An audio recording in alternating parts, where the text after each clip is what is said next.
Et on retrouve au couloir numéro 2, il est australien, Connor Fry. Au couloir numéro 3, 47,85, son record, il n'a pas encore couru, il a eu des traces de blessure, il regarde très fort, il doit confirmer un haut niveau de performance pour participer à ces Jeux Olympiques à Paris, le Martiniquais Ludwig Fayon. Au couloir numéro 4, champion d'Amérique du Sud qualifié. The Chaux-de-Fonds is a Continental Tour Challenger event, a venue that is very famous for very fast times in the sprints. It is almost at 1,000 meters of altitude. The thin air, I'm sure, will be powering a lot of these men along to swift times. We are early in the program here. There are some stars due to take to the track in the coming hours, but right now it's the men's 400 meter hurdles first up on track, and this will be the first of 3 races, and the fastest men are in heat number 1. In lane 2 is Connor Fry of Australia. Lane 3 is Ludwig Vaillant of France. Lane 4, Matheus Lima of Brazil. Lane 5, Julien Bonvin of Switzerland. And lane 6, Assini Wilson of Jamaica. Quickest man in the field this year is Lima in lane 4. He's run 48.31 Pan American Games 4x400 meter champion last year. Also won silver in the 400 meter hurdles there. And recently clocked 44.87 to win the Brazilian 400 meter title. So Lima is certainly going to be a man to watch here in lane 4 in that purple Nike strip. But Bonvin in the lane outside him will also be a big contender. The 25-year-old, PB of 48.59, which he ran this year. And away they go for the first race from the Chaux-de-Fonds. As I mentioned, it so often produces swift times. Will we see it here? And going out very hard there in lane 5 is indeed Bonvin of Switzerland. So on home turf, he looks to be leading there as they go down through that first almost 200 meters. But now you can see Lima starting to come back at him in the lane inside. But at the moment, as they round the bend, it is Bonvin from Lima. And now Lima really starts to assert. The man who ran 48.31 already this year. 48.4 to win the title on the flat, his national title. And Lima turns for home with a considerable advantage ahead of Bonvin. Also going well on the inside, that's Connor Fry of Australia. He might get up for second, but no doubt about the winner here. Up to the line, it is Matheus Lima of Brazil, 48.38. It is very close to his personal best. 48.31 at his best. But Matheus Lima, the Brazilian champion over 400 meters, is the winner of our opening broadcast race here at Le Chaux-de-Fonds. We have had some races earlier on, and we'll be seeing a lot of those athletes. We've had 100 meter heats. A lot of those athletes will be back for the final in the hours to come. A lot of athletes on the build up to the Olympics in Paris, using today's meeting as a good chance to prepare, running the rounds. But such an impressive showing there from Lima. Didn't go too hard. As I mentioned, Bonvin very much in command through the opening half. It's not about how you start, it's all about how you finish. And Matheus Lima, dominant.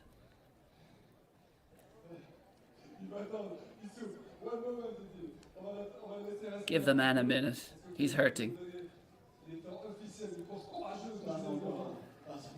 Yeah, they call it the man killer event, the 400 meter hurdles, and you can see why there from Matheus Lima. 48.36. He had to go into the hurt locker, deep into it, right there. But such an impressive run. Conditions are pretty good in the Chaux-de-Fonds today. About 19-20 degrees and sun, and just a bit of a light breeze. The wind readings in the 100 meters were coming in at under 1 meters per second, so nothing too strong. Good conditions for these men. And Matheus Lima walks away as the winner. He's got himself a fast time. It's not a personal best, but it's very close to it. And this will be section 2 coming up next on track. 6 athletes again going to the line here. The quickest of them this year is Nick Schmidt of the Netherlands. 49.02, his season's best.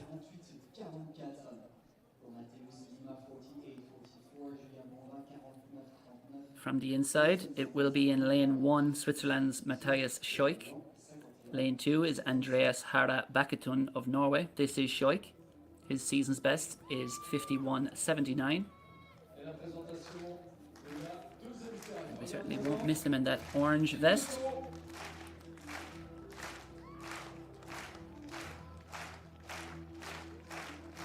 He is the slowest athlete in the field on his season's best, which is why he's put in the inside lane. The heats are seeded, of course, according to season's bests, mostly, with a few exceptions.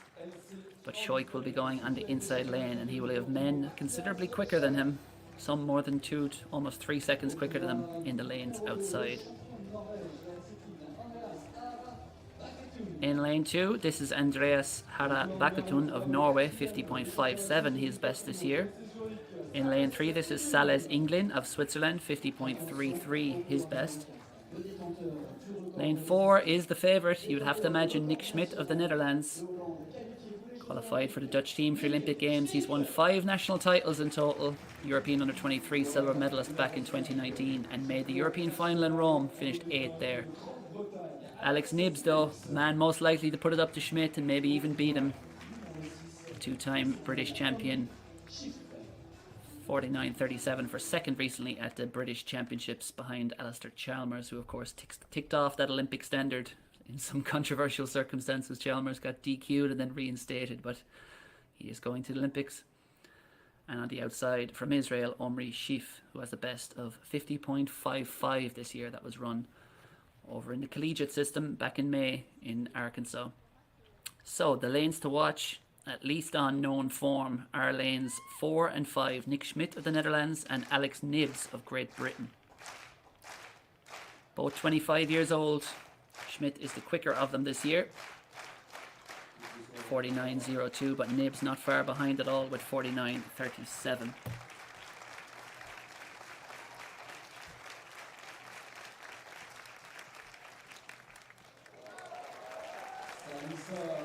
So a green card been shown to the field there. None of these men facing the axe just yet. And we will try again. And of course, the biggest star of the day at Chaux-de-Fonds. There are a lot of top class athletes, a lot of Paris bound, soon to be Olympians, and many of them already Olympians in previous editions. But Femke Ball will be coming up in about 20 minutes time. 1:20 Central European time. Femke Ball will be on the track for the women's 400 meter hurdles against a formidable athlete from Bahrain, Kemi Adekoya, 4th in last year's world final. That should be a cracking race. What can Femke Ball do in the thin air of Chaux-de-Fonds? But what can these men do? They'll be in search of personal bests, certainly season's bests, and away they go. It looks quite an even start around that first bend, and no surprise to see Nick Schmidt there, and Nibs looks to be leading the field, does Schmidt. As they go up over the third barrier, Schmidt has eaten up that stagger on Alex Nibs in the lane outside him, and Schmidt definitely leads now. As they approach halfway, can he hold this together? As I mentioned, 49.02 his season's best. And they come here for one reason. They come to Chaux-de-Fonds for fast times, and Schmidt is right on track to do that as he rounds this last bend. Nibs is given best chase at the moment in second, but Schmidt just checking his stride. He switched down there his stride pattern. That cost him a little bit of ground, a little bit of momentum, and Nibs is coming hard over this last barrier. Nibs joins him at the last barrier, locked together, and Alex Nibs now has the strength, has the speed coming home. How fast can he go? It's 48.90 for Alex Nibs. That is huge for the 25-year-old Briton.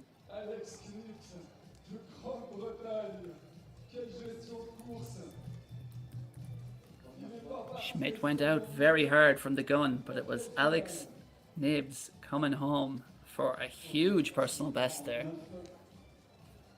Takes a whopping chunk off that personal best, and what a season he has had. For a while it looked like he would be the British champion this year after the disqualification of Alistair Chalmers, but he got the job done, and the poor guy has to do an interview now.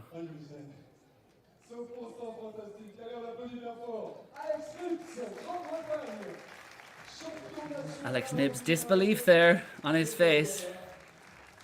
I think we really have to stop attempting to interview the athletes 20 seconds after they cross the line. It's a bit of cruelty, and they certainly haven't been able to say too much as they try to grow breath. But this is Veronica Zanon in the triple jump that got underway about 20 minutes ago.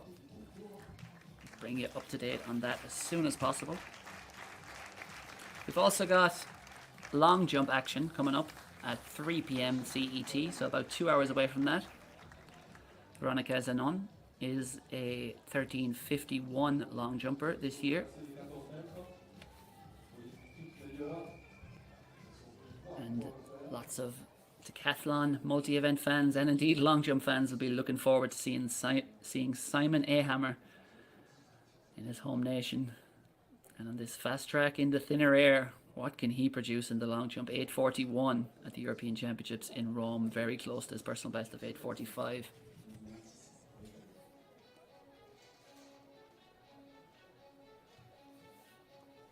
This is Sara Zocchedu of Italy, 12:78, her best.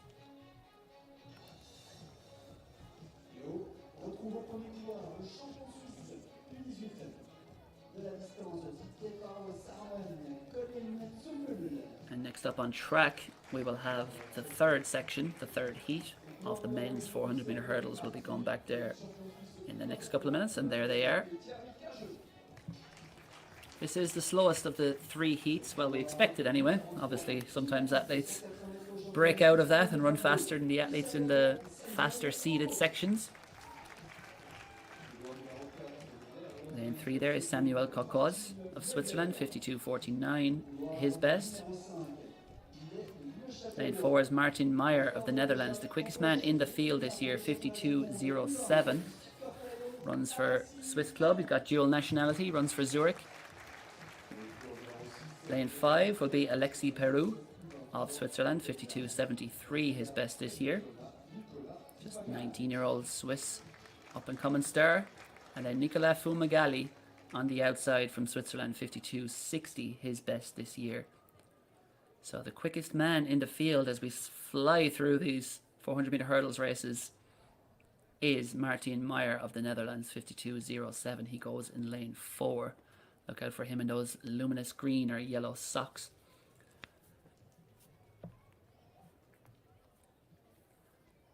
From the inside, lane 1, Colin Zumbull of Switzerland. Lane 2, Thierry Cahou of Switzerland. Lane 3, Samuel Kokoz of Switzerland. Lane 4, the only non-Swiss athlete, Martin Meyer, and the quickest man in the field this year of the Netherlands. Lane 5, Alexis Peru of Switzerland. And lane 6, Nicolas Fumagalli of Switzerland. Away they go, and we would expect to see Meyer assert his dominance here. He is by far the quickest man in the field, or by a slight margin I should say, this year. Thierry Cahou isn't far behind him, but he is going well. But going well there, leading as we approach the halfway mark, appears to be Alexis Peru of Switzerland. But quite even as they approach the halfway mark, 4 men there up front rising together, really 5 men rising together. This could be anyone's race. All these men have run, bar the man on the inside, have run 52 seconds this year. So who's going to have it coming home? Big mistake there from Alexis Peru out in lane 5. That's cost him a couple of yards. But as they turn for home on this 6-lane track, Martin Meyer has command. It is the Dutchman we expected to assert, and he is certainly doing that. Leads over the last barrier. It's going to be very close for a second. Looks like Alexis Peru is going to come through. How quick can Meyer go? It is 52.13, just outside his best. 52.07 already this year, but a win is a win, and that's another fast time for the Dutchman.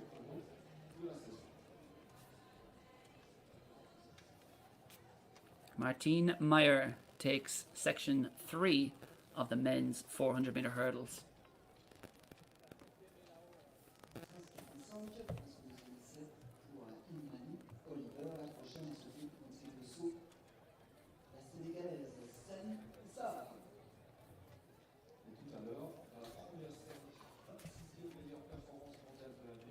A dominant win there by Meyer. And as I mentioned, next race coming up on track will be the one that many are tuning in for today. It is a truly loaded women's 400 meter hurdles featuring the reigning world champion Femke Bol of the Netherlands, going up against last year's 4th placer in the world final, Kemi Adekoya. There's plenty of other talent in there as well. Ayomide Folarunzo of Italy. She'll be a contender, Yasmin Geiger of Switzerland, and Vivi Lehikonen of Finland. But this is Salisar in the women's long jump, or the women's triple jump. She is the favourite for this, 14.18 her personal best and her season's best. what can she produce here, the 21-year-old? She was the African champion already this year. It was a national record for Senegal that she jumped, 14:18. Gets a cheer from the crowd there. We'll see exactly how big that was. It was in Nice just last month where Sarah jumped that national record. As I mentioned, an African title just before that as well.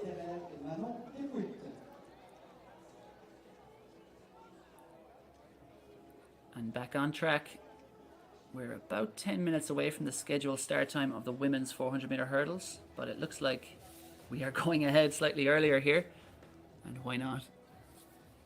Because these are fast athletes and they've certainly come to this venue to run fast. Femke Ball of the Netherlands will be going in lane 4 in this. That is Ayomida Folorunzo of Italy. 54.52 she's run this year.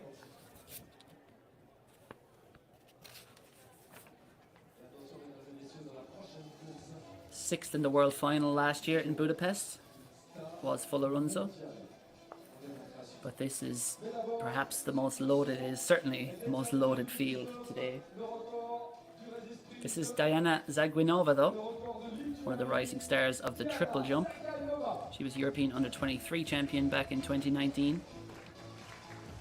But her personal best does date back to 2019. She's had a few injury problems since. She was knocked out in qualification in Rome. And as you can see, season's best of 13:81.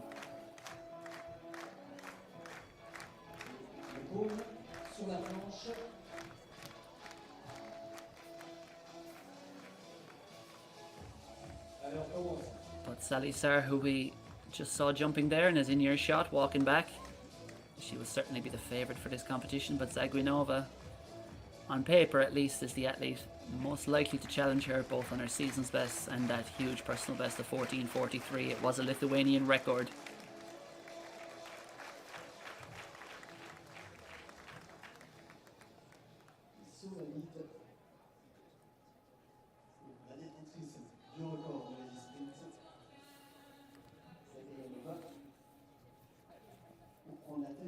The Chaux-de-Fonds, of course, is a great shot there from the side. You can get an estimate on how far she is jumping. It looks to be around the 13-meter mark. We're not currently getting the live updates through the system, so we'll have to play a bit of a guessing game for the time being on what exactly these athletes are jumping and how it's all shaking out.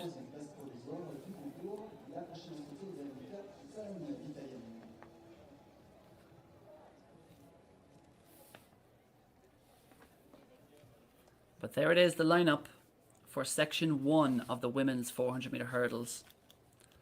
And that is one loaded lineup.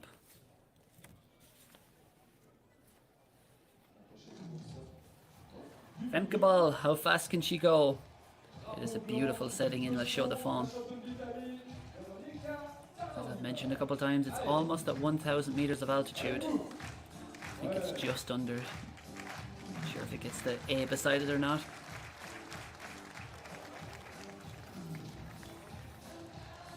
That was Veronica Zanon of Italy, 13:51, her best this year.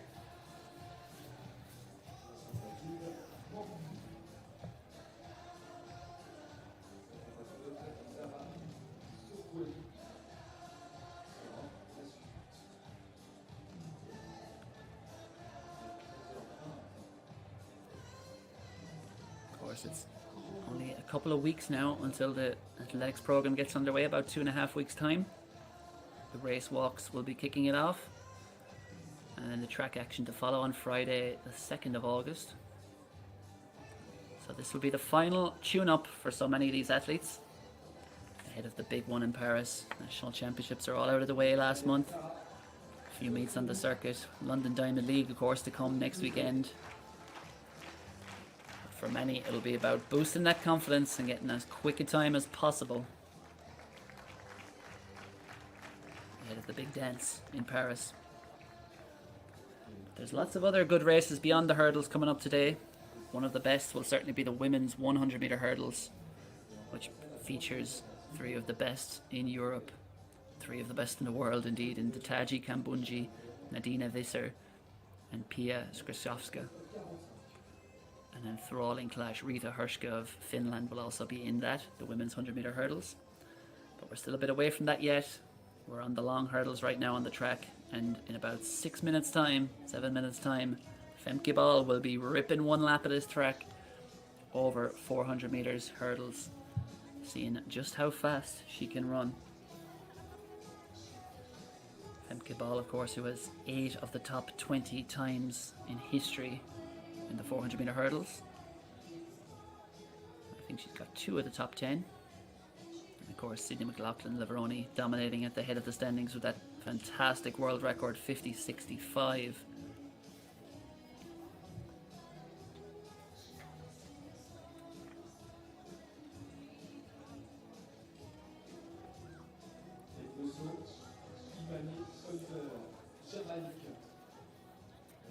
And you can see in the landscape there in the background, the Chaux-de-Fonds. It is located in the Jura Mountains, a few kilometers south of the French border,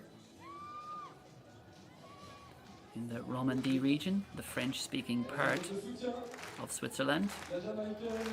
Confirmation of that win from Matheus Lima of Brazil in the fastest section, the first section of the men's 400 meter hurdles. He certainly exhausted himself. This is Imani Oliver of Jamaica, 13:18, her best this season.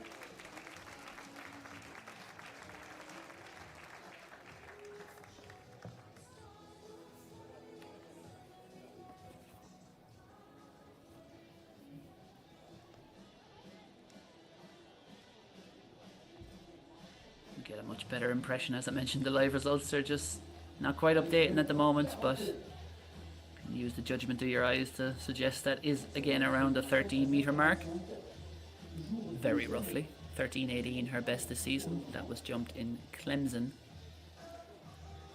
indoors. But you can see the athletes are pretty much behind their blocks right now as these last few minutes tick by before the women's 400 meter hurdles, which you expect to be one of the races of the day in the Chaux-de-Fonds. This is truly loaded. Femke Ball of the Netherlands, Kemi Adekoya of Bahrain, the one most likely to put it up to her. But when Sydney McLaughlin-Leveroni is not in the race, it tends to be very much a solo effort in recent years for Femke Ball, the Dutch star. But Sally Sarr of Senegal is back on the runway for the women's triple jump. The 21-year-old African champion this year. It was a national record. She jumped in Nice just last month. What can Sally Sarr produce here? So it's just women's triple jump is the only field action at the moment.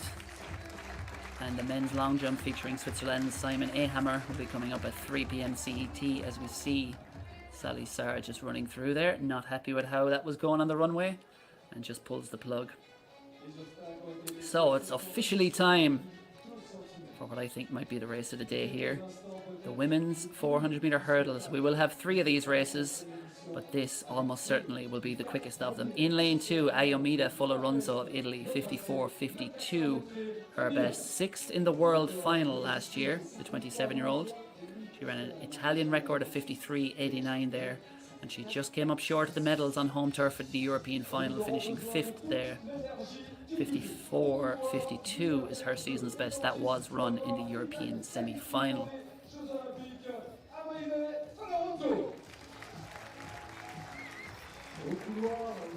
In the lane outside her, lane 3, will be one of the home stars, Yasmin Geiger of Switzerland, 54.77, her personal best. That was run this year. Reached the European semi-final, set her personal best at the national championships, and she is qualified for the Olympic Games, is Geiger. But here's the favourite, the one everyone expects to come home in front, and you will be wondering if she comes home in front in Paris in a few weeks' time. But to do that, she'll have to go through Sydney McLaughlin-Leveroni. But can Femke Ball lay down a marker here?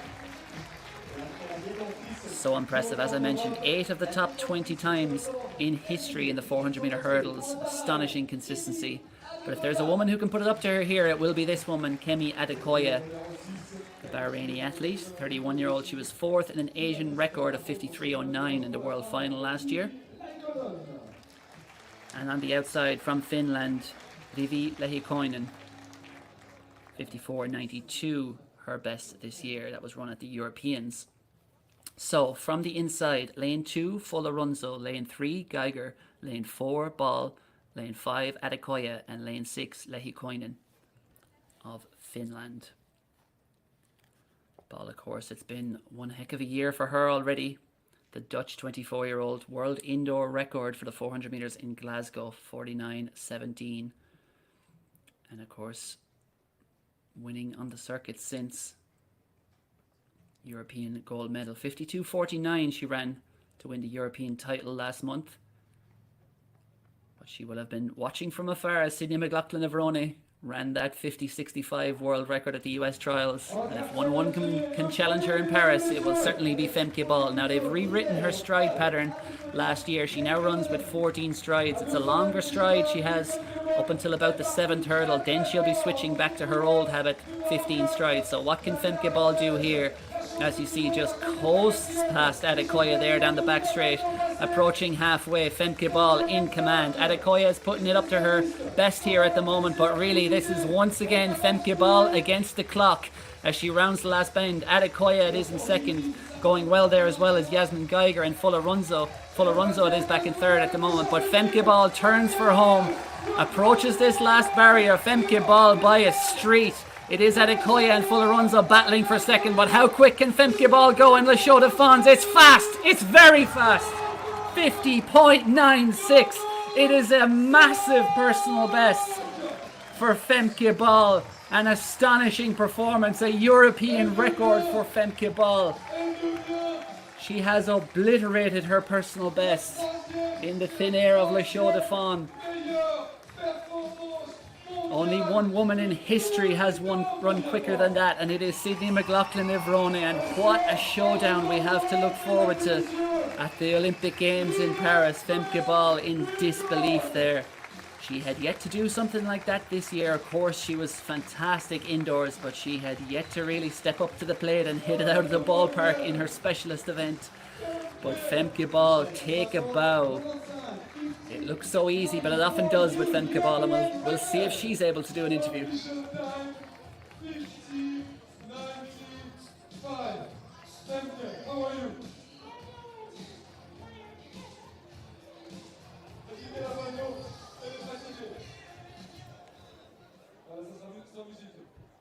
What a wonderful race. Quelle course incroyable.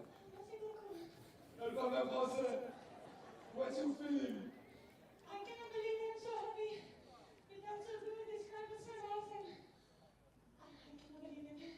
Elle n'arrive pas à y croire. Elle a dit que c'était tellement beau. Le crowd, c'est vous, cher public, tellement agréable. On l'applaudit bien fort. Record d'Europe. Comme il In the history of athletics, that time has only been bettered twice, and both of them were world records by Sydney McLaughlin-Avrone, 50.68 back in 2022, and Sydney McLaughlin-Avrone with the most recent world record of 50.65, but with 50.95. Femke Ball, just a couple of weeks ahead of the Olympic Games, has made a statement performance, and she deservedly takes a bow. The home crowd appreciating one of the greats, not just of Dutch and European athletics, but truly of world athletics. The world champion in the 400 metre hurdles. She already has an Olympic silver, but she will go to Paris knowing that if she gets things right, that could well turn to gold. On the biggest stage of all, Femke Ball, an outstanding performance to really get things rolling at the Chaux-de-Fonds.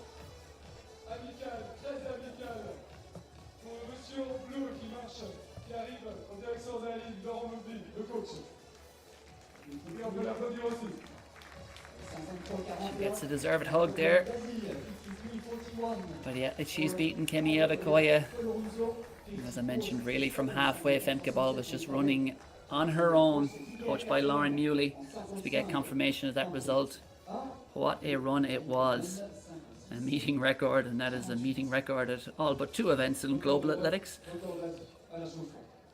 All but 1 event, in fact. Sydney McLaughlin-Avrone, of course, ran both of her world records at the US Championships. What a run it was by Femke Ball, 50.95. Stunning from the Dutch star. So, how do you follow that up? You don't, because no one can, but we'll see how these ladies fare. This will be section 2 of the women's 400 meter hurdles, and we would expect a far more reasonable 400 meter hurdles time, we'll call it, here.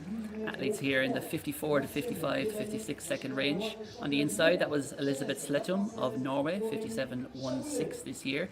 This is Aurélie Chabadou of France, 56.26, her best this year. This is Jessie Knight of Britain, 55.36 this year. She is going to Olympic Games, second at her national championships, 55.36 she clocked there. This could be the favourite though, Rogail Joseph of South Africa, 54.84, the quickest in the field this year. And then on the outside from Switzerland, it is Lena Wernli, 56.91, her best. So at least on paper and on current form, the two lanes we are expected to watch here are lanes 4 and 5, Jessie Knight of Britain and Rogail Joseph of South Africa. Joseph was the African champion this year and ran her personal best of 54.84 to finish second at the South African Championships back in April. She's 24 years old. So she'll be headed for the Olympics in Paris, as will Jessie Knight. Jessie Knight with a fine run to win silver at the British Championships recently with 55.36. She was part of the British team that won 4x400 meter bronze back in 2022 in Oregon, and 4x400 meter bronze in Glasgow at the World Indoors earlier this year. But this isn't a day for medals so much, it is about times. And as I mentioned, everyone comes to the Chaux-de-Fonds for fast times. And let's see if Jessie Knight or Rogail Joseph can get one here. Knight certainly seems to be leading, approaching halfway, going well on the outside as well as Lena Wernli. But Knight certainly has command. Now on form, we'd expect Rogail Joseph in the lane insider, or the lane outsider, to start coming back. But Knight turns for home. Running, I'd say, faster than she's run all season, because she has about a 3 meter advantage over Joseph at the moment, over the 9th barrier. Jessie Knight running so strong here, has the lead. Joseph will come back at her, I'm sure, but Knight in command. This is a crisp, classy performance from the Briton as she powers to the line. 54.60, a big season's best for Jessie Knight.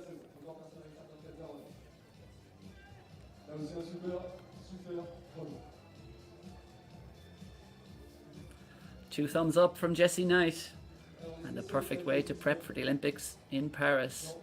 A very impressive performance there. Took command of the race early and simply left Joseph with too much to do over those final 2 barriers. A really strong opening effort in that first half for Jessie Knight. And she takes victory in section 2 of the women's 400 meter hurdles. There is one more section to go, and then the program will be moving on.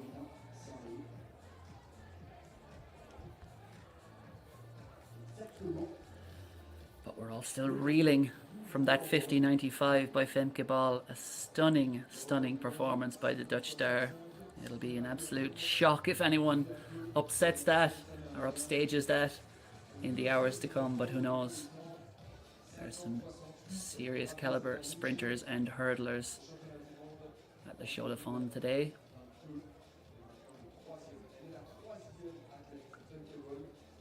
And of course, lots of athletes, when you come to these venues that are at slight altitude or medium altitude, lots of people wonder, do they count? But yes, you can.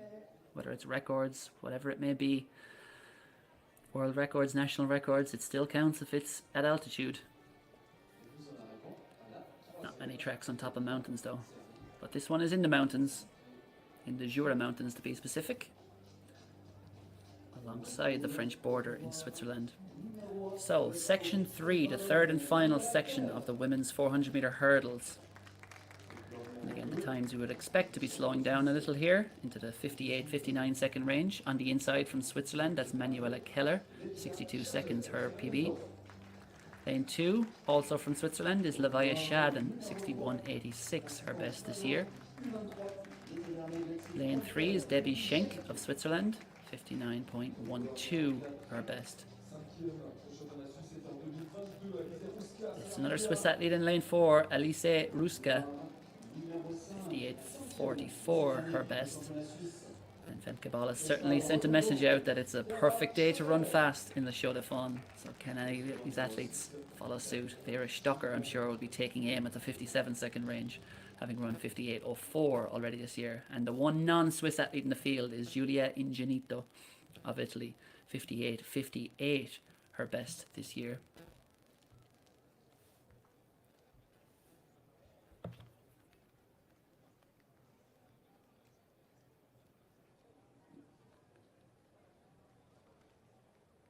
So, the third and final section of the women's 400-meter hurdles. From the inside, lane 1, Keller, lane 2, Schaden, lane 3, Schenk, lane 4, Ruska, lane 5, Stocker, and lane 6, Ingenito. Quickest in the field is Stocker, Vera Stocker in lane 5. And a bit of crowd noise there for the triple jump. It's just distracted the sprinters, and they quite rightly step up out of the blocks. They weren't yet in a set position, so no one will be getting in too much trouble with the starter there.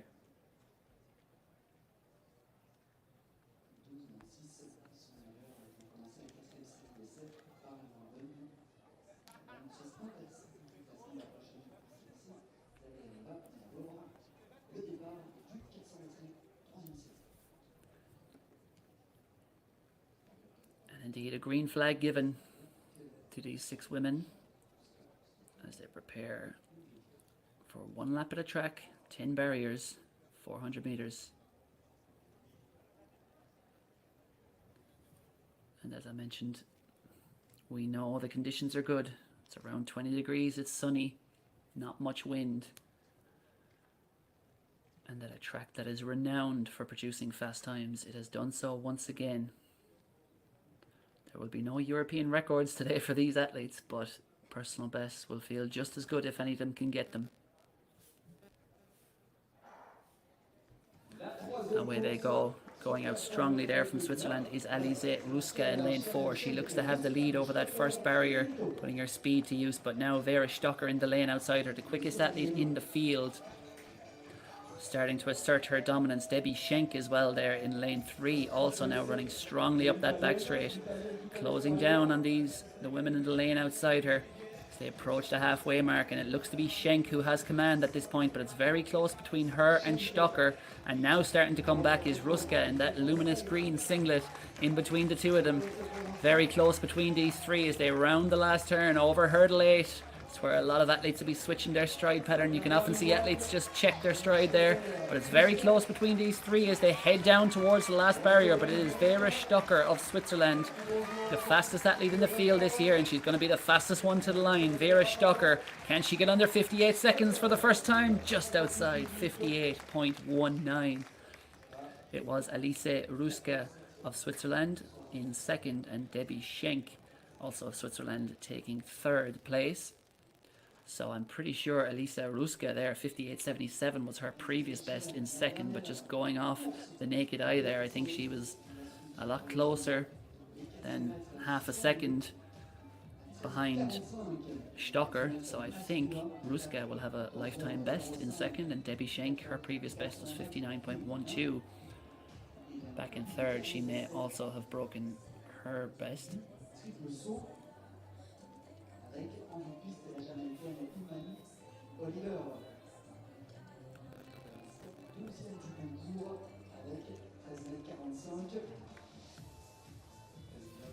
But with the women's 400-meter hurdles complete, it's back to the triple jump, and this is Imani Oliver of Jamaica. 13.18 her best.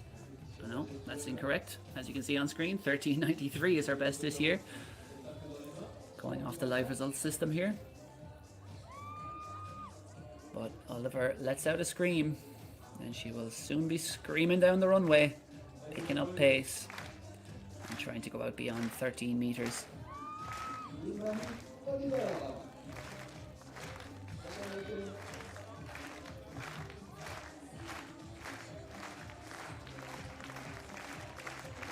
So what can Oliver produce here?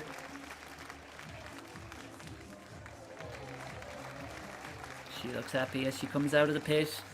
Gets the applause and the cheer from the crowd, and they've been watching this whole competition, so they'll know what's good, what's mediocre, and what's not for these athletes. And she looks pretty pleased about that. Not currently been given the live updates via the results system, so it'll be a bit of a guessing game from currently. But that is the favourite for the women's triple jump. Next up on the runway, Sally Saar, 14:18, her best.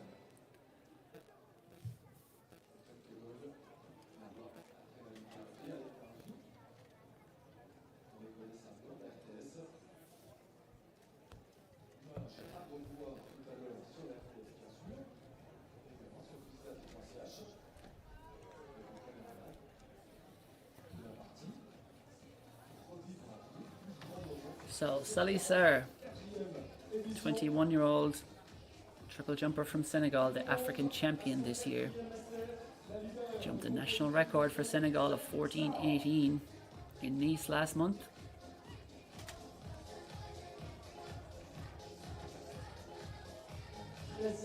She's getting the crowd going. And the crowd are very much buzzing in the Chaux-de-Fonds today after that stunning European record by Femke Ball. A very tough act for any athlete to follow. But everyone will have their personal goals, their own ambitions. I've no doubt that Sally Saar will be looking towards that national record of 14:18. She counts down towards the Paris Olympics. The conditions are good. Some long triple jumping. Big cheer from the crowd there, and as you can see, that looks to be over 14 meters. So it's an impressive leap from Sally Saar. 14:18, of course, her best.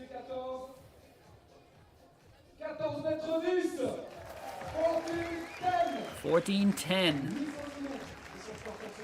My French is not the best, but I know that much. 14:10 for Sally Saar, and that looks to be an improvement for her. And that will put her in firm command of the women's triple jump competition. Next up on track, it will be the men's 400 meter hurdles. First of 3 races there will be coming up in about 10 minutes time.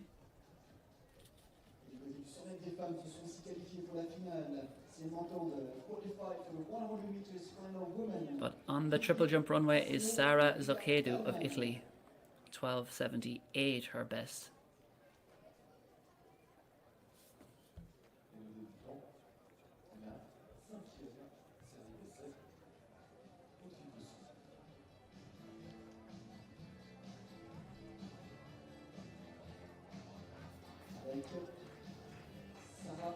So we'll see what Zocchedu can produce.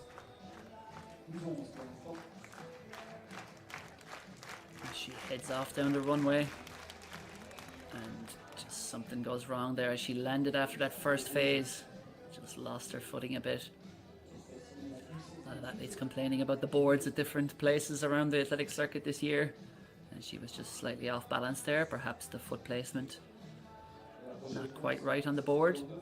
Get a better look at what exactly happened here, but it looked to be towards the end of phase 1 there. She just aborted mission quite fast. A lot of pressure going through the knees, the ankles and the hips in the triple jump. You don't want to take unnecessary risks, especially for any Paris-bound athletes. But Veronica Zanon of Italy, next on the runway, 13:51, her best this year.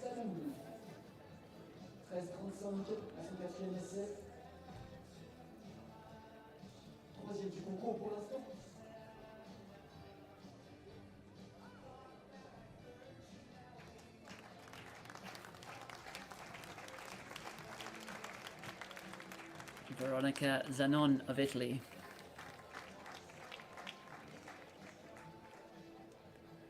And just looking down the start list of what we've got coming up in just a few minutes' time. Section 1 of the men's, sorry, it was the 400 meters, of course, that's coming up first, not the 400 meter hurdles, as I said a while ago. Leah Marvin Bonavacia, who has shared a few relay teams over the years with Femke Ball in the mixed relay. Train at the same centre in Papendal, and Bonavacia will be racing the 400 metres, looking to improve on his season's best of 44:88. He'll be coming up in section 1 of the men's 400 metres. That's at 1:45 Central European time.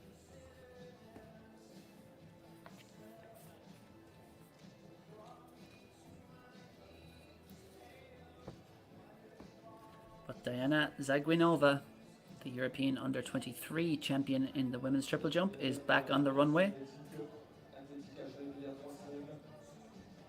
Le Resisprint international, dont elle détient le record. Diana Zaguinova. Elle est entrée du record de Lituanie. 5e essai. Yeah, just reflecting on that performance by Femke Ball.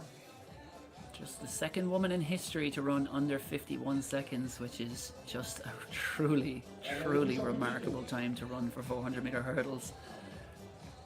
As was so often spread around that stat about Sydney McLaughlin-Levrone, where she would have finished, I think it was 6th in the US flat 400 meter final, even if she had 10 hurdles to jump.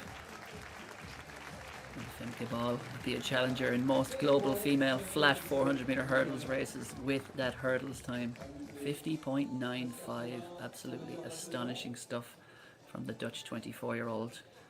And a lot of people may have been hanging the gold medal virtually around Sydney McLaughlin-Levrone's neck after that world record of 50.65 at the US trials, but now Femke Ball is just 0.3 of a second behind her on season's bests and personal bests as they head towards the big showdown in Paris.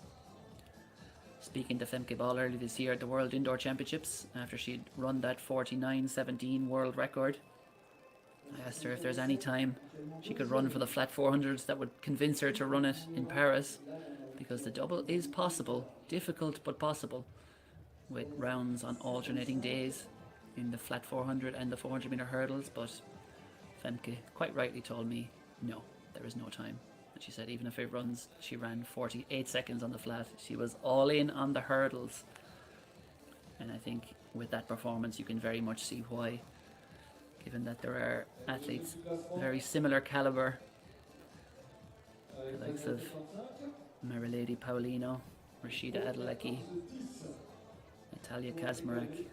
Even if she had a good run on the flat, it's possible that she might not win a medal in the 400 meter flat, although many would of course favour her. But when it comes to the 400 meter hurdles, it would take something seismic to keep Femke Ball out of the medals in that, and it will certainly take something huge from Sydney McLaughlin-Levrone to beat her to gold in Paris. So back to the triple jump, and Imani Oliver is screaming, about to scream down the runway. And she has got the atmosphere going in the Chaux-de-Fonds. The crowd, who are still on a high after that European record by Femke Ball, giving her good support as she tears down the runway, the Jamaican, and out goes very close to that 14 meter line, and looks delighted with that. Certainly in the high 13s, I'd suspect. Her season's best is 13.18. That was indoors she jumped at this year. As you can see, that is, if those markers behind the pit are to be trusted, it's certainly significantly over 13 meters.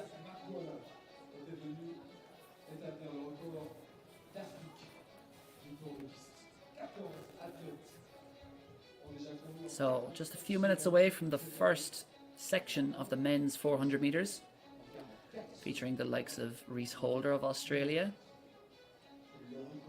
Leeuw-Marvin Bonnevassia of the Netherlands, Adrian Swart of South Africa in there too, 45.01 this year. And from Senegal, Tidjane Diouf Cheik, the African champion, is in there as well. He will be going in lane 3 in that white strip. That's lane 2, that's Rhys Holder of Australia, 45.19 this year. Sure to feature, that was run in France just last month. So all these men, one has been under 45 this year, that is Bonnevassia. He's in lane 4 there in the orange and black. All of the others have run in the low 45 seconds. But Bonnevassia, the most accomplished of them, 35-year-old now, a veteran of the Dutch team, but really running almost as well as ever There he is, he's introduced Leomarvin Bonavassia. He has a long list of achievements, 2 European indoor bronzes in the 400 metres, 2 European outdoor bronzes over 400 metres, Olympic silver with the Dutch men in the 4x400 in Tokyo 3 years ago, and he was Olympic finalist over 400 metres. That is Adrian Swart though, of South Africa. He'll certainly be putting up to him as a 45.01 athlete this year, 22 years old. And Mohamed Abdallah Kunta of France on the outside, he's run 45.19 and he won the French championships just last month in a personal best, setting that 45.19. They just missed the medals, did the French. He was part of that team that finished 4th in the European men's 4x400 metre final. So the full lineup from the inside in that all black strip, that's Australia's Reese Holder. Lane 3, all in white, is Sheikh Tidiane Diouf of Senegal. Lane 4 is Leomarvin Bonavassia. Lane 5, Adrian Swart. And lane 6, Mohamed Abdallah Kunta.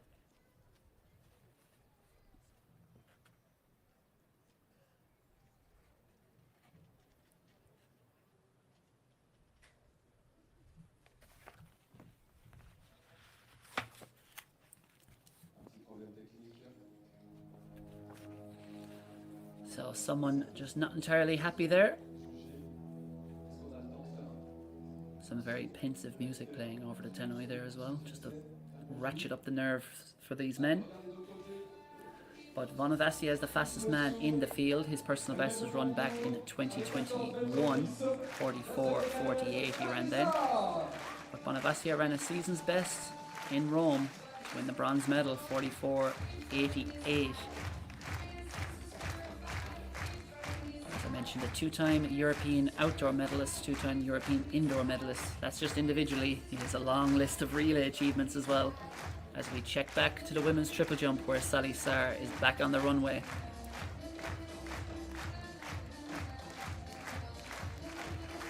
The jumper from Senegal looks down at the board there.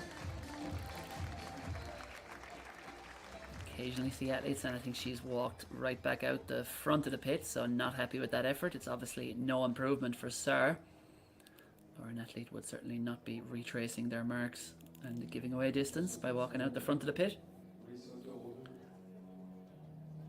So the tense music is back in the Chaux-de-Fonds, and the 5 men are ready for the first and very likely fastest section of the men's 400 metres. Lane 2, Reese Holder. Lane 3, Tidiane Diouf Sheikh.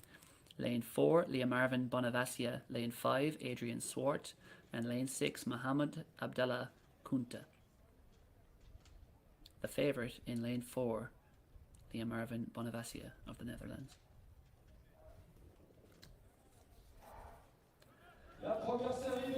Away they go, and it's a pretty even start, but Adrian Swart looks to have ripped through the first 60 metres there, the South African second from the outside, but now it starts to even out, and you can see Bonavassia, the most experienced man in this field, starts to assert himself, but also flying up there on the inside from Australia. That is Reese Holder, 45.19, his best this year, and Holder certainly leads.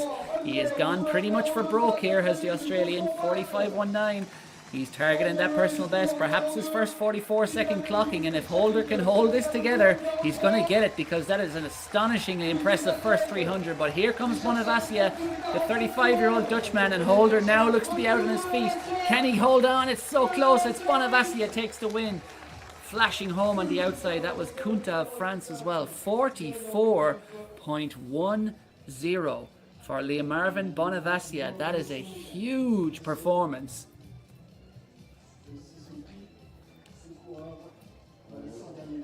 An absolutely flying performance by Leomarvin Bonavassia. Following, and he has smashed his Dutch record. 44.48 was the Dutch record. It's just confirming that. But Leomarvin Bonavassia breaking new ground in the Chaux-de-Fonds. Wat een klas van coaching. Door dat jullie een big shout out to Josh that helped me today. And that's the planning. They helped me so. That's a good way to go to Paris and to the crowd. Thank you for being here and keep supporting the all athletes. Thank you. Alors, il remercie tout le monde. Il est venu à cause de son coach qui lui a dit Marvin Bonavacia. Well, no one's putting it up to Femke Ball for the performance of the day, but on the male side, Marvin Bonavacia certainly has taken that honour with a stunning performance in the men's 400 metres. Be very interesting to see what Adrian Swart ran there in second as well, because he's produced something huge.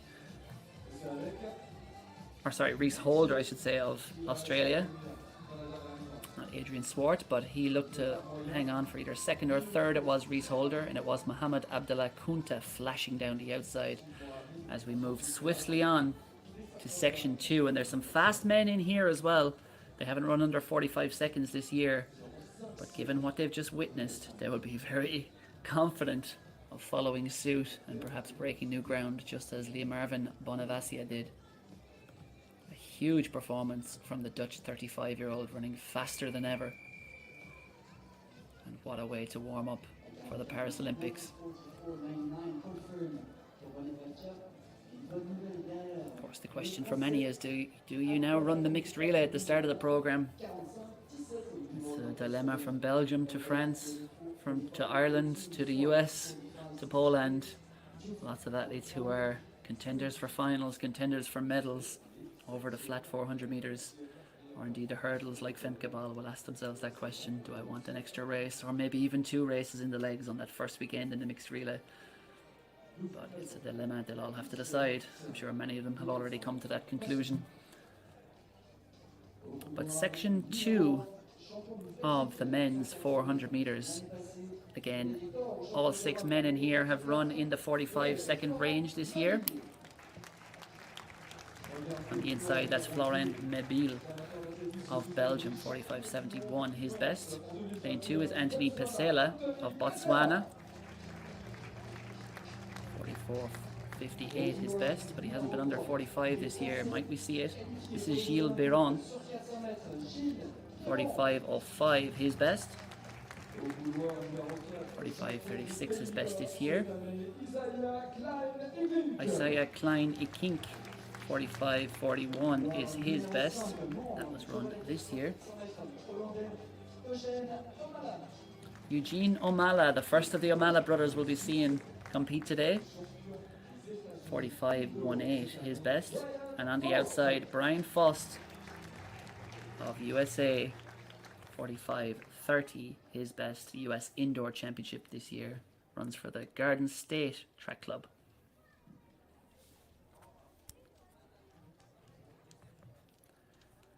But Omala will certainly be a man to watch here as well. Out in lane 5, the Dutch runner, 23-year-old, student at Kansas State University. His younger brother, or his twin brother, I should say, Jamie. Not sure who exactly was born first. I'm sure there was a few minutes between them. Also at Kansas State, he'll be going in section 4 of the men's 400 metres.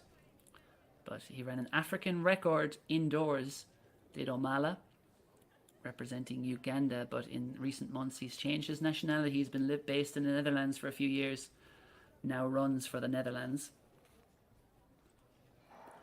And away they go. Looks to be a quite even start, and there probably will not be too much between these men by the end of this race, and perhaps that 45-second barrier can be smashed again. But in that all-black strip, Omala has gone out hard there on the outside. Looks to be leading at the moment, but 2 lanes inside. Gilles Biron of France now really starting to assert himself, going well as Brian Faust on the outside as well. But in lane 3, that is Gilles Biron, the 45.05 man. He's chasing his first ever 44-second clocking, and Gilles Biron turns for home, very much with that within his scope. Eugene Omala is now starting to close him down. It's going to be close between Omala and Biron as they approach the line, and flying up on the inside there is Anthony Pesela of Botswana, one of the men who's gone under 45, but it looks like Biron, for the first time in his career, has dipped under 45 seconds, 44.99 unofficially for the Frenchman.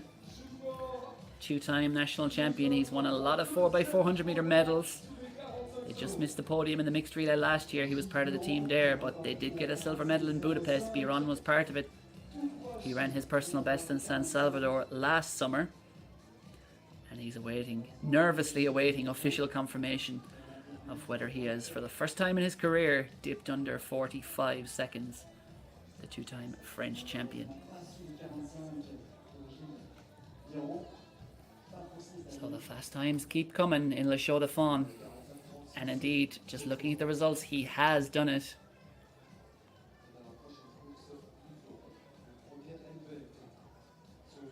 No, I'm looking at the wrong results. We'll await official confirmation.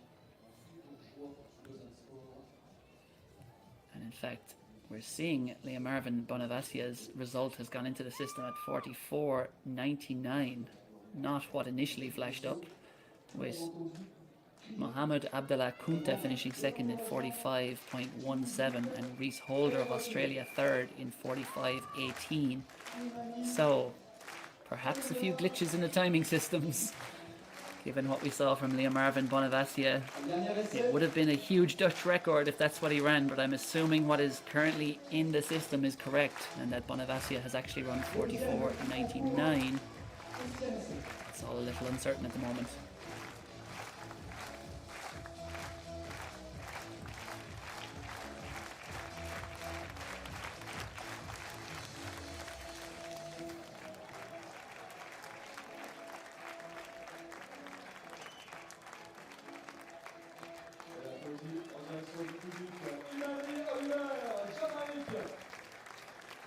Yeah, and just confirming that indeed is corrected. Liam Marvin Bonavacia, sadly for him and for the Dutch relay hopes, he did not just smash the Dutch record. It was 44.99.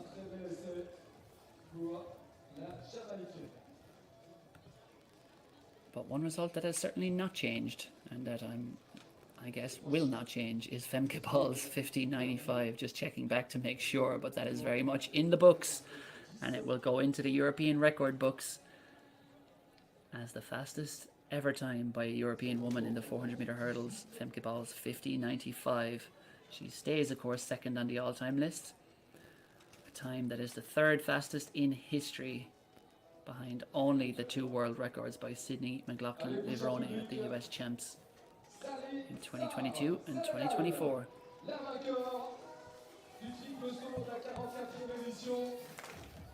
So, Sally Sarr back on the triple jump runway.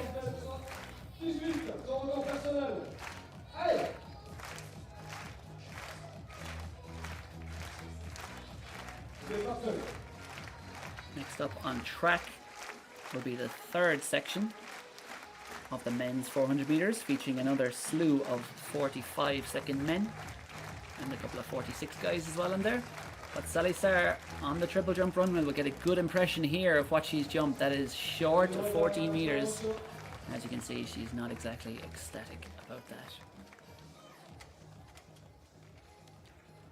Sally Sarr, 21-year-old with a very bright future, African champion this year.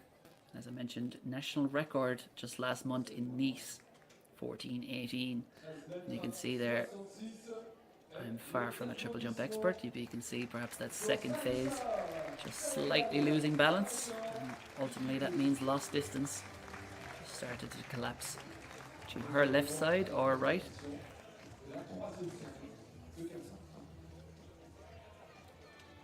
So just only field event action currently ongoing is that women's triple jump, and as I mentioned at 3 p.m. CET, the men's long jump will be coming up, and it is a good long jump competition featuring Simon Ahammer, 24-year-old heptathlete star, the reigning, or decathlon star, but of course is the heptathlon world indoor champion. But back on track, it's section 3 of the men's 400 meters. And that was Charles Devante of Switzerland in lane 3. This is Isaiah Boers of the Netherlands, 45.85 he's run this season. Out in lane 5, that's Gustav Lundholm Nielsen. And on the outside in lane 6 from Sweden is Kasper Ketesdal. Gustav Lundholm Nielsen, personal best of 45.66 he has. That was run at the World Championships in Budapest last year. He ran his season's best of 45.84 in Rome though, the European Championships. To reach the semi-final did Lundholm Nielsen, but Isaiah Boers 45.42 He is in the orange and black strip there in lane 4. And that personal best by Boers was run on this track in the Chaux-de-Fonds just last year. So Boers will be hoping for more Le Chaux-de-Fonds magic today. Away they go, and just 4 athletes in this field. A couple of late withdrawals, but it's a pretty even start there as they go around the first turn. Not much to choose between these men. It looks like Isaiah Boers has run by far the strongest opening half. He leads at the moment, eating up the ground on Gustav Lundholm Nielsen and Kasper Kedestal in the lanes outside him. So Isaiah Boers, with 150 to run, has control of this race, but now Lundholm Nielsen just starting to come back, and he's announcing his presence alongside Boers with 80 to go, and Boers looks to be dead and buried pretty much with 70 to run, because Gustav Lundholm Nielsen is finishing like a jet plane up to the line, 45-41. That's a big season's best for Gustav Lundholm Nielsen, and it is indeed a personal best, 45-66, his previous best. So the Swiss athlete has broken new ground in the Chaux-de-Fonds today. And a bit of a shrug there from him, asking himself, what was that? That's a lifetime best for Gustav Lundholm Nielsen of Switzerland. Oh, sorry, he's Switzerland in the entries. That's incorrect. He is Danish. He's a 12th. I suspected by the name he might be, but the live results system had him as Swiss. But he is a 12-time Danish champion, indoors and out, the Sparta Athletic athlete. Semi-finalist in Rome, the European Championships this year. Ran his personal best, previous personal best, I should say, of 45-66 in Budapest last year. But Lundholm Nielsen, you can see there, Boers had command with 100 to go, but just finishing so strongly was Lundholm Nielsen. Took 6-7 meters out of Boers in that last 80, and then flashing down the outside for second, that was Kasper Kedestal. He looks to have smashed certainly his season's best, 46-47 it was. He wasn't that far at all behind Lundholm Nielsen. The Sparta Athletic man takes victory. So we have 3 more heats. Lots of men coming to Le Chaux-de-Fonds. No, sorry, 2 more heats. Lots of men coming to run fast times. And we've seen plenty of them already. Will we see more here in section 4? Due to have 5 athletes going to the line. They are William Trulsson of Sweden in lane 2. In lane 3 will be Mark English of Ireland. Lane 4, in your shot from Switzerland, that's Vincent Gondry. Lane 5, we saw his brother earlier on, Eugene, and Jamie O'Mala will be stepping up the sibling rivalry. He's the least quick of the 2 twin brothers. His season's best of 46.81. He'll be in that all-black strip out in lane 5. Also a student at Kansas over in the NCAA system. And we were due to have David Ray of Italy on the outside, but he is not part of that lineup and he is not on the track. So just 4 men going to the line for section 4 of the men's 400 meters, ripping through these heats.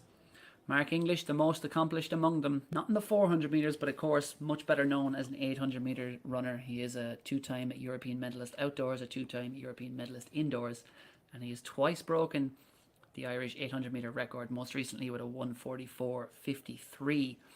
He has 17 national titles in total, does Mark English. But he could be up against it here against these men.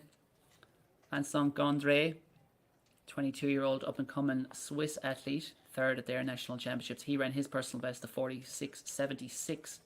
English there, in your shot, has a best for this distance of 46.56. He is very much in the 400 meter, 800 meter caliber of athlete. He'll find the going tough over the first 100, but expect to see English coming home very fast late on. As we see the 2 men on the outside, that is Jamie O'Mala of the Netherlands, leads at the moment ahead of Vincent Gondry of Switzerland. English nowhere to be seen yet, and going very well there on the inside is William Trulsson of Sweden. Trulsson it is, I think, that leads just from O'Mala. We'd expect English there in that black strip in lane 3 to come back at these men down the home strip. But no doubt about the leader right now as they turn for home. It's Sweden's William Trulsson, and now English starts to use that 800-meter strength, holds his technique, holds his form. He's got so much strength. English hits the line in front, 46.22.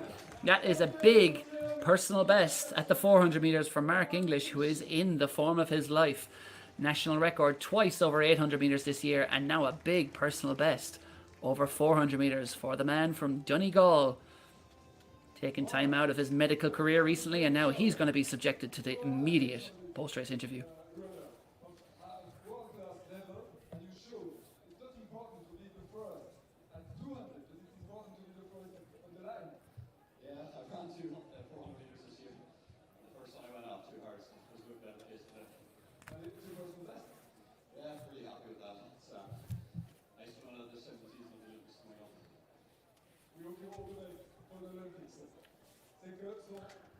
It may be cruel to do an interview 20 seconds after you run an all-out 400 meters, but in fairness, at least they're keeping them nice and short.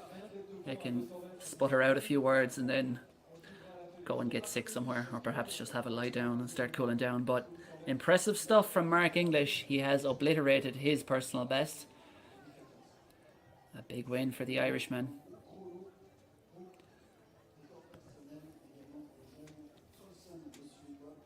Trulsson also with a strong run there.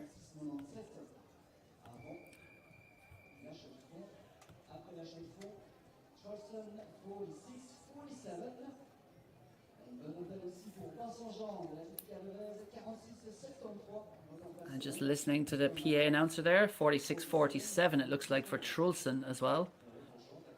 So that looks to be a personal best for Trulsson. But Mark English has truly smashed his personal best, taking a few tenths off it. Of course, luckily for him, the standard in the 800 meters is pretty poor at the moment, globally. But yeah, 141s and 142s falling out of the skies at recent Diamond League meetings in Monaco and Paris. So it couldn't be much tougher to make the Olympic final than it is this year at 800 meters, but Mark English certainly will be going to Paris in the form of his life. So, the fifth and final section of the men's 400 meters. And that is Switzerland's Michael Sorg. He'll be going on the inside in lane 3. We were due to have Giuseppe Leonardi in lane 2, but I don't think he's present. That is Nathan Geiger of Switzerland. He'll be in lane 4. Look out for this man too. I think we've had a late change there, looking at the lineups. Yes, it is. We have had a withdrawal. So Matteo Fusari has pulled out, and it looks like Vanni Pico Akvanor has taken his lane in lane 5. They've just moved him one lane inside.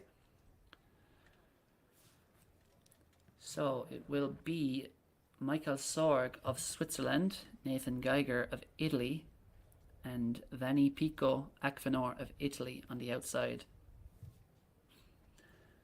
Geiger is a 32-year-old, personal best of 46.56.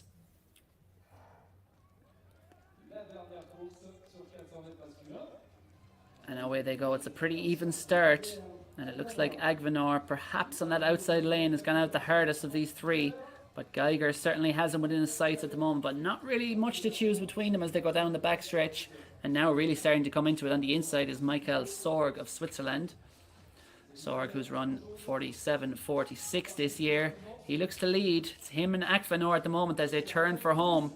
But really not much to choose between these three men in this fifth and final section of the men's 400 meters. It is Michael Sorg has the lead on the inside as he turns for home, but now Geiger starting to come back at him, and Geiger sweeps to the front inside the final 30 meters.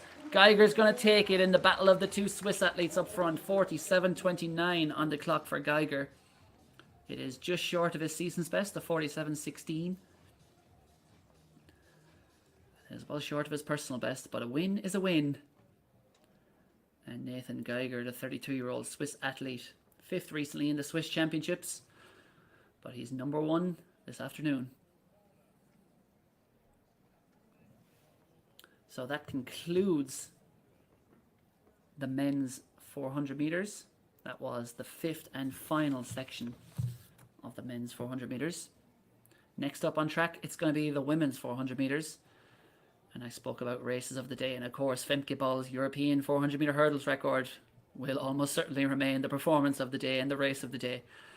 But the first section of the women's 400 meters is one that could be scorching.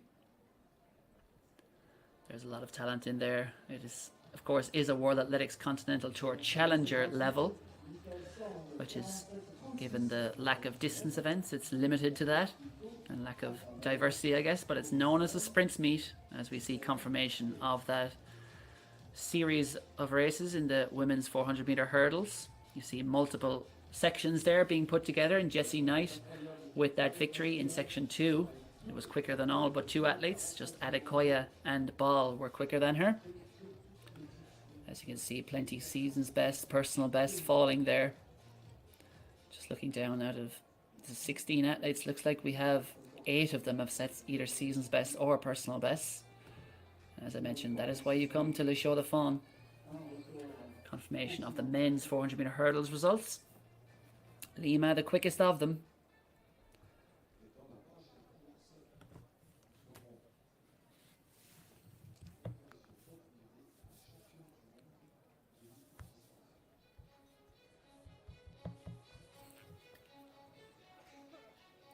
So,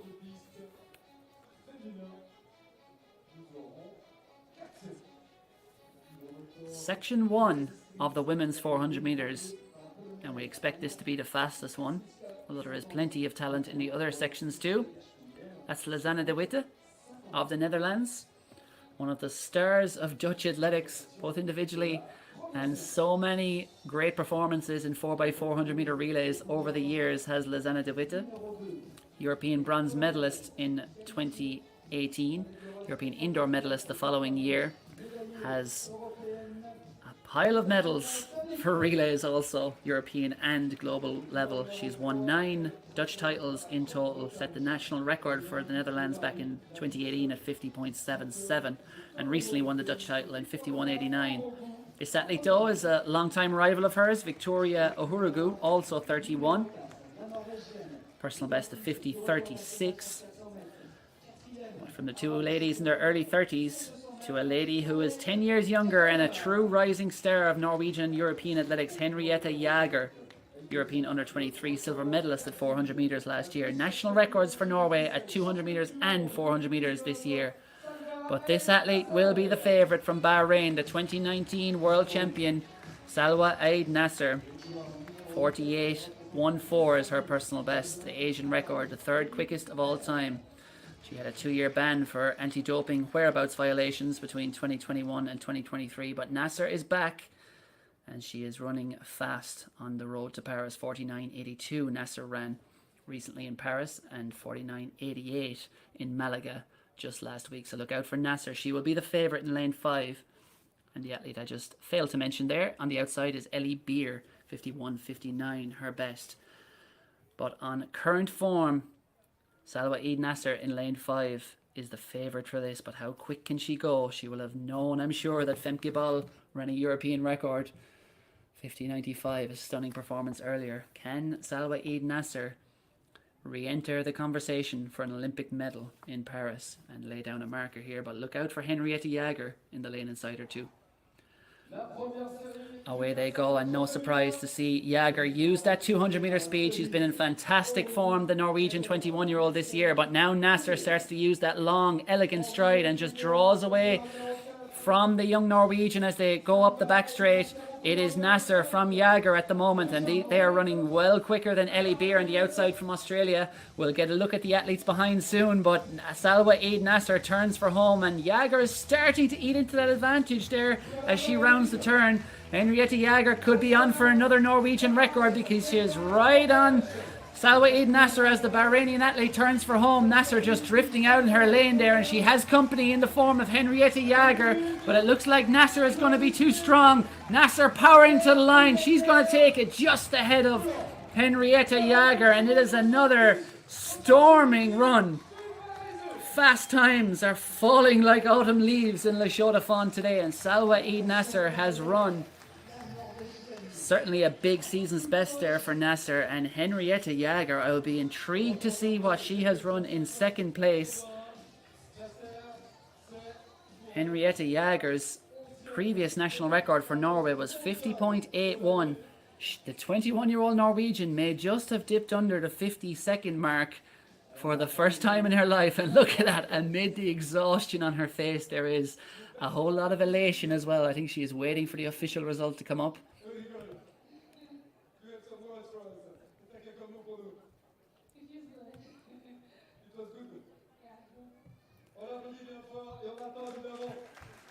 Well done to Salwa Nasser, getting the 3-word interview out there. It's as much as you could expect after a 49.6. I feel good. And she'll go off to recover. But Henrietta Jager from Norway. Of course, we've seen the class of Nasser many times in the past. What's your feeling? It was faster. I think so, I'm sure. What's your feeling? Qu'est-ce que tu penses? C'est toi, ou pas? I hope it was faster. J'espère. We are looking. Attention. Peut-être le premier chrono sous les 5:45. Parce que on a engagé minus 50 seconds for the first time, maybe waiting for the official time. And the official times look to have come into the system. 49.66 for Nasser, 49.85 for Jager. It is a huge Norwegian record. She becomes the first Norwegian in history to go under 50 seconds. And if I need to remind you, Henrietta Jager is only 21 years old, European under 23 silver medalist. And you can see her there in that orange strip. She has dropped to the track, lies back.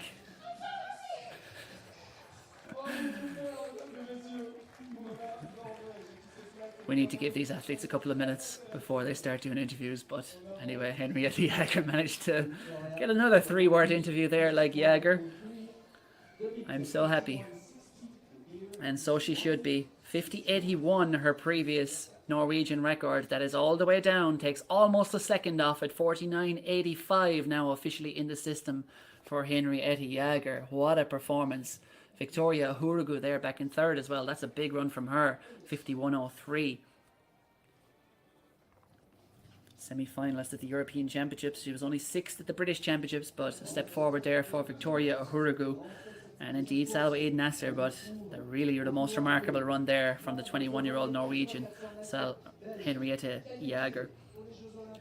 So this is the big name in section 2 of the women's 400 metres, or one of the big names anyway. The most accomplished athlete in the field, Cynthia Bolingo. Expect her to feature strongly. She hasn't been in her best form this year, but 51.58 recently to win at the Belgian Championships. Anina Farr of Switzerland will be going in the lane beside her.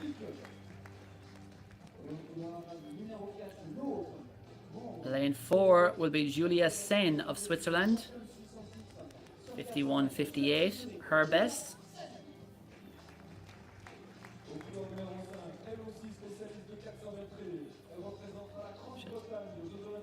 Lena Nielsen of Britain, 51.54 is her best. She's run 51.95 this year. And on the outside, Hannah Claes of Belgium, 51.85 her best, but she's yet to dip under 52 seconds this year. So the quickest athlete in the field on season's best is Julia Sen of Switzerland. She goes in lane 4. But Cynthia Bolingo, certainly the most accomplished overall in her career, European indoor silver medalist back in 2019. She ran at the European Championships in the 4x400 metres. There she is, Cynthia Bolingo for Belgium, but she has not yet run an outdoor 400 metre this year. She's run 23.9 for 200. She's run 37.33 for 300. But this will be Bolingo's first outdoor 400 metres of the year. So very interesting to see what the Belgian record holder, who ran 49.46 last year to finish 5th in the world final, on her way back from a few injuries. We'll see what Bolingo can produce here. As we look at the athletes on the outside, going down the backstretch, we see Lena Nielsen trying to close down on Belgium's Hannah Claes.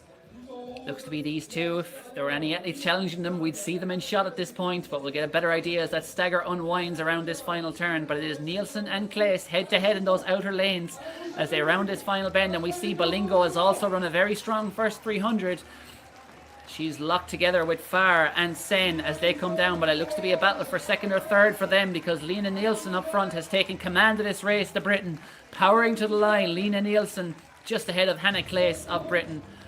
And do not adjust your sets. She has not just smashed the world record by 16 seconds, but Lena Nielsen will get official confirmation of what she's actually run. The Britain, her best this year is 51.95, Lena Nielsen. And she is now going to be subjected to one of those immediate post-race interviews, I think. Will she get out more? Over, under, 3 words? We're about to find out. Also very strong without the world. Yeah, it's very strange. It's really unfamiliar, so just trusting the rhythm is. And it's a huge personal best. Yeah, I wanted to do below 51 today. Catch my sister. Elle voulait courir sur les 50e secondes. It seems you are ready for Paris. Tu es prêt pour Paris? I'm really excited. I wanted to run fast enough to try and get into my country's relay, so hopefully that's enough. Elle voulait prendre une place dans le relais de 4 fois 400 mètres. Les applaudissements, mesdames et messieurs, pour Lena Nielsen, Grande-Bretagne. Quelle démonstration! So it is a personal best for Lena Nielsen. And she has got what she came to Le Chaux-de-Fonds for.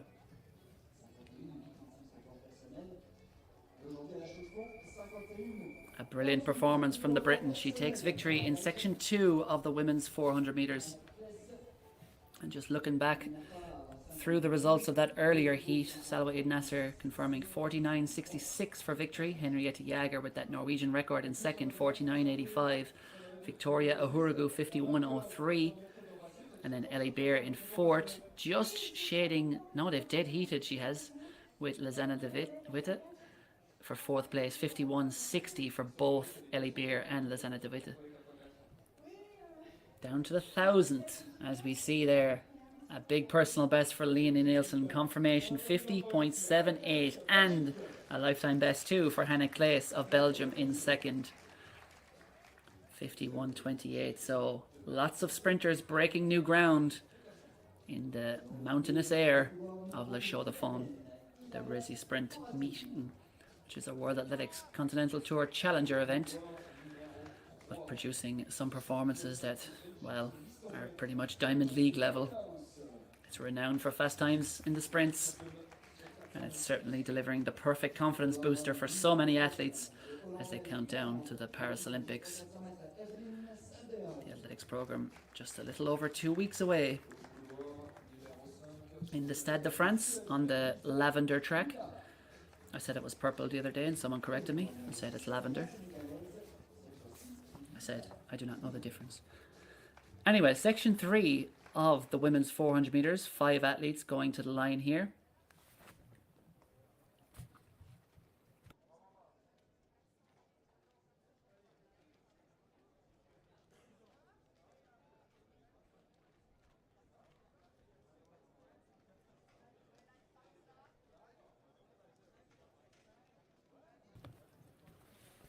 So 5 athletes to the line for section 2 of the women's 400 metres. In lane 2 from Italy, Ilaria Buratin. Lane 3 from Belgium, Camille Loos. Lane 4 from the Netherlands, Evelina Salberg. Lane 5 from Sweden, Lisa Lilia. And lane 6 from Senegal, Fatou Gaye. Quickest in the field this year is in lanes 4 and 5, Evelina Salberg and Lisa Lilia. The Dutch and Swedish runner. As we look at that stagger unwinding into the back straight, it looks like Salberg, the Dutch star who has gone out the hardest, eating into the lead there or the stagger of Lilia and Guy in the lanes outside her. She looks to be clear. Rest of the field looks to be pretty much evenly matched for a second at the moment, but Salberg turns for home in command of this field as things stand. She's a member of the Dutch relay team. She helped them to gold in the World Championships, the women's 4x400 metre last year. And she was second recently at the Dutch Championships behind Lizana de Witte. And Salberg is powering to the line here. This is huge from Salberg. 50.96, disbelief on her face. And the Dutch stars have come to run today. smashes her lifetime best. As you can see, 51:22 her best, and Salbert, for the first time in her life, is below 51 seconds. The 25-year-old Dutch woman, I don't think she can quite believe it. She ran that race with authority. It was very close for second. As you can see there, it looked like a normal race for her, normal reactions, and then about 2 seconds after the line, she realized, I am now a 50-second athlete. 50.95. What you feeling? Regardez, yes. That was strong. Good start, good finish. Yes. Finally, but sorry. N'arrive pas à y croire. Allez, on applaudit bien fort, elle a bien. Elle est rentrée dans le top 10 européen. And Salbert, I think it's not so much fatigue for her, it's more a case of disbelief that she needs to recover from before she does a longer interview. And brilliant to see her teammate and friend there, Lizana de Witte, one of the first over to congratulate her. They've soldiered on many relay teams over the years, and they'll be doing their thing once again in Paris. Evelina Salbert, one of the many Dutch athletes, going so well.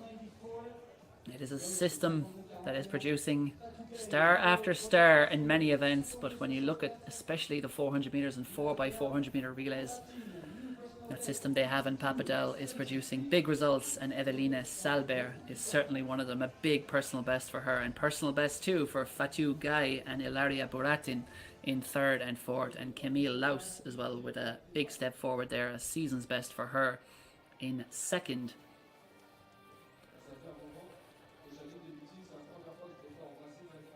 So just one more section to go in the women's 400 meters.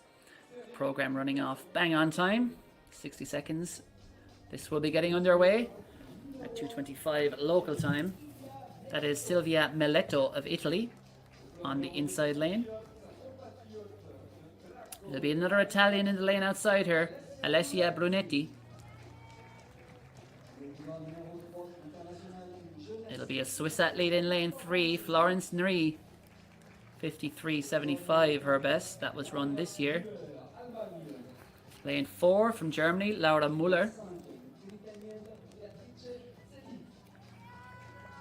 Beatrice Zelli, 53.65 her best. She's run just shy of that this year. And on the outside from Switzerland, Sophie Martin.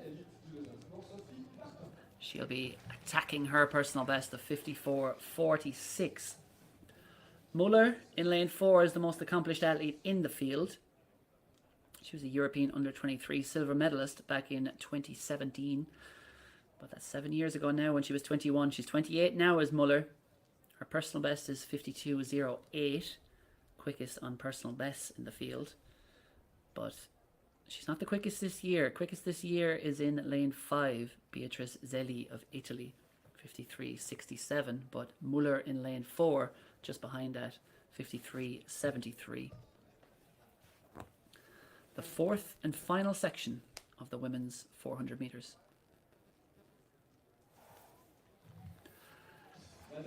Away they go, and I'm sure we'll see more season's bests, personal bests falling here. It looks to be Müller, the most accomplished athlete in the field, who has gone out hard there over that first 100. She's eating into the stagger of Zelli and Martin in the lanes outside her, and it is Müller who looks to have command. Can't see anyone from the inner 3 lanes at the moment making their presence felt, but it looks like Alessia Brunetti is also going well there in lane 2. She is certainly up on her fellow Italian Silvia Melletto and the Swiss athlete Florence Nri in the lane outside her, but no doubt about who's leading as she approaches 300 meters. He's going to come through in about 40 seconds or so. It is Laura Müller of Germany in command, also going well as Beatrice Zelli looks to have second at the moment in lane 5, but Müller forging onto the line here by about 2-3 meters. How quick can she go? Laura Müller across the line. It is a season's best of 53.05. It is a big season's best for the German, the 28-year-old. 53.73 was her best. And that is a big step forward for Müller. It hasn't been an all too memorable season for her this year so far, but she is rounding into form.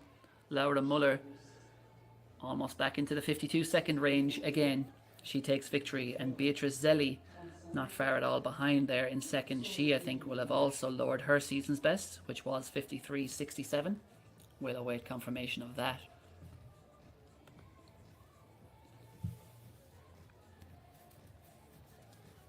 But next up on track will be the women's 100 meter hurdles, and that is one of the star events.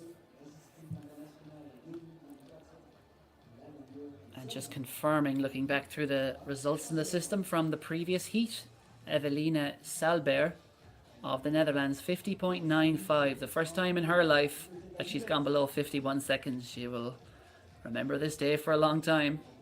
Camille Los of Belgium in second, 52.41, and then Fatou Gaye of Senegal, 52.64.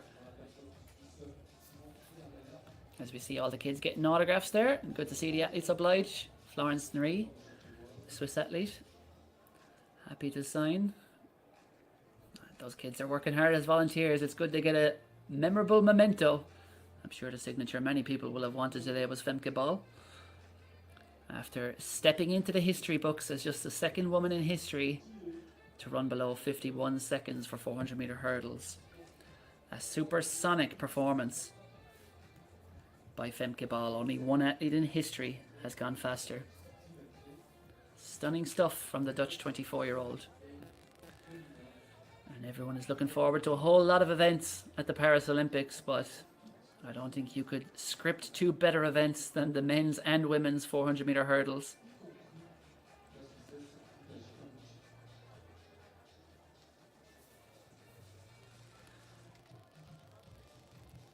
We'll look back. Confirmation there. Laura Muller, season's best for her, and a personal best for Beatrice Zelli of Italy in second. So we suspected there would be a personal best or a season's best falling there, and it did to the two women out front, Laura Muller and Beatrice Zelli. That completes the action in the women's 400 meters, but lots more to come this afternoon. And we have a cracking women's 100 meter hurdles coming up in just a few minutes time, about 15 minutes, as we run down the full list of the women's 400 meters flat races, hurdles. For a second I thought it was flat when you see a 50-second time, but of course that's because Femke Ball is an outlier among outliers, as you see, 2.5 seconds ahead of the nearest athlete. And that nearest athlete, by the way, is a world indoor 400 meter champion at Akoya and 4th place in the world final last year. But Femke Ball in a different stratosphere to everyone else today, 50.95. Yeah, I was mentioning looking forward to the Paris Olympics. What a showdown it will be on the men's side between Alison Dos Santos, Rai Benjamin and Karsten Warholm. Benjamin taking a rare victory on European soil over Karsten Warholm the other night in Monaco. And the head-to-head everyone is waiting to see. The two athletes who have only raced in a major championship, Femke Ball and Sydney McLaughlin-Leveroni.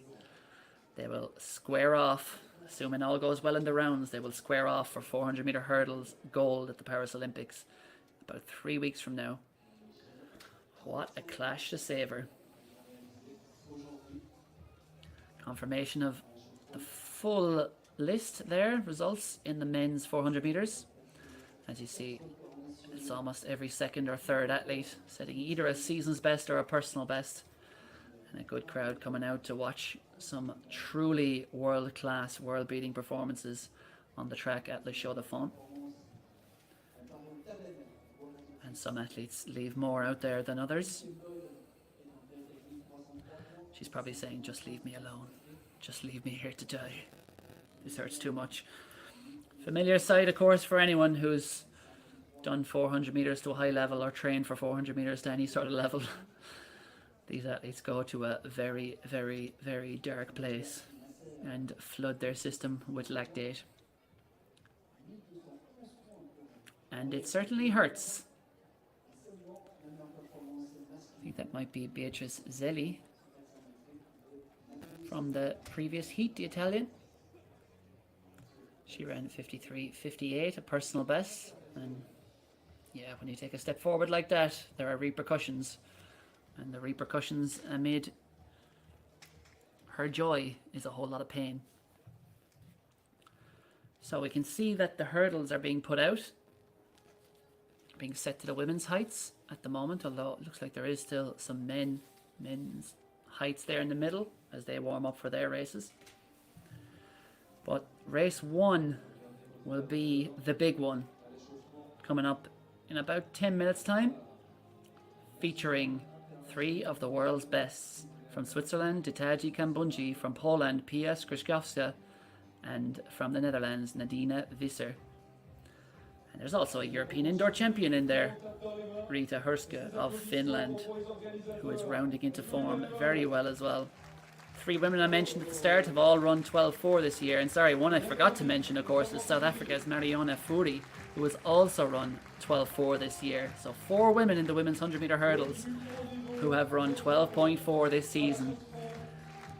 And with conditions good for fast running, who knows who might take a step into the 12.3s in the thin air of Le Chaux-de-Fonds at the Resisprint meeting, a World Athletics Continental Tour Challenger event.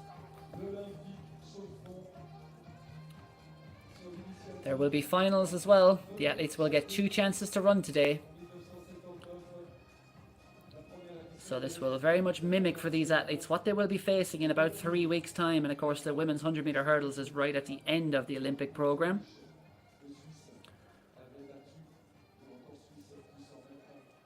So these athletes, probably a lot of the hurdlers, racing a little bit longer, a little bit later than most others, given 100 meter hurdlers tend to race very often as it is anyway. Not wanting to go into camp and just be anyway race rusty by the time they do get to the Olympics, because it is in the last couple of days of that program. So that's the reason you're seeing so many stars continue to race here in mid-July before they head to the Olympics. I'm very much looking forward to this first section of the women's 100 meter hurdles. It should be a great one. And these athletes, of course, will get the chance to simulate what it will be like at the Olympic Games with, it's 2:45 local time this is being set for. And then in a 90 minutes time, the finals will be coming up. But the athletes won't be too worried about who takes victory here today. Obviously, they will want to beat each other. They're competitive, but it's not about medals today. People come to Le Chaux-de-Fonds to hone their speed ahead of the big championships and also to get a very fast time on the board and build confidence. But of course, it can be high risk in the 100 meter hurdles. So often we've seen that when athletes are running their very fastest, they can get a little bit too close to the hurdles and it can sometimes end in disaster, even if they're 6 or 7, 8, 10 hurdles into the race. It's a high risk, high reward event. The lower you get over the hurdle, the faster it is, but it can all go horribly wrong as well. And let's hope all these athletes come through unscathed today as we look back on the fastest section of the women's 400 meters and that stunning run in second place. There was a lot of good runs in here. Salwa Eid Nasser, very impressive out front with a season's best. But pound for pound, you have to say the performance of that race and of the entire women's 400 meters, 49.85 by 21-year-old Henriette Jager. The Norwegian record takes almost a second off the Norwegian record in second. 49.85, 49.66 for Nasser out front. Victoria Hurugu there came through for third in this section, 5th overall, 51.03 for the Briton. And then on the outside, Ellie Beer ran 51.61. So season's best for Hurugu. Meeting record for Nasser and a season's best for Nasser. And of course, a national record for Jager.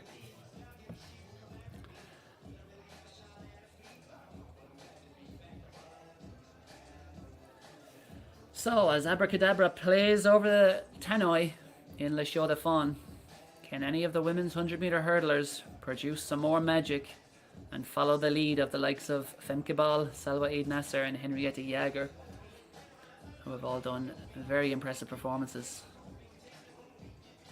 There is Kambunji running towards the camera. She'll be going in lane 4 in this first section. Kambunji has been in brilliant form.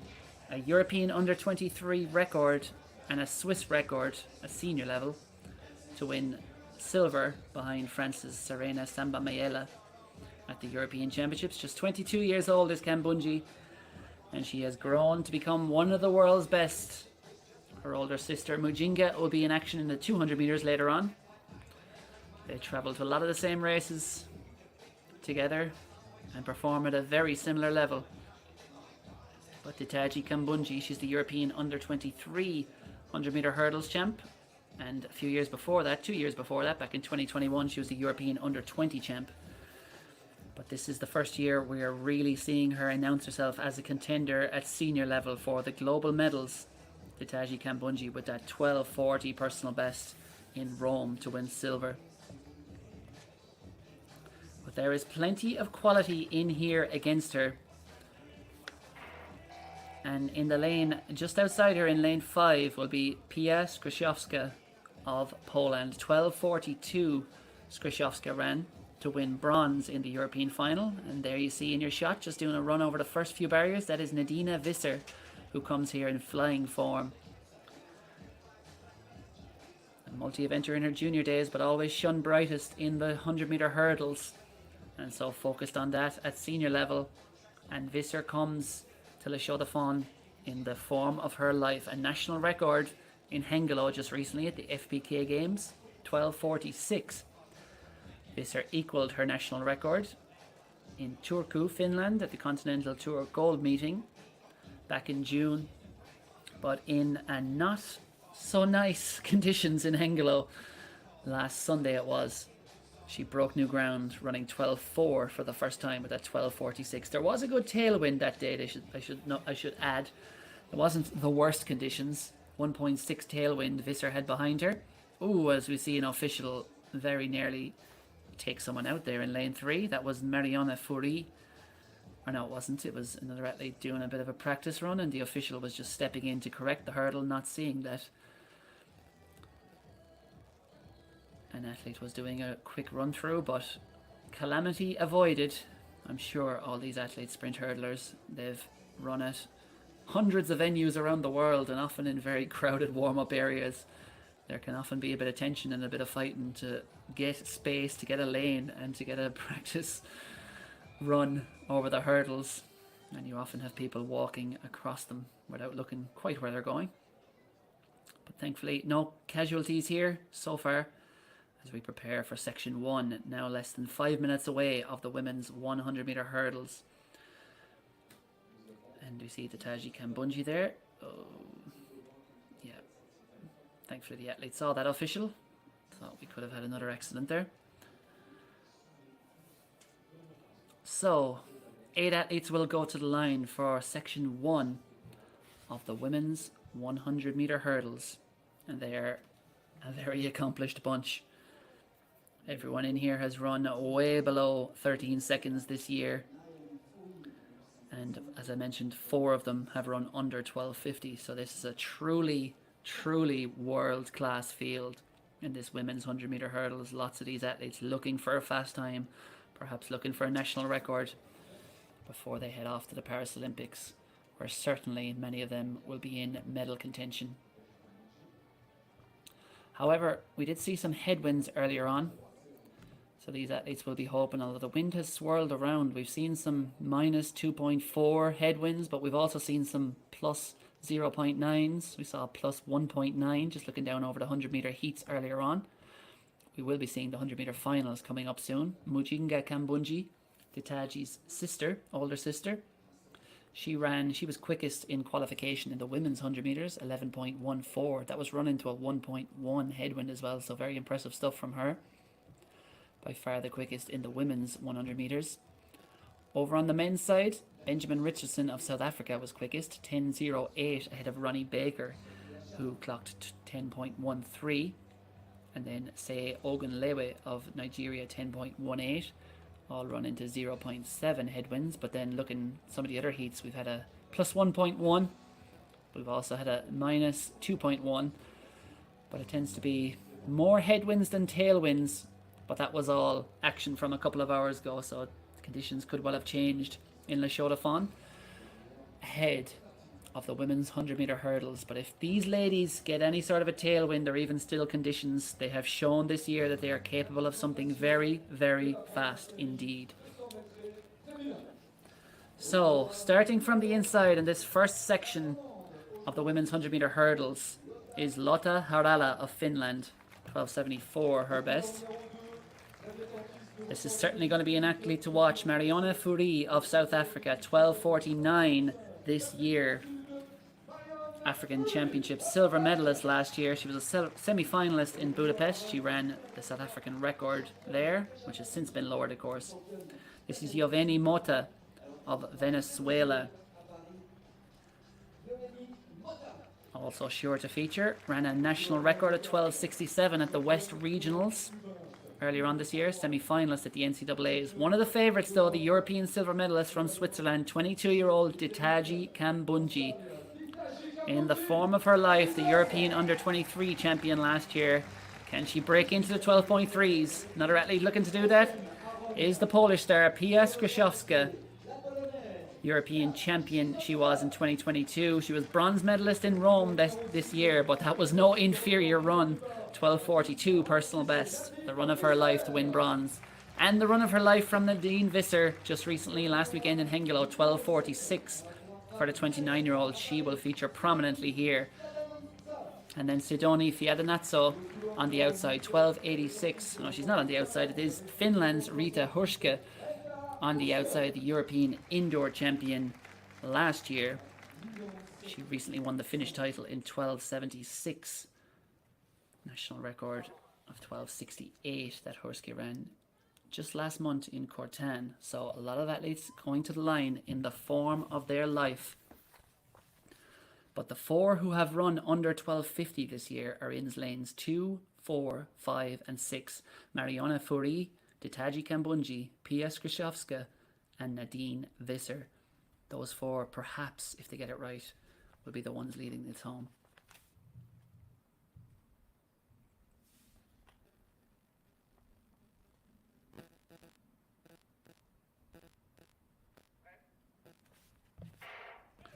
Away they go. It's a pretty even start, and Skrzydłowska has got the flying start she wanted, but Furi going very well there in lane 2, and now Nadine Visser coming through. She's in the form of her life after that Dutch record. So close between Skrzydłowska and Nadine Visser. 12.42 on the clock with a perfect following wind of 1.5, and I think Pia Skrzydłowska is bleeding. I think someone's after catching her with a nail there, I think, and it's on the right side of her face, so I would imagine perhaps that was Rita Hurska in the lane alongside her, who apologises to the pole.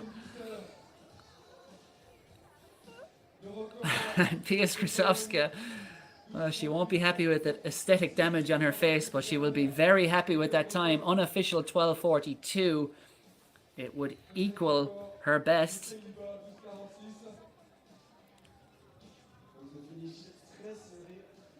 And we hope she's okay. She will be back later on, Pia Skrzydłowska.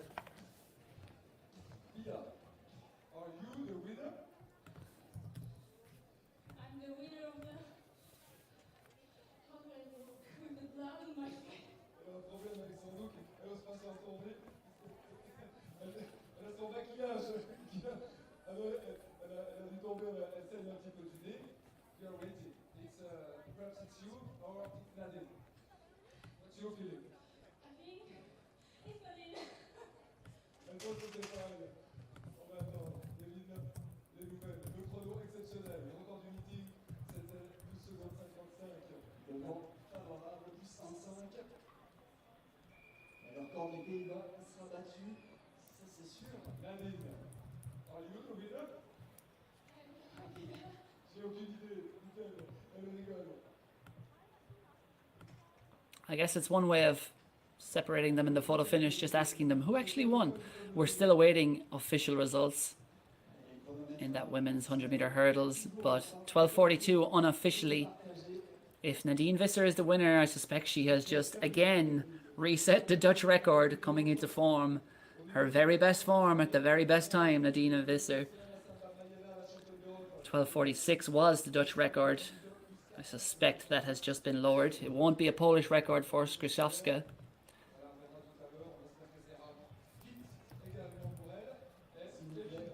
Polish record is 12:36, I think. Just checking that to make sure. Yes, 12:36 is the Polish record. Dates back to 1980, but it could be a personal best for Skrzydłowska, 12:42 in the European final in Rome. Has she just gone faster here? Those athletes, of course, will be back for the final in 90 minutes' time. And hopefully the damage for Pia Skrzydłowska is not too bad. But as the great Paula Radcliffe once said when she tripped and crashed into a cyclist, I think it was, on a training run when she was bleeding badly, she said, "I don't run with my face." So she didn't really care. And I'm sure Pia Skrzydłowska is made of tough stuff as well. She'll get a bandage, I'm sure, get some first aid in the meantime. And then she'll have a little over an hour to warm up once again for the final of the women's 100-meter hurdles.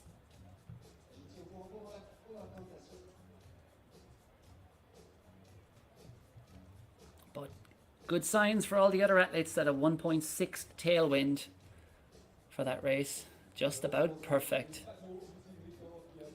Sometimes hurdlers, of course, especially in the men's hurdles, don't want too strong of a tailwind. It can just upset your rhythm and push you too close to the barrier, and things can go horribly wrong if that happens. But certainly no one will be really complaining about a 1.6.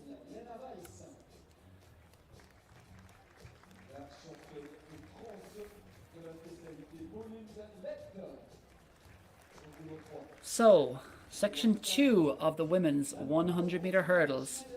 On the inside will be Lena Weiss of Switzerland. Lane 3 will be Pauline Lett of France. And in lane 4 will be Rosina Schneider of Germany. There is Selina von Jakowski of Switzerland, 13:01 this year. Looks a great chance for her to break into the 12 seconds. That is Elena Carraro of Italy, 13:06, her best this year.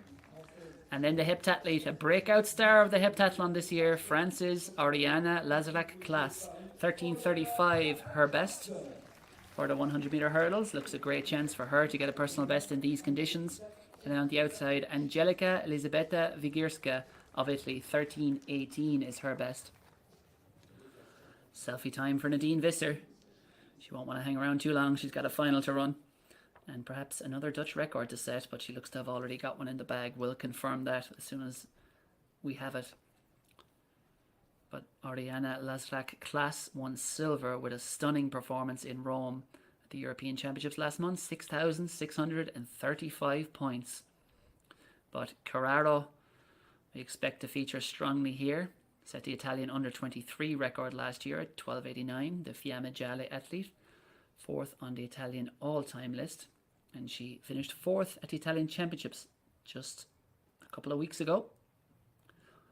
Carraro also won European under-23 silver last year. So look out for her. She goes in lane 6. One of the many athletes in this race who is threatening but not yet broken this 13-second barrier this season. Carraro is in the purple Nike strip there, 3rd from the left. In the middle with the arm warmers, that's Selina von Jakowski of Switzerland, 13:01 this year at the Austrian Open back in May. And also a 13:01 athlete this year is Rosina Schneider of Germany. Just with her head bowed there at the moment in that orange strip. Look out for Schneider, she should feature strongly here. Von Jakowski in lane 5. The German 26-year-old. She was a World University Games champion in the 4x100 meter relay all the way back in 2017, but she's based in Switzerland, runs for Zurich club there, and she recently finished 2nd in the Swiss Championships. I did call her German there, of course, because she is a dual nationality holder of Germany and Switzerland, but she is running internationally, of course, for Switzerland. So we'll stick to calling her Swiss for the time being. Von Jakowski certainly will be a contender here. And we would expect France's Pauline Lett in lane 3, Rosina Schneider in lane 4, and Elena Carraro in lane 6 to put up the best challenge to Selena Wojciechowski, but should be very close between those lanes on current form. Lanes 3, 4, 5, 6. Let, Schneider, Wojciechowski and Carraro. Away they go, and it's very even to the first hurdle. A brilliant start on the inside there from Lena Weiss, but now starting to assert herself as Elena Carraro. But in lane 2, Pauline Lett looks to lead, and down the outside. This is very close here. Very tough to know who got that. It was Pauline Lett in lane 2. It was Rosina Schneider in lane 4. And going very well on the outside as well was Angelica Elisabetta Vegierska of Italy. 13:18. But that was a race that ebbed and flowed. Look at the inside lane here. Lena Weiss got a flying start, led to the first hurdle, but then Pauline Lett in the lane beside her really started to come through there in lane 3. And then right down the outside, Angelica Elisabetta Vegierska had a brilliant run, as indeed did Elena Carraro. And Elena Carraro, you can see by the reaction immediately after the finish, she knew she was up there challenging for the win. We'll confirm whether she got it or not, but I think she has. And I suspect that may be a lifetime best for Carraro.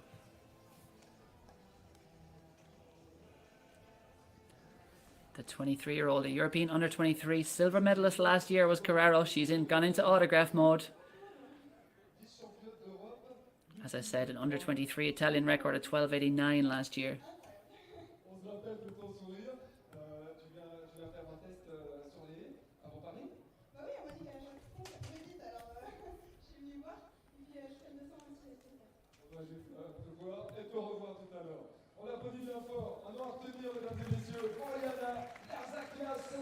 And I can confirm we don't have the results in yet from that officially, but we do have the official results from the first section, and it is Nadine Visser who has smashed the Dutch record with a tailwind of 1.5. It was confirmed in the end, so perfectly legal tailwind.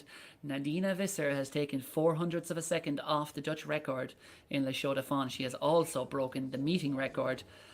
She has edged Pia Skrzydłowska into second. I don't know the thousands yet, but they've both been credited with 12:42.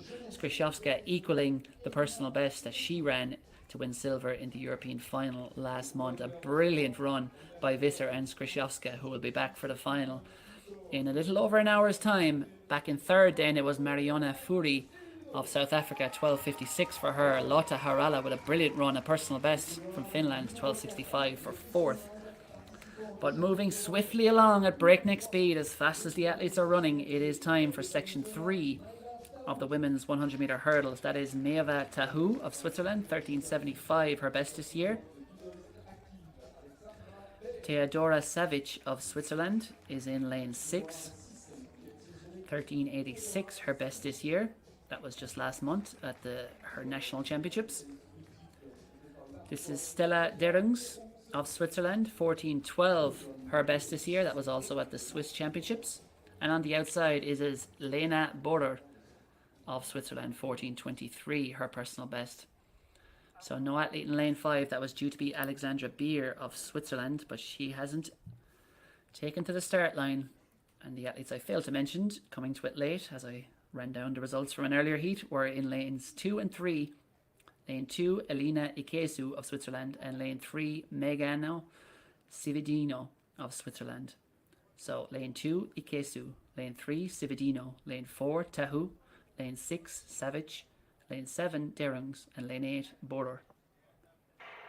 Away they go, and it's a good start from Tahu there, but the athletes on the inside appear to be leading. Cividino as well, also flying, and right down the outside, Derung's going well, but it looks to be Tahu has command at the halfway mark, coming towards the finish. She hit that barrier and hit it hard, but Maeva Tahu has enough to hold it together and dip under the 14-second barrier, 13:98 for her. It's not going to be a personal best.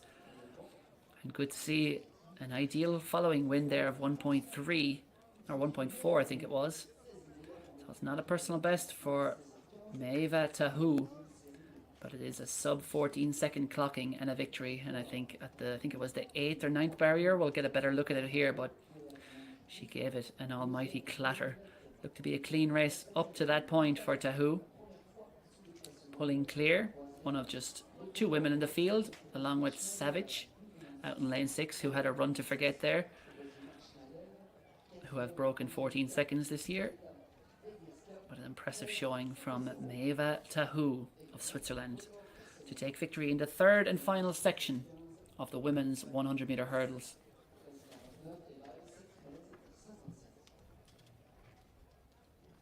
Next up on track, we're sticking with the sprint hurdles, and it'll be the men's 110-meter hurdles. And just looking back through those earlier sections, it was certainly a run to forget for Ditaji Kambunji, 13.19 coming in at the back of the field.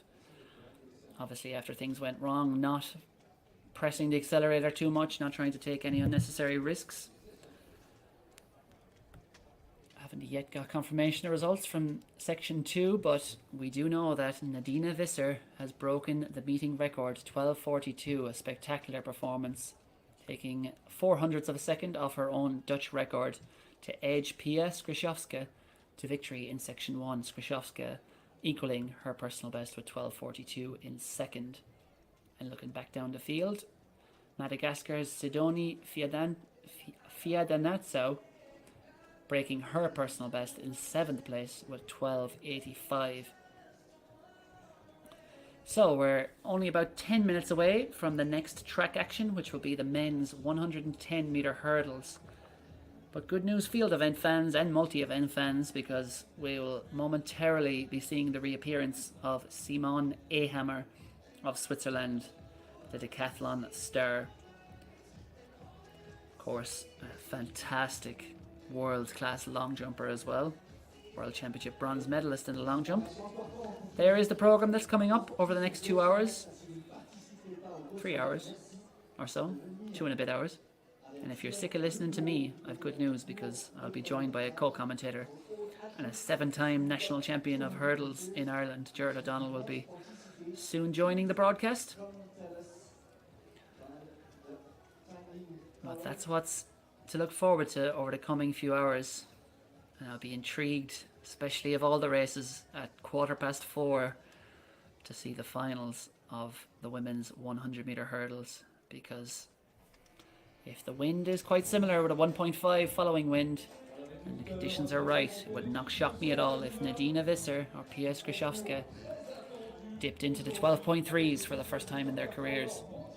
Confirmation there of that meeting record for Nadine Visser. 12:42 smashes her own Dutch record. Pia Skrzydłowska, that's an equaling of her personal best. 12:42 in second. As you see, the personal best keep on coming as we go down the field.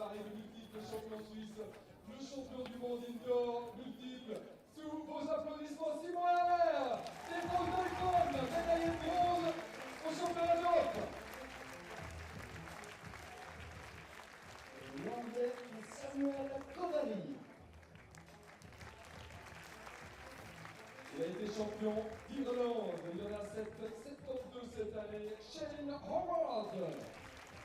So, just introducing the men's long jumpers. 2 8-meter men in the field. Simon Ehammer and Emiliano Lassa. Both of those have gone over 8 meters this year. Also in there is Britain's Samuel Kogali, Switzerland's Benjamin Pfoffler, Ireland's Shane Howard, Germany's Luca Herden, and Germany's Oliver Koletzko.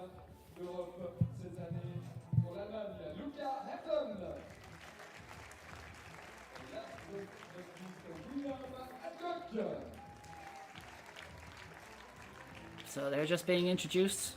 We'll keep one eye on that. But the main eye, I guess, will be on the track in the minutes ahead, as the men's 110-meter hurdlers prepare to take to the track.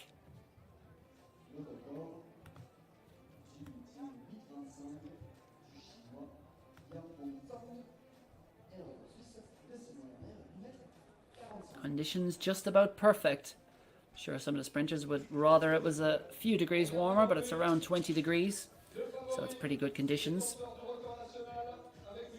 And on the long jump runway is Simone Ehammer. He's been in fantastic form in general this year. World indoor champion in the heptathlon. 8:41 in qualification at the European Championships in Rome. He has started with a big one and the crowd certainly like it. And he seems to like it too. Simon Ahammer getting ready to challenge for medals in Paris. Set the Swiss record at the European Championships. As you see there, that looks to be very close to the 8-meter range.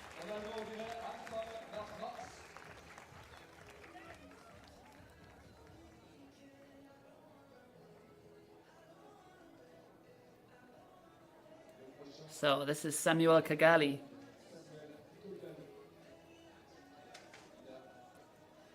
.792 jumper this year in Annecy. Personal best. And given they are running the same direction as those sprinters, he will have a tailwind on his back as he comes down the runway. So perhaps it's the first ever 8-meter jump in the offing for Samuel Kagali. The conditions look pretty optimum, and of course the thin air of the Chaux-de-Fonds helps the jumpers just as much as it does the sprinters. Less wind resistance. It's not massive, it's well over 750 visually, but it's not threatening his personal best of 792. But you can see there that windsock in the center of your shot. It is a tailwind for the sprinters, and it's exactly the reason that the sprinters come to Le Chaux-de-Fonds.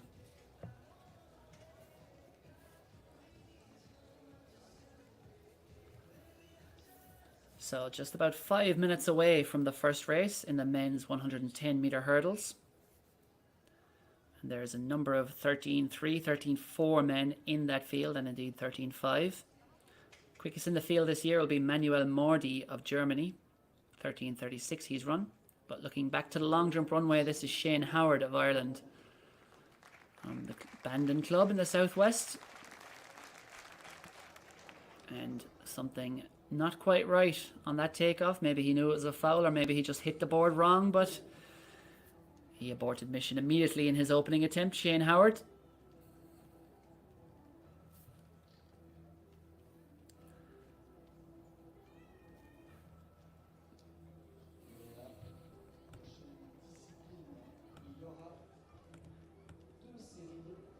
But back on track for the men's 110-meter hurdles.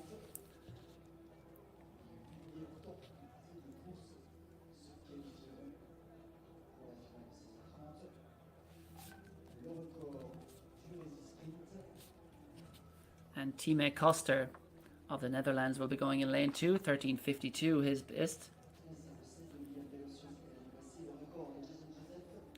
He was due to be in section 2, so it looks like he's been given an upgrade.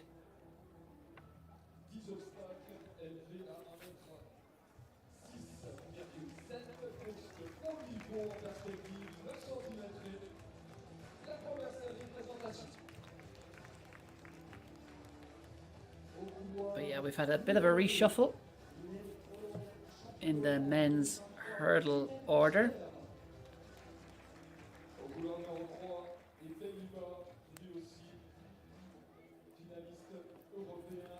So it will be in the first section, Time Koster on the inside, and beside him Koen Smet of the Netherlands. Lane 4 will be Enzo Diesel of Austria. And then beside him, Manuel Mordi of Germany. He'll be one of the favourites for this, the quickest man in the field so far. He was the last man to get in on the world rankings for Paris. He booked his Olympic ticket. Luis Francois Mendy of Senegal will be going in the outside lane.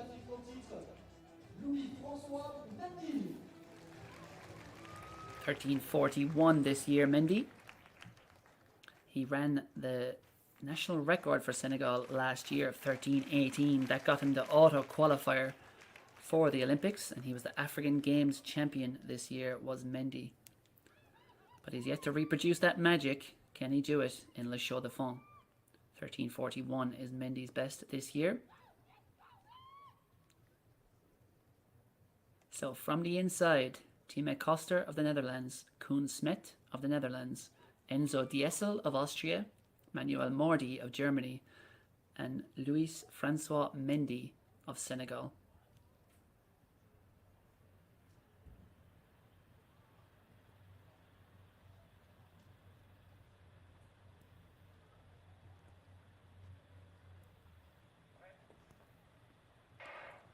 Away they go. Looks like Diesel's got a good start there in the middle of the shot, but Smet going very well beside him, and now down the outside, Mendy starts to assert his class. The 13-1 man. He is the class of this field at his best, and he looks to be back to his best here. Luis Francois Mendy, 13:35 with a slight following win, but it's almost still conditions. Unofficially takes victory, and it was a clear victory there for Luis Francois Mendy, the national record holder for Senegal. You see there just a bit of an untidy race for Koen Smet in the end after that brilliant start. Second from the top, clattered a few hurdles, but Mendy was crisp and clean and classy all the way. Luis Francois Mendy, 13:35 unofficially.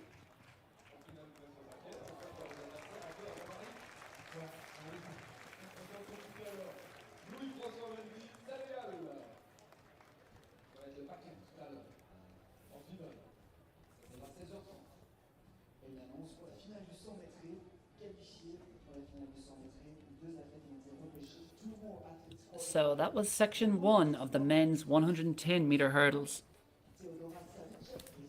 Section 2 will be coming up in just a couple of minutes' time.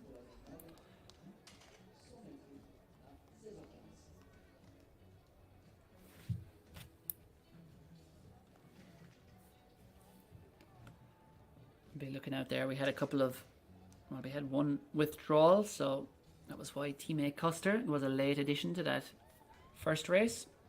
Just 4 men going to the line for the second race.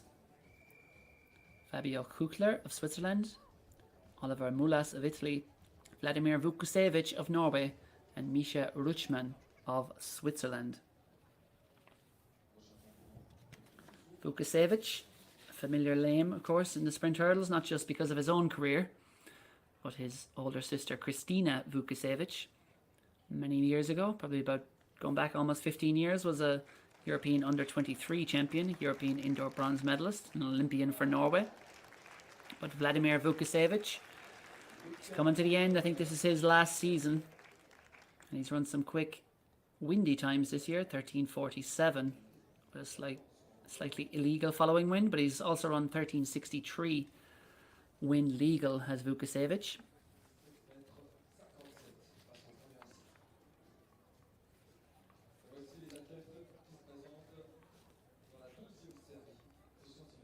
But it will be Fabio Kukler of TSV Rothenburg Athletics, the youngster, who will be going on the inside lane, lane 2, or is this lane 3, I think? And then it is Oliver Mulas beside him, the Italian. He's run 13:89. As I mentioned, Vladimir Vukusevich in his final season. He's run 13:63 wind legal this year, but he's been under 13.5 with an illegal tailwind. And then on the outside from Switzerland, Misha Ruchman, 13:93 this year. So 4 athletes, lanes 3, 4, 5 and 6. On the inside from Switzerland, Fabio Kukler. In lane 4 from Italy, Oliver Mulas. In lane 5 from Norway, Vladimir Vukusevich. And on the outside in lane 6 from Switzerland, it's Misha Ruchman.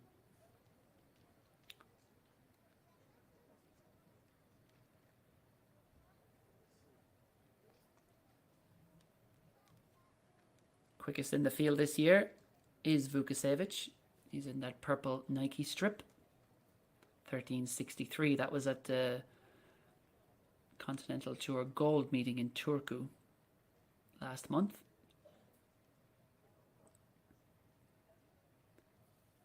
We'll see what the Norwegian can produce here.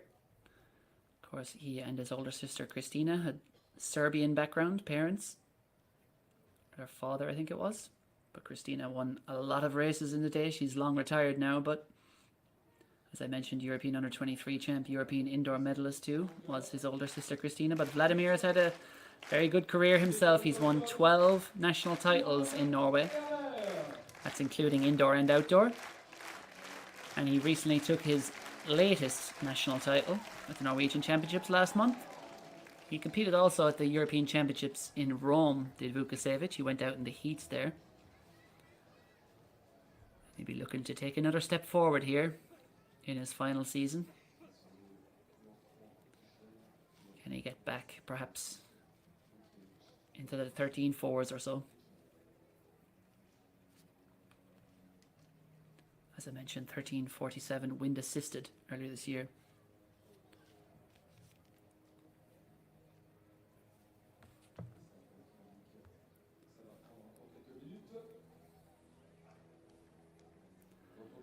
So slight delay. I think we were just a bit ahead of schedule. This race was due to go off at 3:14. It is still 3:13, so I think the starters, the Swiss love precision, that's for sure. They don't make all those watches for nothing. And I think they were just holding on to stay on track and make sure this goes off on time and not early. I'm sure lots of the athletes' families and friends and clubmates, fans around the world will be tuning in to catch a glimpse of them, so they don't want to miss out. But Samuel Kogali on the long jump runway. 7:92 his best, his personal best this year in Annecy, France, back in May. But Simon Ehammer will be very much favoured on home turf. To reign supreme there, 8:45 his personal best, Ehammer, for the long jump. But as I mentioned, 8:41 in qualifying at the European Championships in Rome. It was a stunning performance. Lots of big marks, of course, over there on that elevated runway. Lots of conspiracy theories and thoughts going on about whether or not it acted, I suppose, like a gymnastics floor and propelled the athletes a little bit better. Certainly some big jumps, but Ehammer is a man who has done it there and he's done it elsewhere as well. He has shown he can jump in the 840s. Will we see something like that today from the 24-year-old Swiss star? But Ireland's Shane Howard is on the long jump runway. We saw him duck out of his first attempt, but he's got the white flag this time, and that was a genuine attempt and looks a solid one, although he's not overjoyed with that reaction. Shane Howard. And the men have had enough. They've taken a seat in section 2 of the men's 110 meter hurdles. And is that a white flag I see at last? Or certainly a notepad being raised in the air by the official there halfway down to say all is well. These men can take to the track and get underway because the Swiss hosts are now actually running a minute behind, shockingly. So it is section 2 of the men's 110 meter hurdles. And on the inside in lane 3 it will be Fabio Kuchler of Switzerland. In lane 4 from Italy, Oliver Mulas. In lane 5 from Norway, Vladimir Vukašević. And lane 6 from Switzerland, Misha Ruchman. 4 athletes for section 2 of the men's 110 meter hurdles. And they're going to have to wait a minute longer because the long jump is ongoing. And given the support, I suspect that might be Simon Ehammer.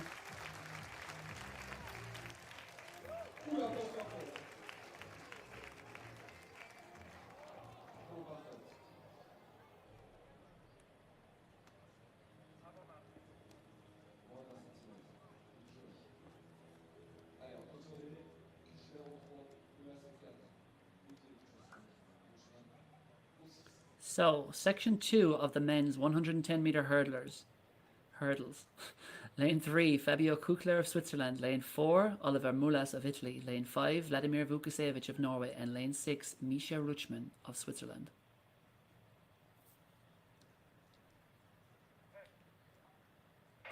Away they go, and Vukašević got a flying start there, but going well on the inside too is Kuchler. Very close between the two of these and Oliver Mulas at the moment, but now Vukašević's class starts to tell. Coming up to that 10th hurdle, he's over. It's a clean race, it's a good race. It's not quite a season's best, I think, for Vukašević. Unofficial anyway, 13:63 is his best this summer. 13:66 there unofficially, but Vladimir Vukašević, an impressive win in section 2 of the men's 110 meter hurdles. And he'll have another chance to get back out there in a couple of hours' time. But a win there 3 fingers in the air, and Vladimir Vukašević, in what I understand is his final season, with a win on the board, 1366 unofficially for the Norwegian.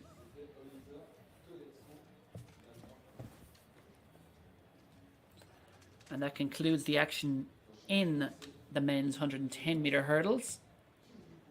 The next track action that's upcoming will be at 3:30. So about 12 minutes away, that will be the men's 100 meter finals.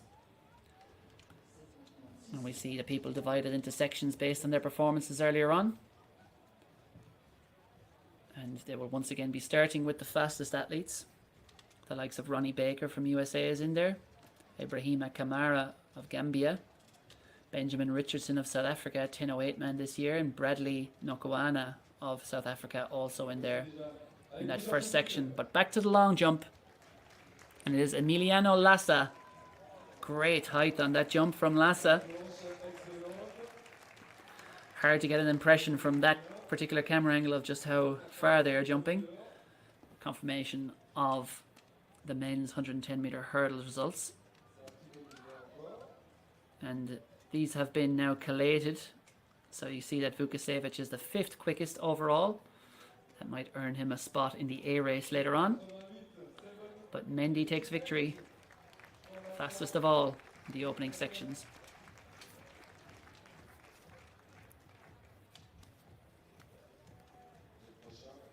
So about 10 minutes till the next track action. The men's 100 meter finals. We'll have 3 of them. Featuring, they're just looking down as they've sorted out the order. The likes of Adam Jamili of Britain will be in the 3rd section as he continues his comeback, trying to get back to his best. Section 2, we've got CJ Green of Antigua and Barbuda there as well. 10:21 man this season. But the A race, the fastest section, will feature the likes of USA's Ronnie Baker, Gambia's Ibrahima Kamara, South Africa's Benjamin Richardson, Bradley Nkwana of South Africa also in there, all men who are running in the low 10-second range. But as we see Hayden there, where's Luca Herden, that is, of Germany.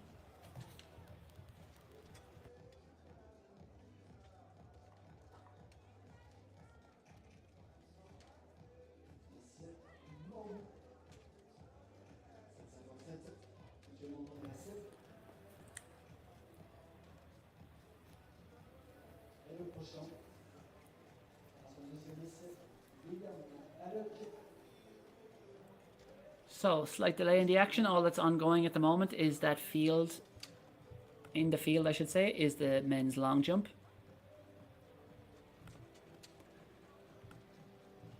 And confirmation, just looking back on the earlier competition, we weren't getting the results as they were happening. But Sally Sarr, as we suspected, did take victory in the women's long jump with 14:10 as we look back to the men's long jump.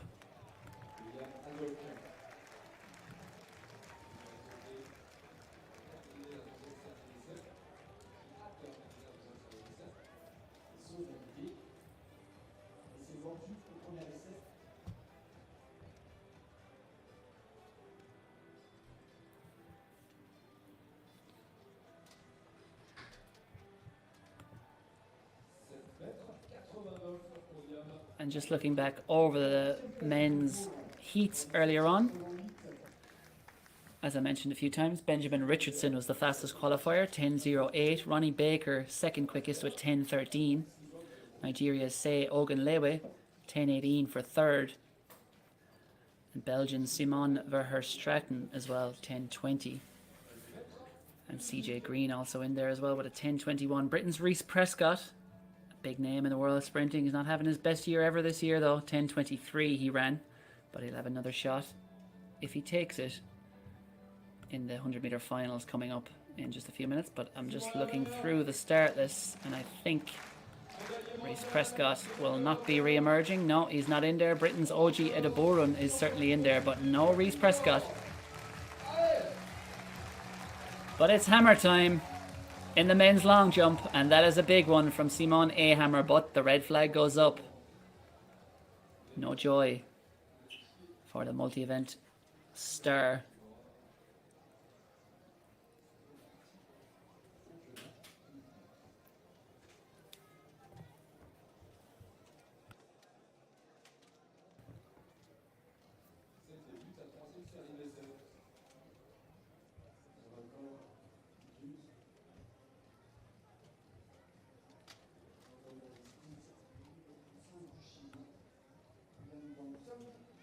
Back on the runway, Samuel Kigali of Great Britain.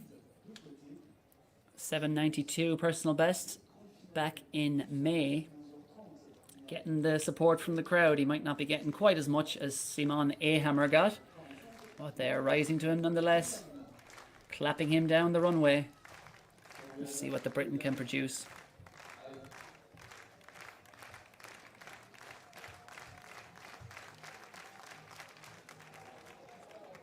It's a big one, and I think he looks back nervously waiting to see if it's a white flag or a red flag.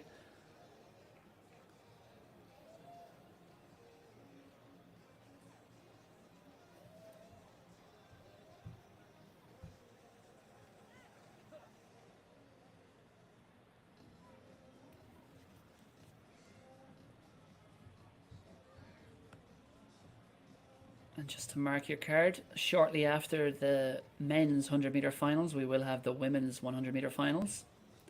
Plenty of talent in there, and just looking back through the results of the heats earlier, it was Mujinga Kambunji of Switzerland, the quickest qualifier with 11.14 into a pretty stiff headwind of 1.1. Jamaica's Kemba Nelson, next quickest with 11.15. Switzerland's Salome Cora, 11.17 she ran. And then Luxembourg's Patricia van der Weken, 11.22 was the fourth quickest in that section 1. Just looking down through the other sections. As we see Shane Howard of Ireland in the men's long jump. Section 2 of the 100 metres earlier had a tailwind, and it was the Dutch sprinter Marija van Hunenstein. 11.27 she ran there, season's best. The benefit of that little tailwind, and a perfect tailwind in section 3. And France's Helena Parisot made good use of it to set a personal best of 11.24, as indeed did Germany's Jessica Bianca Vesoli in second, 11.36. And in section 4, there was also a personal best for Pauline Lett, who we also saw in the hurdles, despite a headwind, a strong headwind of 2.4 meters per second, but she clocked 11.84 there. So a busy day for Lett between the sprint and sprint hurdles, but we've got lots more to come here over the next 2 hours or so. First up on track, it's going to be the men's 100 metres. That'll be followed by the women's 100 metres. And then not long after, it'll be back to the hurdles. Men will be first up there. Or no, it'll be the women first up there at 4:15. And then the men will be on at 4:30. And then it's over to the 200s to round things off. Men at 4:45, women at 5 p.m.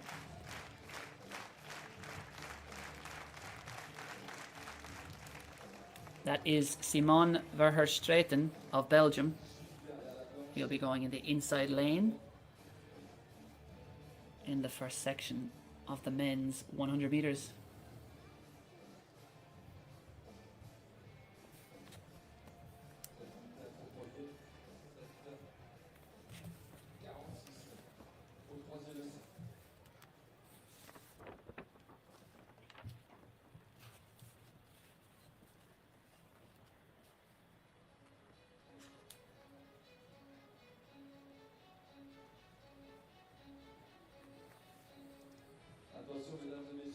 So the full lineup, this is what we'll call the A final of the men's 100 metres.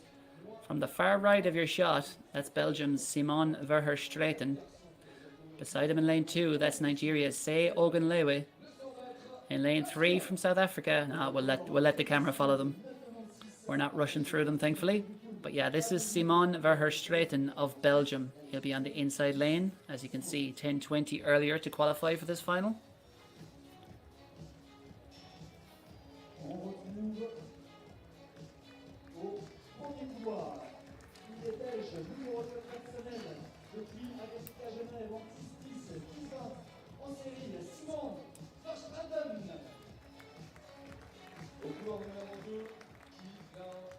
In lane 2 from Nigeria, Say Ogunlewe, 10:18 earlier on to qualify.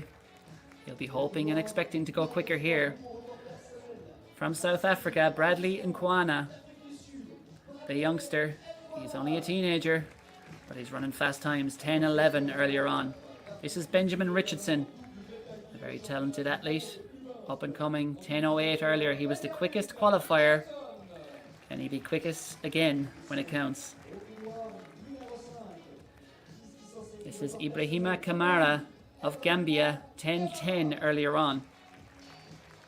Can he get into the 10-0s here? And a name that will be familiar to many, and indeed a face, former world indoor medalist Ronnie Baker. He's been jumping around the European circuit a lot in recent days and weeks, since those US trials where he fell short of the team. This is Ryan Zeze of France. He's a two-time French champion at 200 meters, helped France to a European silver medal in the 4x100 back in 2022 in Munich. And on the outside from Germany, Lukas Ansa Pepra. The full lineup: lane 1, Verherstraeten; lane 2, Ogunlewe; lane 3, Nkwana; lane 4, Richardson; lane 5, Kamara; lane 6, Baker; lane 7, Zeze; and lane 8, Ansa Pepra. The A final of the men's 100 meters.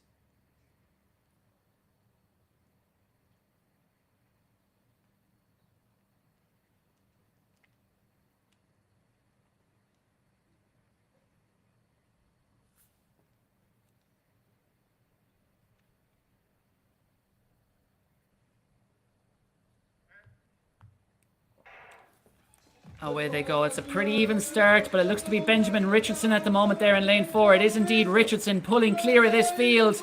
This is an impressive win from Richardson. 9:87 on the clock with a perfect wind of 1.9. Benjamin Richardson of South Africa has smashed it in the A final.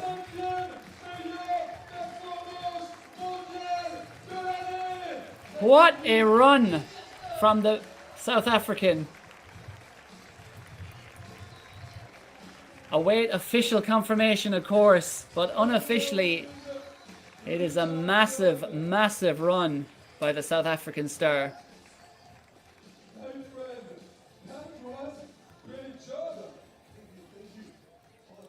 The South African record, of course, is 9:84 by Akani Simbine. He's not that far away from that at all.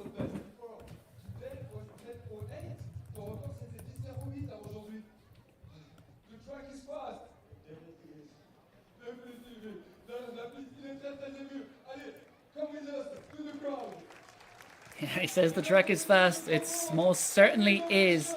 Benjamin Richardson, of course, though. He's been a star in the offing for many years, of course. He was a world under-20 champion, a silver medalist. He's been in African Championships, I should say, a silver medalist. But now we do have an adjustment, 10:08. That would make a lot more sense than 9:89. Seen some issues with the clock, but we think that is confirmed. No, 9:87 confirmed for Benjamin Richardson. He has just taken over 0.2 of a second off his lifetime best. 10:08 he came in with as his personal best, and Benjamin Richardson has just absolutely obliterated it. 9:87 with a perfect following wind of 1.9. Given the incorrect time that was initially displayed for Liam Marvin Bonavacia earlier, I'm just a little bit hesitant to be sure about that, but it looks like it is indeed like flashing up, as it's not yet in the system as official, at least what I'm looking at. But 9:87 for now is what we have for Benjamin Richardson. But given, it wouldn't be that surprising at all, given visually how far he pulled clear of that field. It was hugely impressive. He got out well, and for a tall man, he just kept on going, pulling away from the likes of Ronnie Baker and many others. Stunning stuff from Benjamin Richardson.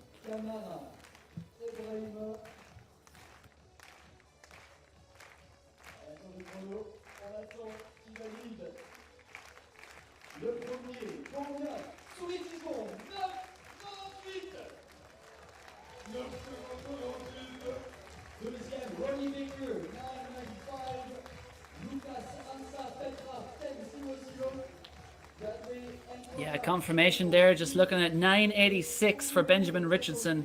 A stunning performance and a whopping personal best. I'm pretty sure that'll be second on the all-time list for South Africans, behind Akani Simbine's national record. Ronnie Baker with a big step forward there as well, and second on his recent runs, 9:95. And Gambia's Ibrahima Kamara with 9:98 in third. breakthrough runs for a lot of athletes. They came for fast times, and they've certainly got them at Le Chaux-de-Fonds. But moving swiftly on, how do you follow that? Section 2, this will be the B final of the men's 100 metres, and on the inside from Italy, that's Roberto Rigali.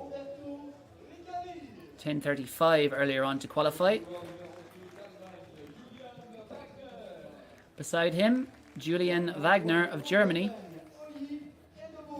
OG Edeborun of Britain, 10:28 earlier on to qualify for this final. CJ Green, he's been out there on the European circuit as well a lot in recent weeks. Owen Ansa of Germany, we'll look out for him here as well. 10:27 earlier on, about 2 hours, no, that's more, it's about 3 hours ago now, that final. Kobe Vleminks of Belgium, 10:31 earlier on to advance to this B final. Alexander Askevich of Germany, 10:34 earlier this afternoon. And on the outside, Abdoulaye Drame of France, 10:43 earlier on. So lots of these men having witnessed that performance, that stunning performance, the 986 from Benjamin Richardson. I'll rank him quite highly on the global list this year for the South African. But can any of these men get close to that 10-second barrier? The lineup from the inside: lane 1 Regali, lane 2 Wagner, lane 3 Edeborun, lane 4 Green, lane 5 Ansa, lane 6 Flemings, lane 7 Askevich, and lane 8 Drame.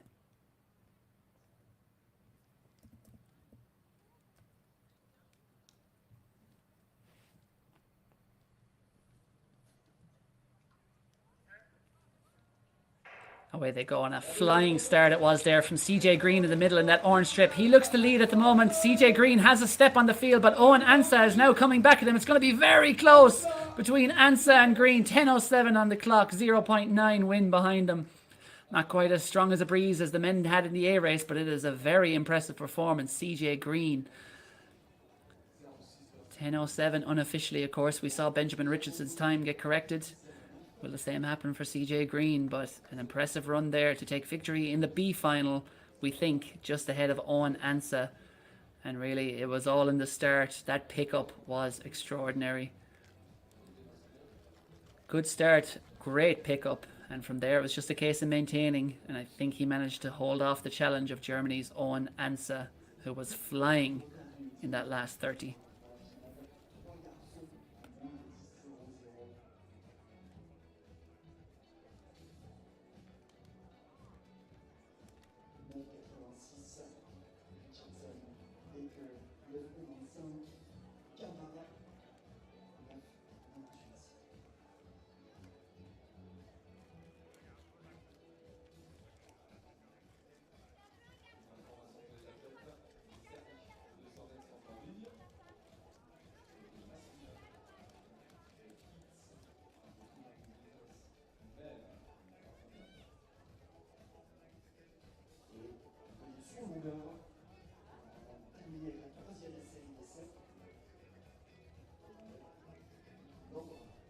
Confirmation there of a meeting record for Benjamin Richardson, 986.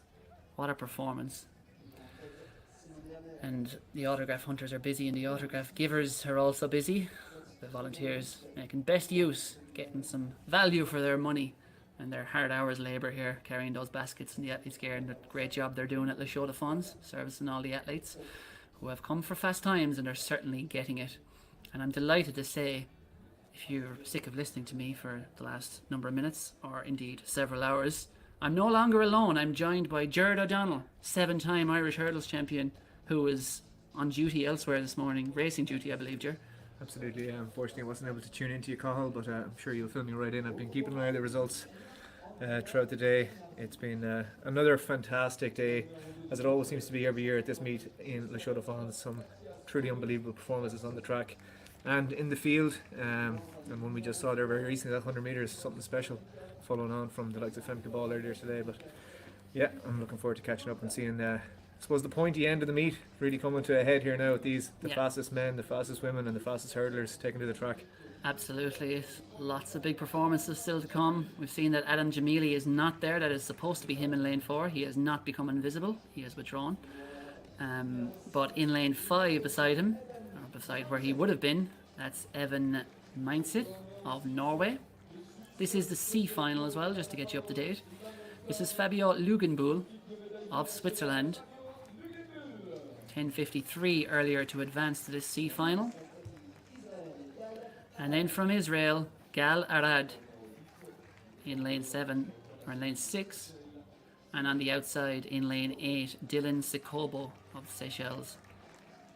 10:59 he ran earlier on to qualify. So the full lineup from the inside: lane 1, Andrea Bernardi of Italy; lane 2, Matthias Hove Johansson of Norway; lane 3, Gift Leotlila of South Africa; lane 4 is absent, that was supposed to be Adam Jamili; lane 5, Evan Meinseth of Norway; lane 6, Fabio Luginbuhl of Switzerland; lane 7, Gal Arad of Switzerland, or of Israel; and lane 8, Dylan Sekobo of Seychelles. The C final of the men's 100 metres.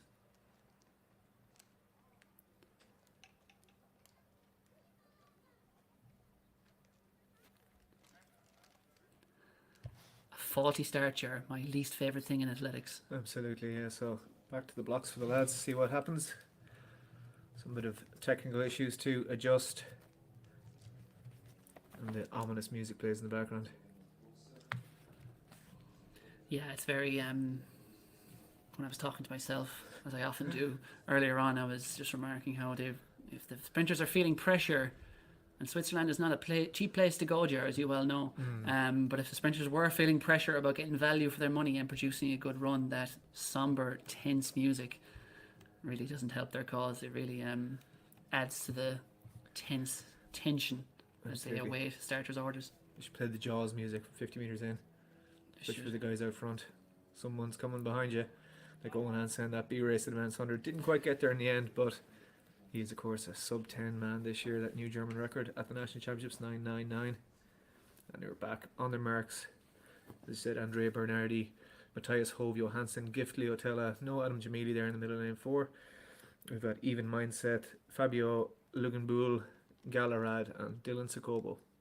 7 men for Section C, the C final of the men's 100 metres.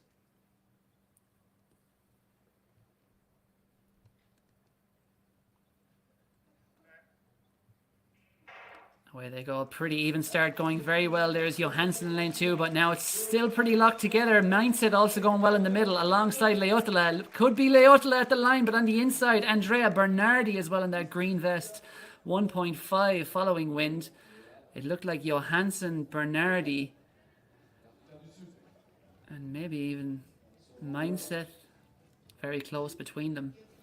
Yeah, all those men in the middle really tightly bunched, as you said. It was nothing really to get to change between them. So when we get a look at the replay and see who has done what here, we can see there, yeah, right on the inside, Andrea Bernardi in that green vest, and Gift Leotella, the South African man, possibly got into the lead ahead of him, but a tight one for sure. Yeah, not much to choose between them.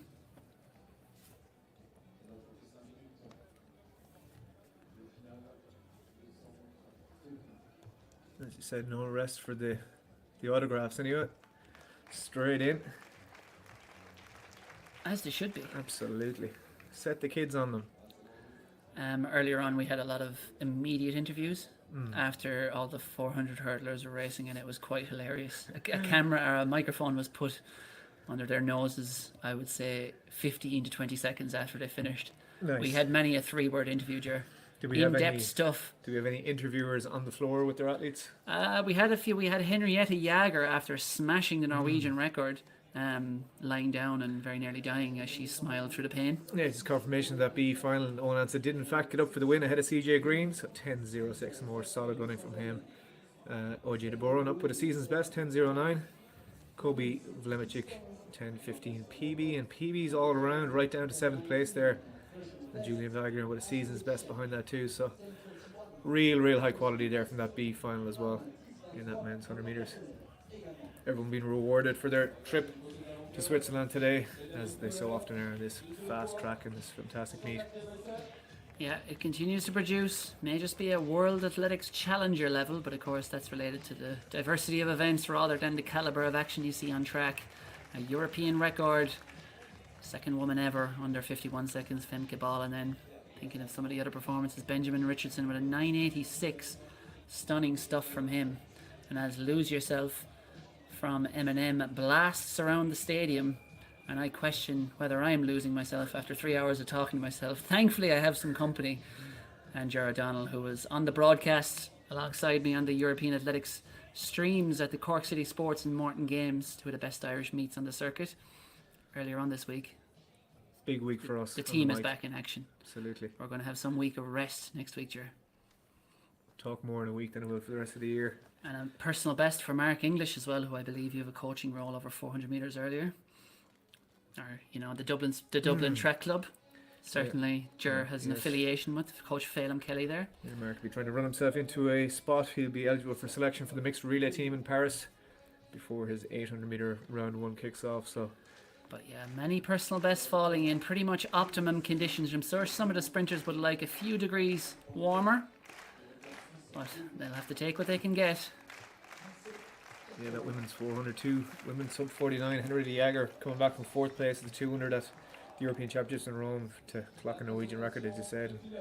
And Lena Nielsen usurping her twin sister Lavia with a PB in the 4 flat, the 400 metre hurdler who'll be heading off to Paris in that event. Sister will take to the track in the individual 4 flat. But a newborn sibling rivalry once again. But it is the A final on track of the women's 100 metres. Yeah, Salon Cora there. See 11:17 qualifier for her from the Swiss athlete. And beside her, one of the absolute stars of Swiss athletics for the last number of years. She will get a roar from the crowd. And that is, of course, Majinga Kambunji, 11:14 earlier on today. Should be hoping to go quicker than that, and certainly go quicker than that in a couple of weeks' time in Paris. Okay, so back into the final. Cameron Nelson, the Jamaican, 11:15 earlier on today.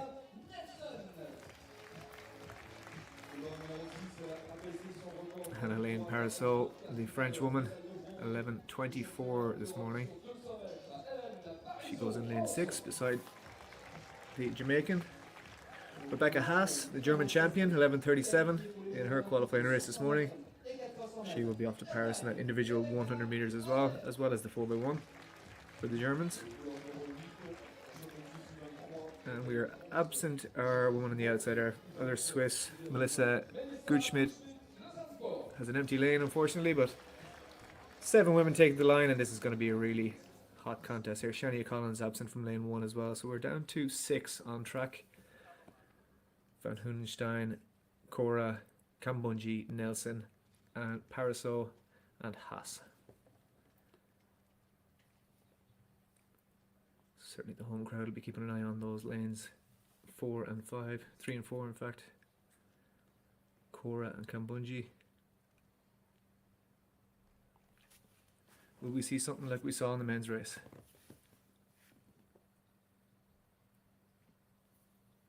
That meet record of 10:90. Could it be under threat? And cleanly away, and there Kemba Nelson has a really good start. Kambunji now starting to come through, and she is into the lead with 30 metres in, and she's got some company with Cora beside her, but Kambunji is streaking away. She's got a metre coming up towards the line. Cameron not quite favourable for us there, but 10:90, as I said, that meet record, if that is official, it has been equalled with a plus 1.4. Will it be corrected to 10:89? But wow, what a run there from Majinga Kambunji.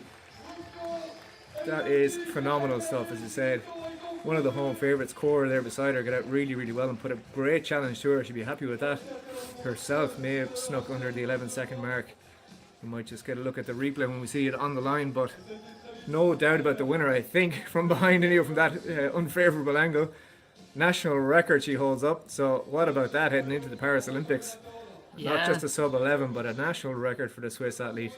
10:89 was that national record, also done on Swiss soil, but in Zurich. See what she has to say You there? can translate this for us, Carl. My German is very poor. Or Swiss. French.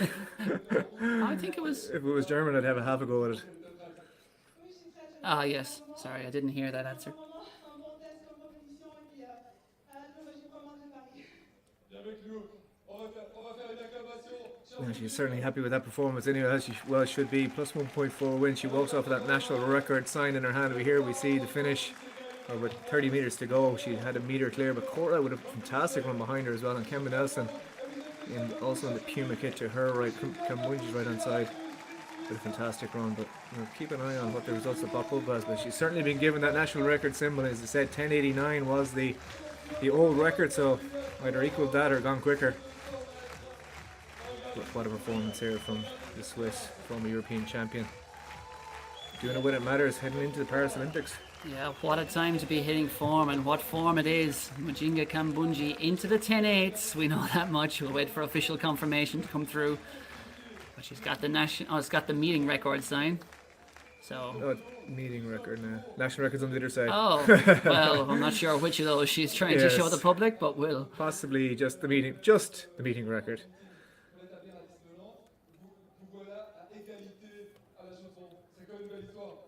C'est une belle histoire, oui, bien on a encore 2 semaines et demie jusqu'aux Jeux Olympiques, après assez de temps pour me préparer encore et faire les derniers, travailler aux derniers détails et puis je suis vraiment de voir ce que je vais être capable de faire.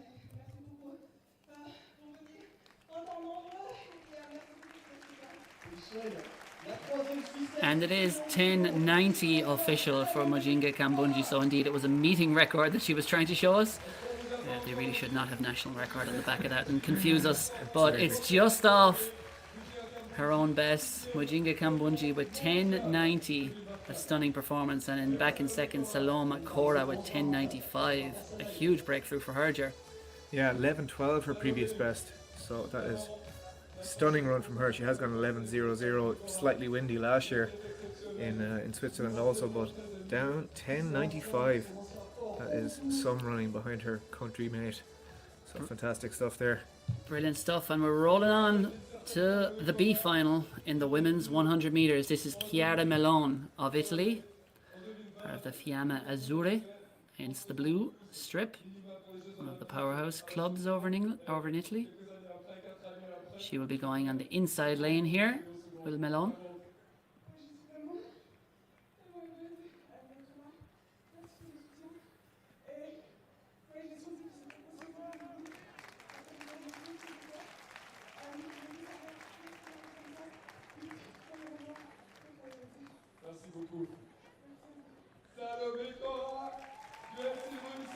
Did you hear that interview there with Salome Cora?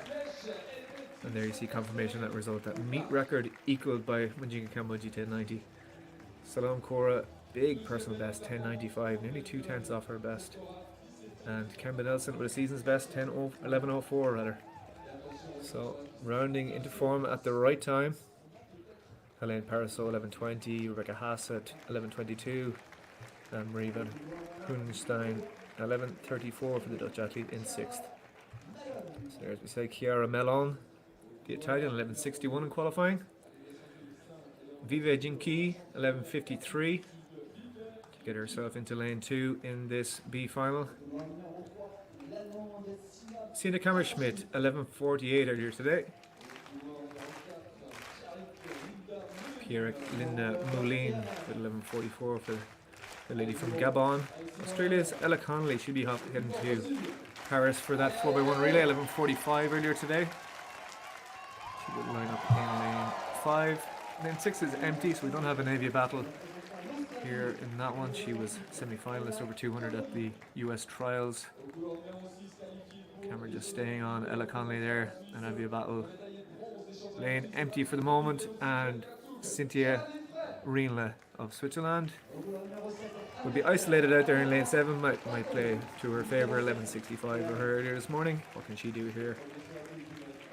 The only Swiss athlete in this B final. Try and match the dazzling performances of her country women in that first round, or that A final rather. 10.90 and 10.95 to beat. Call to our marks. Malone, Jinky, Kammerschmidt, Moulin, Connolly, and Reinla.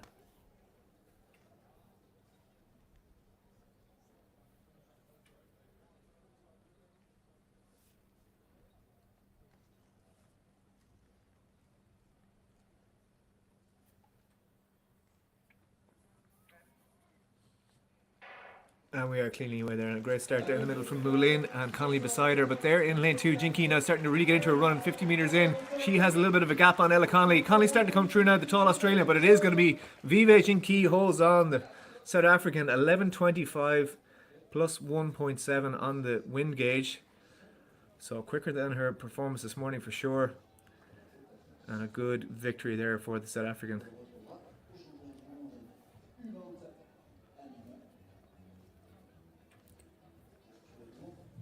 So just held off Connolly with a brave start. Got into a run halfway through, but South African came through nice and strong there at the end to hold off for the win. And 11.25 unofficially the result for her on the clock. Legal win, as we have seen all day here, Carl, thankfully. The 19-year-old taking down that B final. Back on the long jump runway, it's Oliver Koletzko of Germany, 7:33, his best this year.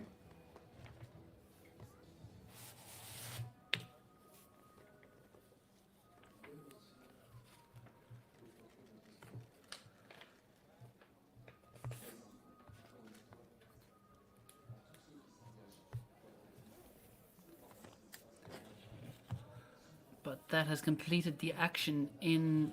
Oh no, we have one more women's 100 meter final. The C final will be upcoming. Before we move back to the hurdlers, and I for one am very much looking forward to seeing the women's 100 meter hurdles final. Stunning stuff earlier on from Pia Skrzydłowska and Nadine Visser. Visser with the Dutch record 12:42. Skrzydłowska credited with the same time, equaling her PB of 12:42. We didn't actually get the thousands, but apparently Visser was given the verdict. But they will be going head to head. Pia Skrzydłowska, who picked up a scratch, we think, in the heat from the athlete in the lane outsider, finished with blood on her face, but also equaling her personal best. I'm sure she'll be bandaged up and back for the final. That's coming up in 20 minutes time. The women's 100 meter hurdles final should be one to very much look forward to.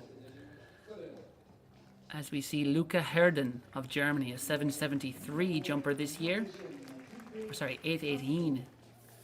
8.08, I believe, is his season's best.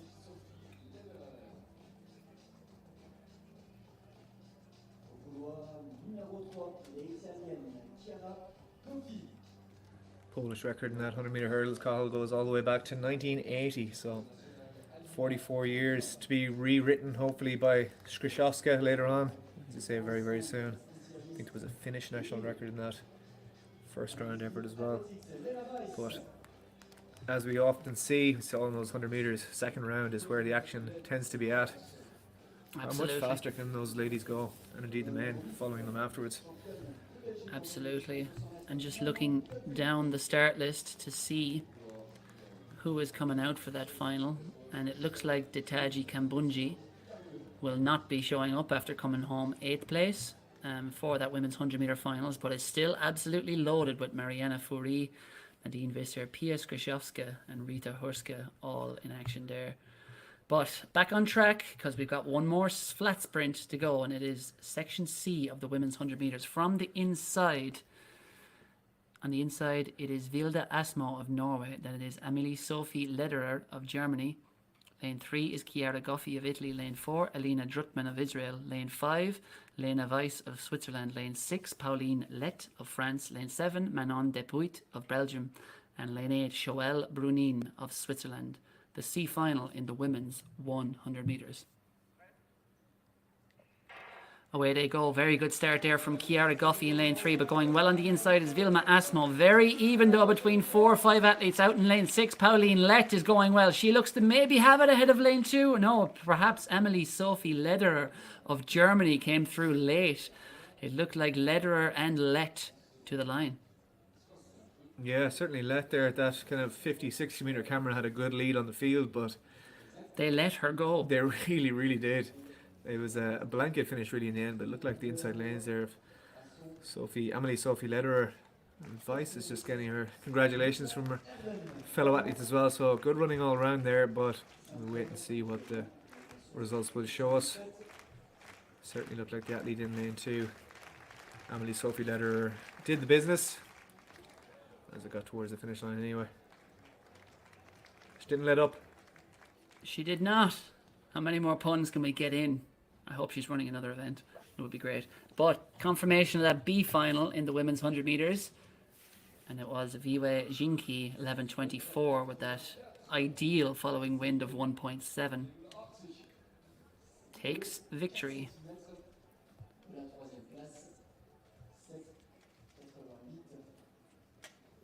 And indeed it was Australia's Ella Connolly coming through for second, 11:31, and then Pierrick Linda Moulin of Gabon with a personal best in third of 11:35, and Chiara Melon 11:43 for a season's best back in fourth. That was the B section, the B final in the women's 100 meters. So next up on track, It's going to be the women's hurdles up next, Cathal. it Followed by is the men. 15 minutes away as we look back to the long jump. I think this is Britain's Samuel Kigali.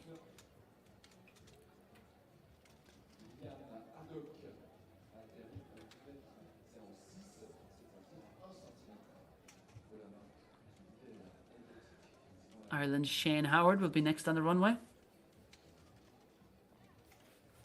Yeah, that's 7:72, just outside his lifetime best of 7:75. He was out to 7:70 earlier this week as well, and that Cork City Sports just Tuesday gone by. What can he do here to get out towards that 7:75 PB? The thin Swiss air. I see Simone Hammer there. He'll be off to Paris in that long jump. He withdrew from the decathlon in time to give someone else a spot and make sure those restricted world rankings places go to another athlete who will be sure on the edge of their seat for a few weeks, like many other athletes were sitting on the rankings positions. So he will contest that long jump in Paris, try and go better than he did with his European bronze medal. And here we have Shane Howard, strides and runway. Just see a bit of a Over rotation, I believe they recall it. absolutely, it's the easy one to go for, certainly. Red flag is the main one, but wasn't the most graceful jump in the air anyway for Shane, but it means nothing when the red flag goes up. I think that used to see that happen a lot more when the plasticine was on the board because of the difference in height where the foot would land, but now we're on that level board takeoff, which is to the dislike of some athletes, but certainly an interesting flight path there for Shane. Back to the drawing board. Yes. That was kind of a nose first landing, you would call it, if you were a pilot, which we're clearly not, given we don't know the terminology. But yeah, we're about 13 minutes or so away now from the women's 100 meter hurdles final. Coming up at 4:15 local time. And that should be a cracker. Seeing the rematch, the showdown between Nadine Visser and Pia Skrzydłowska. Inseparable pretty much. They had to go down to the thousands to separate them earlier. Both credited with 12:42. Will they lock horns again? And can either of them get that ideal following wind and perhaps break into the 12.3s for the first time in their life? Of course, the 12.3s are very much where it's at if you want to be probably winning a medal in Paris, given what happened at the US trials, given the form Jasmine Camacho Quinn with 12.39 there last weekend on a cool, wet afternoon in Hengelo. And of course, Sirena Samba Mayela as well as in the 12.3s, the European champion. So that is the benchmark if you probably want to get on the podium. Like Toby Amasan in there as well, of course, the world record holder. It is a viciously strong event, the women's 100 meter hurdles, but Pia Skrzydłowska and Nadine Visser can certainly go to Paris in the form they're in, with plans on making the final and hopes and dreams of maybe, just maybe, making an Olympic podium. Yeah, good run earlier from the South African Marion Fiore as well there, Carl, so she'll be certainly chasing down the two Europeans in that one, and a really interesting finish battle. That is To the finish. A battle of two athletes from Finland, with Lotta Harala taking the national record away from Rita Herskar earlier today. But there is that C final result: 11:62 for Lederer, Drutman 11:64. Let back in third with a personal best for her and Drutman. So fantastic win for them, and a season's best for the champion in that C final, the German Lederer. Yeah, you can see those extra little additions to the result sheets, the SBs and the PBs, and sometimes the ARs for the area records and the NRs have popped up today. So seeing lots of the usual at Les Chaux-de-Fonds. And there is the upcoming schedule. Women's hurdles first up, now about 11 or 12 minutes away. And then the men next on track at 4:30. So there's not much going on at the moment, but we're counting down to about 10 minutes time.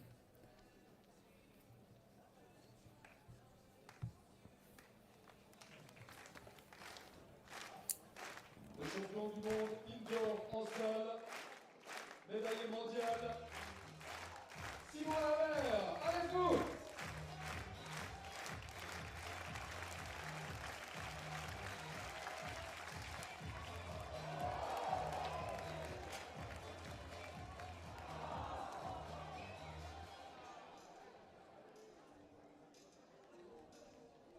Quelques millimètres.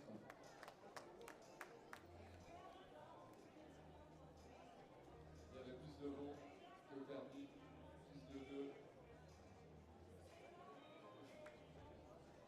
Allez, il restera une tentative. Le record du meeting est 8,25. Du chiffre d'honneur. Et sa meilleure marque, 8,07.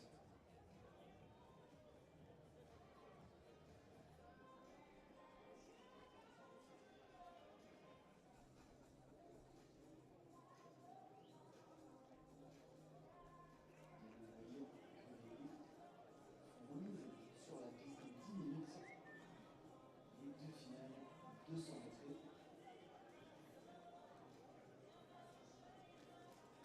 Les 110, et après les 110, les 200 mètres. Et au vu des chronos qu'on a eu tout à l'heure, sur 100 mètres, ça pourrait aller très très vite également sur 200 mètres.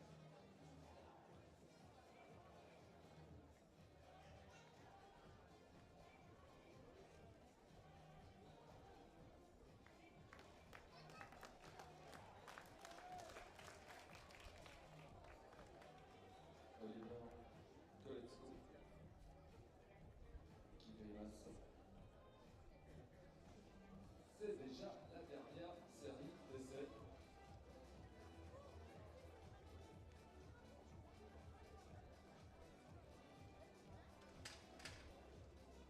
C'était 36 pour l'avant.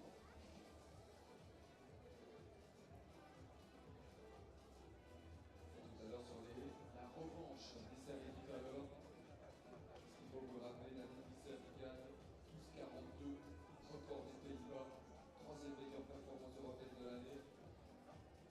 2 millième devant Pia Szyszowska, la polonaise. 12,42 également, record personnel égalé en série.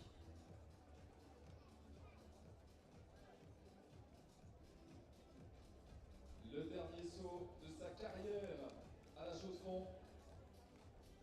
Pour médaillé de bronze des championnats suisses, multiple champion suisse, du LC Zurich. Il a représenté notre pays dans bon nombre de compétitions internationales. Benjamin Feller, LC Zurich.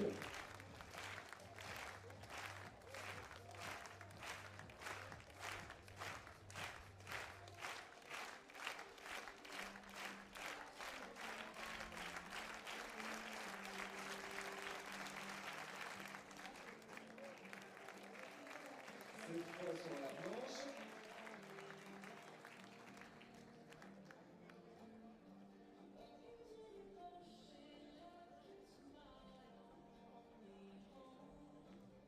– 7,68 m, c'est pas hors de sa start, mais bien oui.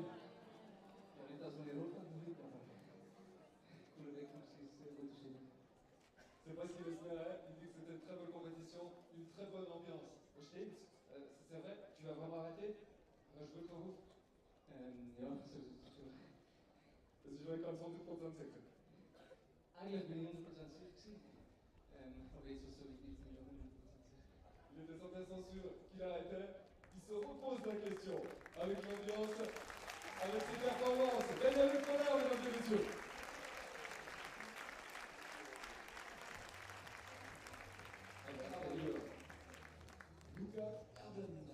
L'allemand.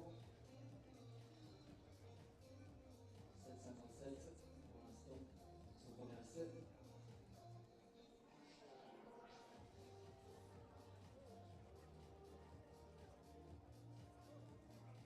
Un plus bimètre cette année, 8,08. L'appui du public. Luca Erden, le 8e des championnats d'Europe à Rome.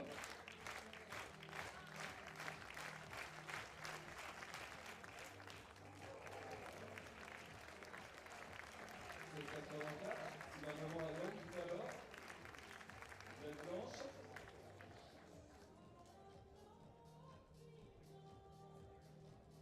C'est dans les mêmes eaux. 7,83. Allemand. Quatrième place du concours.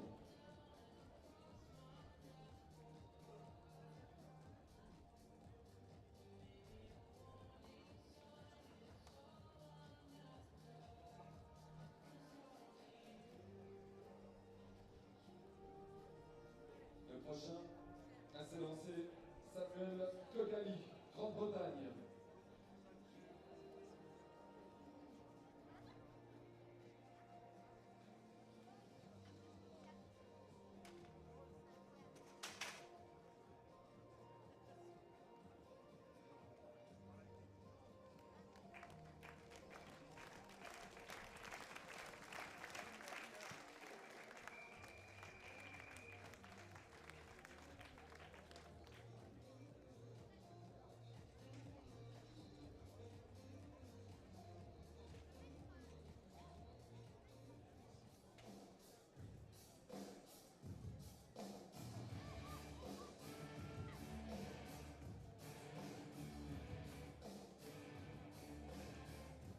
La revanche des championnats d'Europe de Rome, arbitrée par l'ancienne détentrice du record du Resisprint.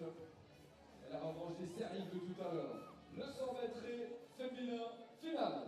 Le record du Resisprint, 12,55, 12,42 de Nadine Visser. Le record suisse des États-Unis, 12,40.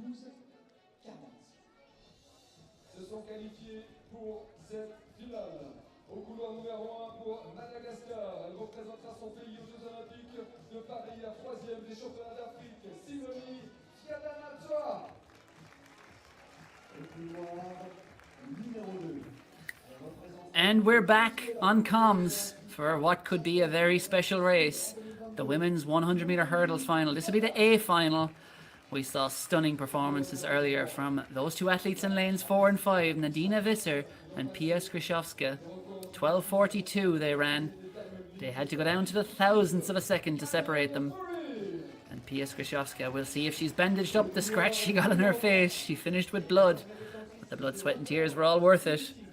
Equaling her personal best. Can she step into the 12.3s in this final, along with perhaps Nadine Visser? But there's so much talent in here, Ger. Yeah, getting their introductions to the field there from the stadium announcer. As he said, absolute cracking race in the qualifiers this morning.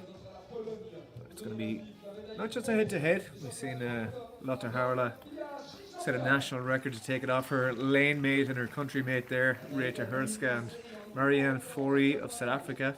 They're in lane 3 with another very solid 12.5 performance. So, what will we see here?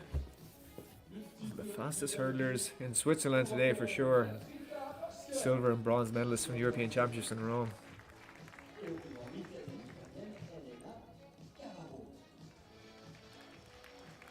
You see Visser just prowling in the middle of the shot.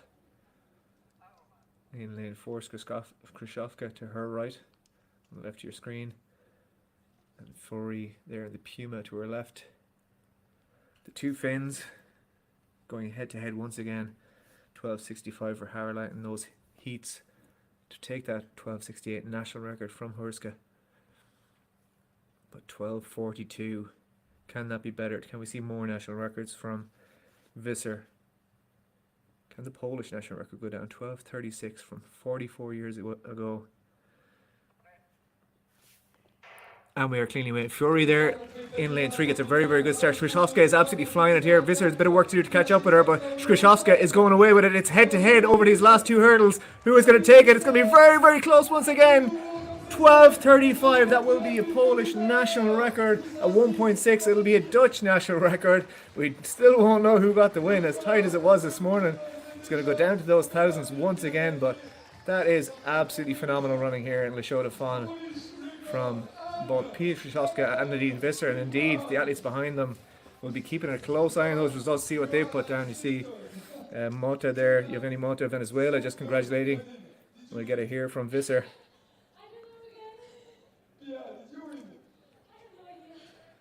And the girls have no idea what we can see here. It is absolutely neck and neck across that last barrier. Ooh, and Visser? It looks like Visser kind of stood up on that last step while Krychowska was dipping, but it's certainly very, very close. I'd imagine the time will be... I don't see them separated on time anyway, unless there's a correction down the way, but they can both hold up the national record signs.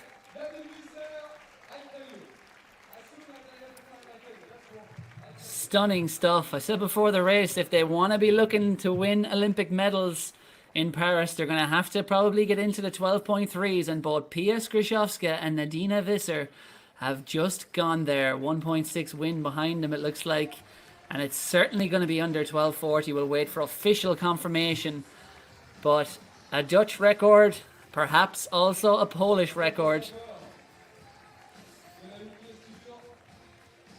Inseparable earlier on today, inseparable once again here. They'll be studying the photo finish. Absolutely, two athletes that know each other very, very well. Krychowska links in with Visser on training camps throughout the year, and they're well matched today. Certainly, can they be separated when it comes to Paris? But that is an incredible day of running from both athletes. Ooh, I think it's been 37 given for the. He's calling up to the judge's office to say, here, have another look at that one. Brown envelope needed. But Paris will be there to do it, if not today, to get those results confirmed. Little condescending pat on the head from the Visser there. But yeah, Pia Krychowska, she's been in the wars today. You can see why she's disappointed, but it is undoubtedly by far the best run of Pia Krychowska's career. 12.37, it sounds like officially. It is indeed 12.37 for Krychowska in second, 12.36 for Visser. It is a Dutch record by a big margin. Nadina Visser has taken 1/10, I think it is, off the Dutch record. She ran 12.46 in Hengelo last weekend. She has whacked a massive chunk off that twice today. 400s off it in the heat, another 600s off it in the final. Pia Krychowska with the run of her life, only good enough for second, and she's now just 1/100th of a second away from the Polish record that is 44 years older. And a brilliant run too by Mariana Fourie in third, 12.49. Yeah, equal personal best there for Fourie of South Africa. As we see Simon A. Hammer on the runway in the men's long jump. Looks like a clean jump. He gets a big roar and he raises his hand to the sky. White flag is all that matters there. He gets a clap from the judges.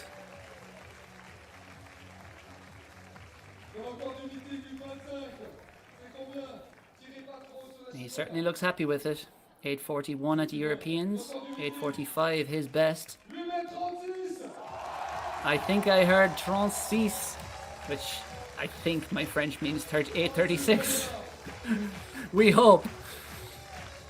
I know I should have gone studied French in school. So they do This was where it would have paid off. Those of you at home can correct us on this one. And the Battle of Finland was taken by the former national record holder Rita Hurska by the thousandths of seconds as well. That's a meeting record there for Simon Ahammer. Now it's a national record. When he turns it around again, it'll be a meeting record once again. It is whatever you want it to be. Just keep spinning it. But great stuff from Simon Ahammer. What a way to warm up for the Olympics. Yeah, Hurska with 12.69 and Harala also with 12.69. So right down to the thousandths there, but result overturned from earlier this morning. But didn't quite get her national record back. We see this race number 2 lining up. Yeah, from the inside, Switzerland's Theodora Savic on the inside, and then in lane 2 it will be the heptathlete breakout star of the year, Oriana Lazarac-Classe of France. Lane 3 will be Italy's Elisabetta Wiegerska-Angelica. Lane 4 is Paulina Lett. Now I think she's absent, and just looking further out there, that is Maeva Tahu, who will be out in lane 7 on her own. So a few late withdrawals. Selina Wojciechowski and it looks like Rosina Schneider of Germany have withdrawn, I think, from this. And on the outside from Switzerland, Stella Derungs.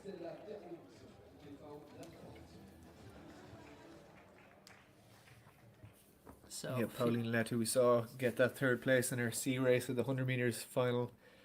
Obviously not feeling fresh enough to toe the line for her 4th race of the day here. We'll just try and see exactly what lanes are empty there. yeah, it looks like lane 6 is the only one that's empty, Selina Wojciechowski. But we're subject to change. Okay. Oh. Yeah, it does look that way, so we'll go with that at the moment. Yeah, Savic, Lazarac-Classe. And we are cleanly away there in this one. It looks like lane Schneider there in lane 6 is going very, very well. And beside her is Lett and Wiegerska. But it's very, very close here over this last 2 barriers. It's going to be very tight on the line. And it looks like it was Schneider, the German. 12.89 on the clock for the 21-year-old. She runs halfway around the bend, and I think that means it's a good performance for her. Head is in hands. She is absolutely delighted with that performance. 12.89. We didn't quite see the wind pop up on screen, but it has been legal all day long, so I think it's going to be that way again. And she's certainly delighted with herself in that performance. She came really strongly through there. See, the lane beside her was empty, but Schneider, the German, with Lett and Wiegerska giving her a great battle all the way along. You see that celebration. 13.01 is her previous best, so a big chunk off that. Sub 12.9. That is a real breakthrough performance. Anytime you get through that 13-second barrier is down into real top class running, and sub 12.9 is another step forward for her. So the young German with a brilliant run there to take that B final and round off some real top class women's hurdling here from the Chaux-de-Fonds today. Yeah, it's not until the 18th of August that she'll reach her 20th birthday. So what an exciting future ahead for Rosina Schneider. Breakthrough performance there, the national senior indoor champion for Germany. Continuing where she left off, and rightly so, she gets the German flag. A stunning performance by Rosina Schneider.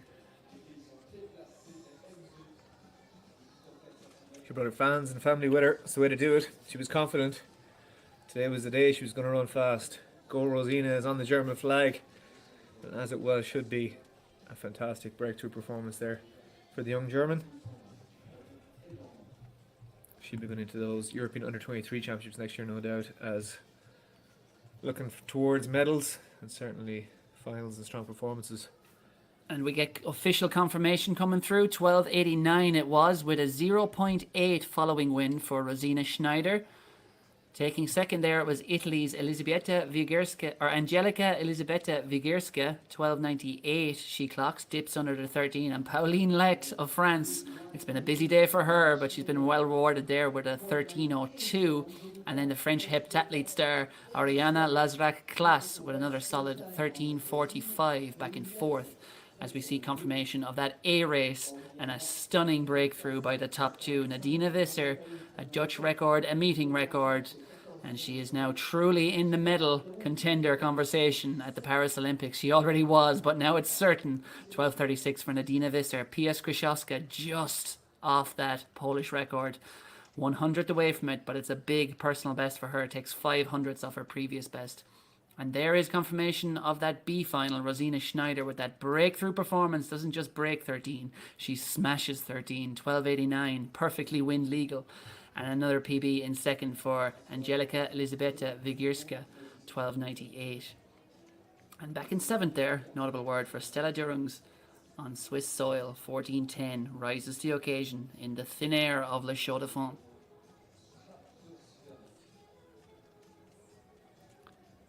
Soak it in. So she should, Rosina. 12.88 there on the clock. It's 12.89 in the results system, and I wonder if someone will get that changed because they might have to do those photos twice. If the 12.89 is in fact the official time, that's currently anyway in the results system. So we think it's 12.89, but perhaps that 12.88 was an unofficial. Either way, I suppose you're not going to be too upset if the photos have a quicker time than he actually ran. Absolutely. Slower, that's going to be an issue. Subscribe to Photoshop and get the work done on it. Yeah. They had to Photoshop when Eliud Kipchoge came across the line in his first breaking 2 attempt. I think it was 2:00:25 maybe he ran, but I think the clock had 23, so Nike Photoshopped within a minute the result to make it the actual official correct result. Hurdles being adjusted and the blocks moved back 10 meters for this men's 110 hurdles finals coming up. In fact, we'll just have one race in the men's final.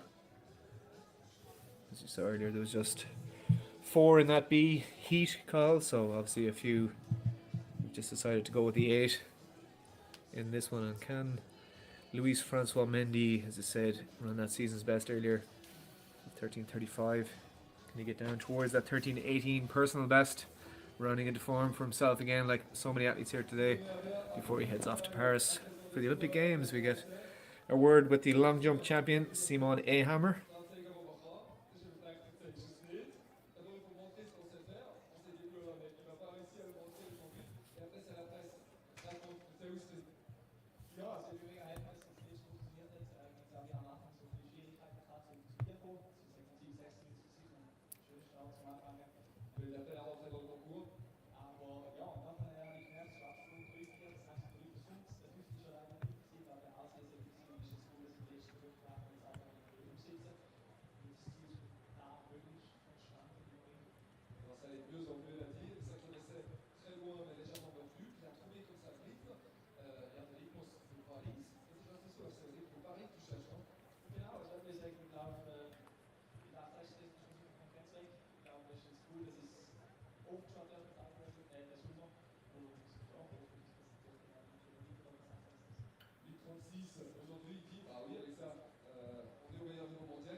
Fan favourite, the home favourite, Simon Ahammer heads off to the Olympics in the shape of his life.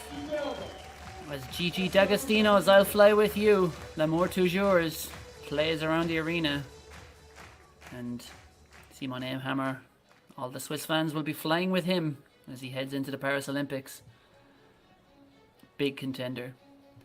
And more tense, dramatic, cinematic music, Ger, as we count down to the final of the men's 110 metre hurdles. The ladies have set a very tough act to follow, with that 12.36 and 12.37 by Nadina Visser and Pia Skrzyszowska. This is Oliver Mulas of Italy. He'll be on the inside lane, lane 1. 13.86 earlier on to secure his place in this final. And as Ger mentioned, we will just have one race here. Perhaps some of these men not keen to go out again. Perhaps they got what they came for. Lane 2 will be Norway's Vladimir Vukasevich. 13.65 he ran earlier, and it wasn't the perfect race for him. So Vukasevich, who's been under 13.5 already this year, wind assisted, will be looking to break that season's best here. Time Koster of the Netherlands, 13.60 earlier on. This man is the favourite though. Luis Francois Mendy of Senegal. 13:18 national record last year. He's on his way to Paris. 13:34 earlier. And that one even looked like it had room for improvement. With optimum conditions, Mendy could be going faster again. Enzo Diesel of Austria, 13:57 earlier on to book his place in this final. Germany's Manuel Mordi, as we said earlier, the last man in on the rankings on that road to Paris. He's off to Paris. What can he do here? 13:61 to qualify. And then in on lane 7, it is Koen Smet of the Netherlands, 13:69 to qualify. And on the outside, the local lad, Fabio Kuchler of Switzerland, 14:13 to secure his place in the final. Yeah, 8 of the finest here, so Mendy, the class of the field at his very, very best, but as we so often see in the sprints and in the hurdles indeed, heats and final, the final can tell a whole different story. What will we see in this one? Mulas, Vukicevic, Koster, Mendy, Diesel, Mordi, Smet and Kuchler. Can the local man Kuchler sneak down towards sub 14, closest to the camera there? The young man from Switzerland. Mordi takes one last glance down the track, as does Mendy there in that purple strip. The Austrian beside him, separating those two. And we are cleanly away there, and it looks like Koster got a good start there, the Dutchman, and going very, very well as Enzo Diesel there. Mendy's a little bit of work to do, and in lane 2, Vukicevic is having a stormer of a run here. What can he do through these last couple of hurdles? But Mordi coming through nicely now, and Mendy on the line, 13:40, 0.3. I think Vladimir Vukicevic is going to be very, very close to his personal best there in that one. As I heard you say earlier, Cathal, I believe it is his last season. He certainly said it was his last national championships that he was doing this year anyway, so that would be maybe cause for adjustment of his plans if that was a personal best. But Mendy coming through very, very strongly at the end. Won't be too happy with that time, I'm sure, once we get it officially, but it was 13:40 legally. It's very slight wind. We just hear from Vladimir now. No, your best this season. Yes, this season is 13:63, yes. Personal best, 42. 42.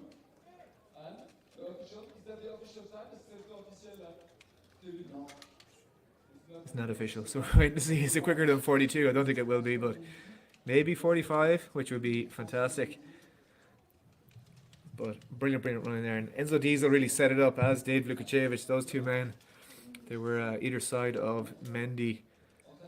And gave him a bit of a fright, I'd say, over those first 5 hurdles. And you've seen the last 2 then, just Mendy came through to take the win very, very slightly.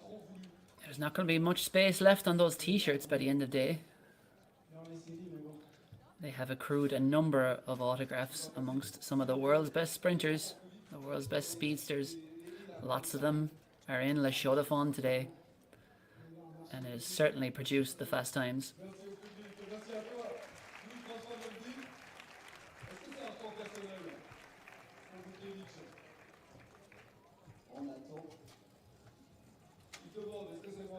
The man on the mic, I met him just a few weeks ago in St. Moritz, first of all, and then bumped into him on the infield in Rome, the infield of the training track, that is.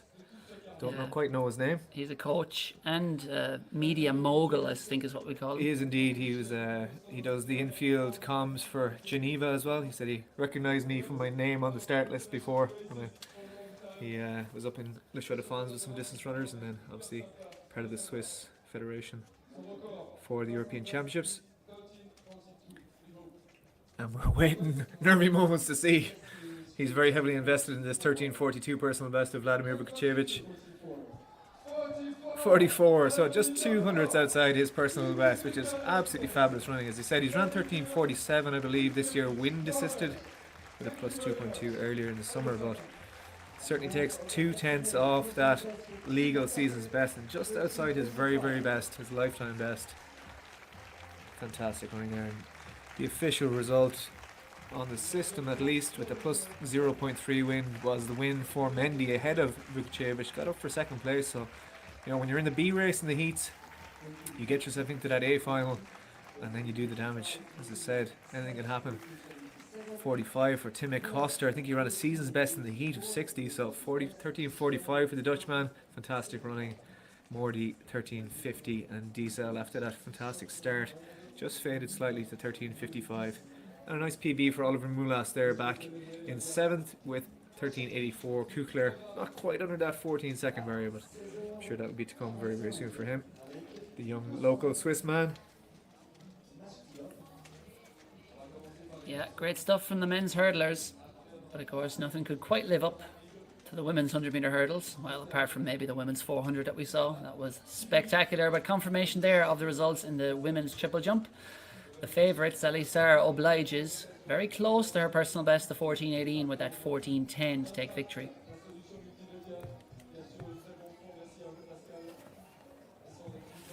And confirmation of a meeting record for Simon Ahammer in the men's long jump, 8:36. He unleashes on home soil in Switzerland. Liam Adcock takes second with 7:06, and it was the Uruguayan record holder Emiliano Lassa takes third. And just looking further back down through those results, it was Luca Herden of Germany in fourth with 7:84, Shane Howard of Ireland with 7:69, and Benjamin Goffler of Switzerland, 7:68, was in sixth place. But it was Ahammer took 3 jumps, 3 measured marks, and it was his final 6-round effort. That was his biggest, 8:36. Before that he had a 7:96 and an 8:07 from Simon Ahammer. So, just to mark your card on what's coming up. Men's 110-meter hurdles are finished. We had only one, of course, A final there. And we are about 10 minutes away from the men's 200 meters finals.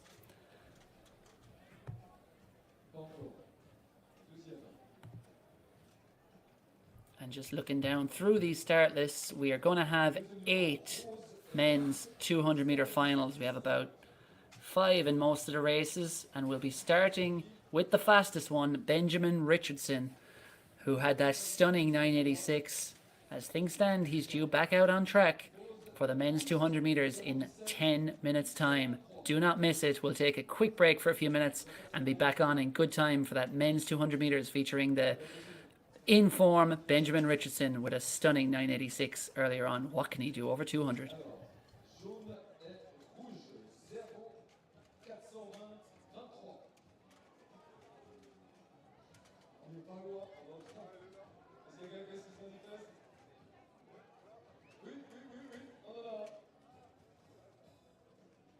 Alors, un lingot offert par la vaisselle, la banque Continental, le chapeau.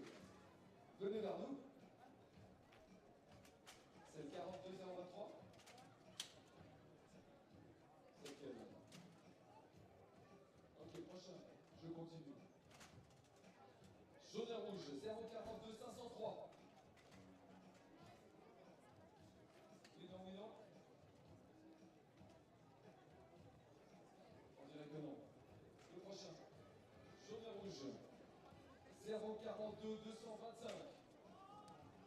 Ah, j'entends bien le cri. Oui, venez vers nous. Lingot d'or. On en a combien? Merci les enfants. Merci à vous. Ils sont sympas. Merci beaucoup, cher public. Merci Valentin. Merci à l'équipe. Fabuleux. Merci à toi et merci à tous pour votre présence. Ça n'a jamais pu se dire. 1100 personnes, plus 110 bénévoles et 350 athlètes. Entre 1550 sur le stade d'Achaga, ça n'a jamais eu. Merci beaucoup. On s'en souviendra. Valentin Lefebvre, avec toute sa famille, ses frangins, papa, maman, à la cuvette depuis des années. Ah bah voilà. Il y a encore un peu de la roue là. Plus de 300 athlètes, Michel, déjà 68 records personnels battus. Il reste encore les 200 mètres.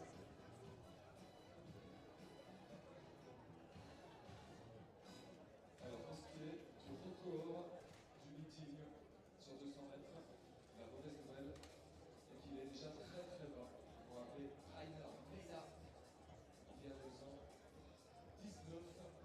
63. Est-ce que c'est juste Émilie? C'est exact, en 2022. Et le garçon n'est jamais passé sous les 20 secondes. Présent aujourd'hui, celui qui s'en est approché le plus proche est un certain Joshua Hartmann. Et on va revoir parce que c'est sûr qu'il a battu son corps tout à l'heure, le français Ryan Zézé, fidèle de l'épreuve avec son frère Michael. Il a fait son score 10-11 sur 100 mètres, vainqueur en 2022. Et ça avance avec un 23 au temps personnel. Et son frère là-bas, bientôt. 28 cette année.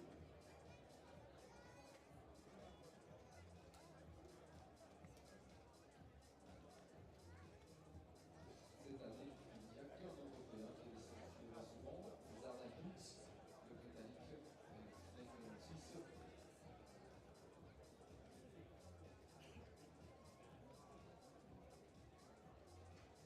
C'est lui qui nous a montré qu'il était en forme et qui sera aussi sur 200 mètres dernier ligne à Richardson. 9,86 sur 100 mètres tout à l'heure, son record personnel. Son record sur 200 mètres 26 établi cette année. Benjamin Richardson, Afrique du Sud. Et les deux Suisses, on attendait les médaillés du championnat d'Europe. Timothée Mostaler, le Genevois, et William Rice, le Crison du LC Zurich, ont malheureusement déclaré forfait. On nous a préparé pour les Jeux olympiques. Il y aura en Suisse, dans les 3 premières séries, une 3 séries internationales. Un Chaux-de-Fonds dans la troisième série, Bradley Lestrade, à suivre dans la troisième course. Et le programme est suivant. 3 courses internationales. Hommes, ensuite les femmes. Et après, on revient avec les hommes pour 5 séries supplémentaires.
Allez, on va mettre un peu de tension sur le tapage arrière.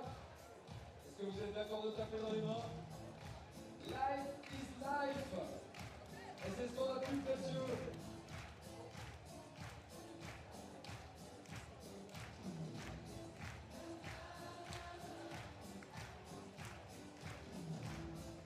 Business partner.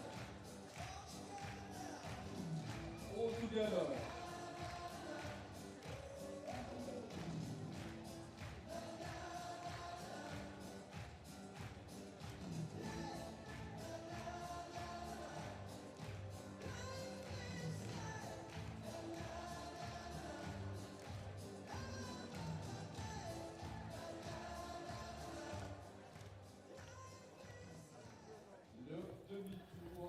And we're back ahead of the A final in the men's 200 meters, and what a final it might well be. That is Adrian Swart of South Africa in your shot. As you see, personal best of 20:32. Season's best of 20.44. He'll be attacking that, but he's got a tough job to do it from the inner lane. It's not too inner lane. I think he's in lane. Yeah, he's in lane 2 there. Is Swart. Lane 1 seemed to be left empty for these heats, so we have 8 rounds of the men's 200 meters, so we think we've got 5 in each one. The meet director comfortably leaving lane 1 free. You see Joshua Hartmann there, 20.02 at his best, but season's best of 20.36. He was silver medalist in the 100 meters at the German championships, but just behind the sub 10 second clocking the national record of Owen Ansa. There's Ryan Zeze, that PB set this year, 20.18. His brother has gone sub 20 here in the past and sub 10. Can he match that? Maybe Michael Zeze, his brother, sub 20 seconds on this very track. There's the man of the moment, Benjamin Richardson. 20.16, his personal best. That was run in South Africa in April this year, but a 9.86 earlier on suggests he can go so much quicker. We'd expect to see that. And there is Esuosa Faustina Desalu, 20.30 this year, 20.13 at his best.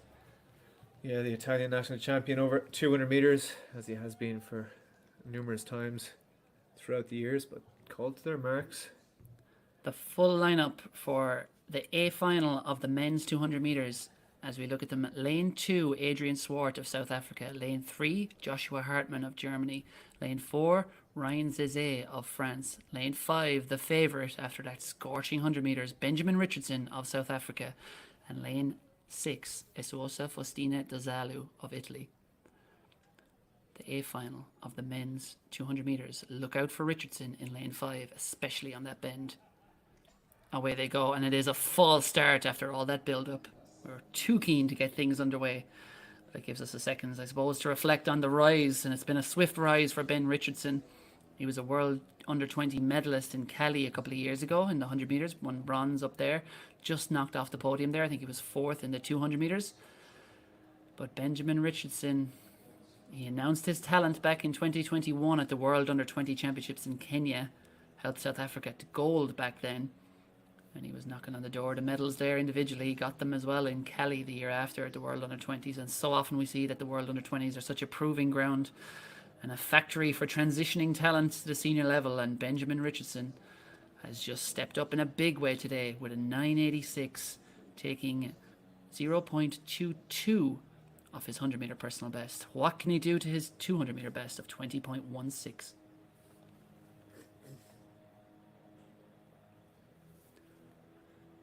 More very tense music ahead of the men's 200 metres. A reminder before they're called to their marks for this second time of the full lineup. In lane 2 from South Africa, Adrian Swart. In lane 3 from Germany, Joshua Hartmann. In lane 4 from France, Ryan Zeze. In lane 5, the favourite from South Africa, Benjamin Richardson. And in lane 6 from Italy, Esuosa Faustina Desalu. The A section of the men's 200 metres, conditions have been just about perfect all day in the thin air of the Chaux-de-Fonds.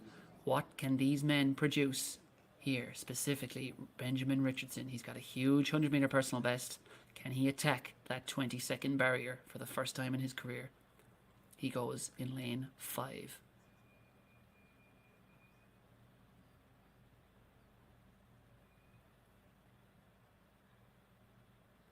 Away they go, and it is a flying start from Richardson. He's a tall athlete, but he gets out so fast, using that 100 metre speed. Going well in the lane inside him is Ryan Zeze. Also going well is Joshua Hartmann. These three have it as they turn for home. Now Benjamin Richardson, does he have fatigue in the legs from that race earlier? It looks to be Zeze up front. It is Zeze who is pulling clear of Richardson. Zeze is going to take it. 19.91. 0.8 is the tailwind. Perfectly legal. That's a personal best for Zeze, who is flying high, and yet again we see a disbelieving, joyful face from Ryan Zeze, who has smashed his personal best. His previous best was 20.18 earlier on in the season. He has obliterated that. Ryan Zeze, another man who has come to Le Chaux-de-Fonds looking for something special, and who is going to leave with something special. He is...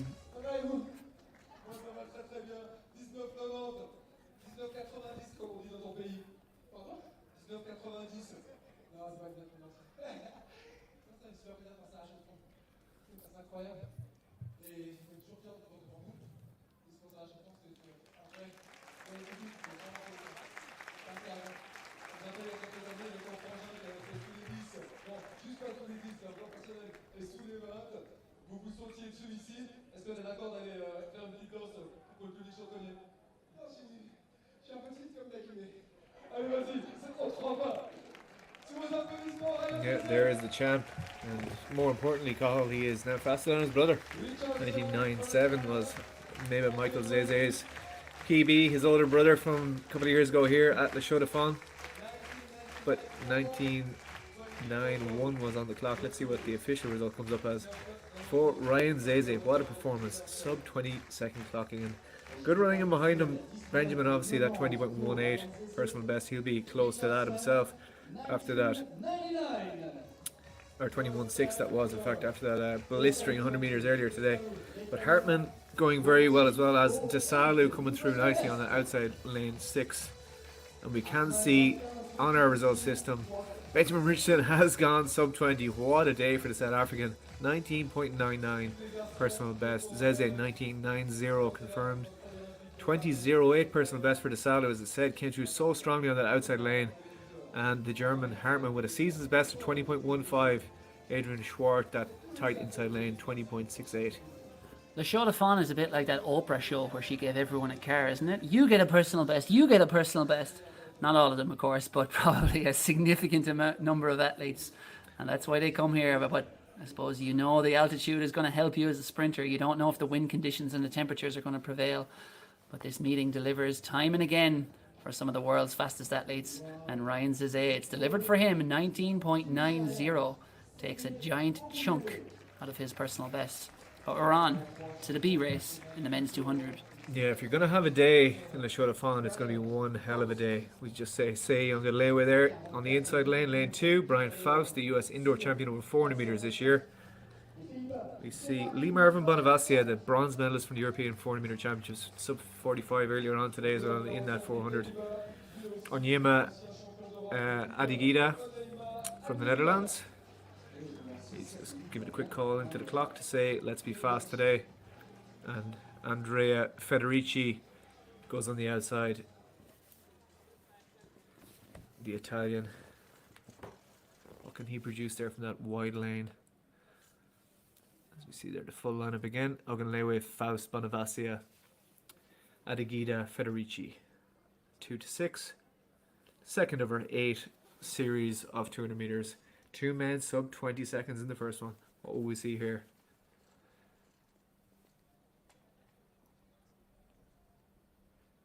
Nice shot of the 5 men there and the starter's assistant between them. Checking for fingers behind the lines. And away at the first time of Asa. Nice start on the outside there from Federici. Certainly opened up the gap on Adigida inside him. Bonavacia with a bit of work to do. Faust going very, very well there, the 400 metre specialist. In that black and yellow, he comes into the home straight. In the lead there is Brian Faust, the USA indoor 400 metre champion. What are those 400 metre specialists outside I'm going to do? But it's going to be very close on the line. Adigida got up very, very well, as did Bonavacia down the home straight. I think Faust may just hold on. 20:35 came up on the clock.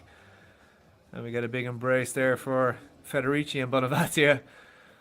They're happy men. 20.54 is previous best of Faust. So certainly if he did hold on there, you see him on the second from the right in your shot, the young American. And the sunglasses and the black and yellow strip. He will have taken 2/10 off that personal best.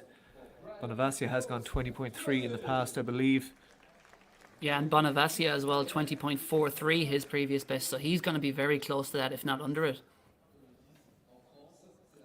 Just see the confirmation of that result from Series 1, Zeze with that 19.90. Fantastic running there, Benjamin Richardson. 19.99, another man, sub 20 seconds, and PBs and SBs behind him for DeSalu and Hartman.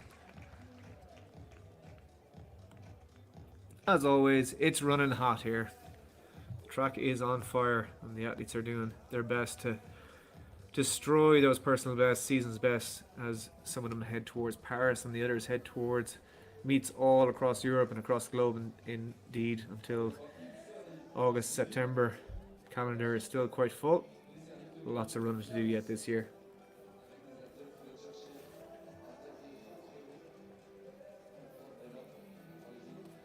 Yeah, the action coming thick and fast. Liam Marvin Bonavacia, it's a good day's work for him. Under 45 earlier in the 400 metres. And he may have just walked away with a 200 metre personal best. We'll await official confirmation of that.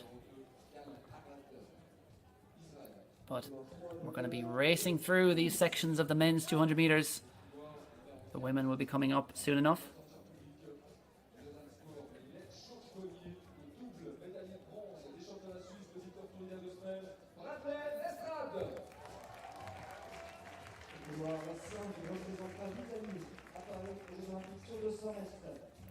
There in lane 2 is Galarad. We saw him in the 100 metres not so long ago, as with many others doubling up here today. Some quadrupling up in 2 rounds of hundreds, 2 rounds of hurdles. And we see that season's best of 20.70, his personal best also set this year. He has got lane 2 for himself. 20.61 is another this year's personal best for Kobe Vlemicic. The cameraman is just taking a tumble there. As you see, Bradley Lestrade getting into his blocks. Outside him will be Diego Aldo Petrosi, the Italian.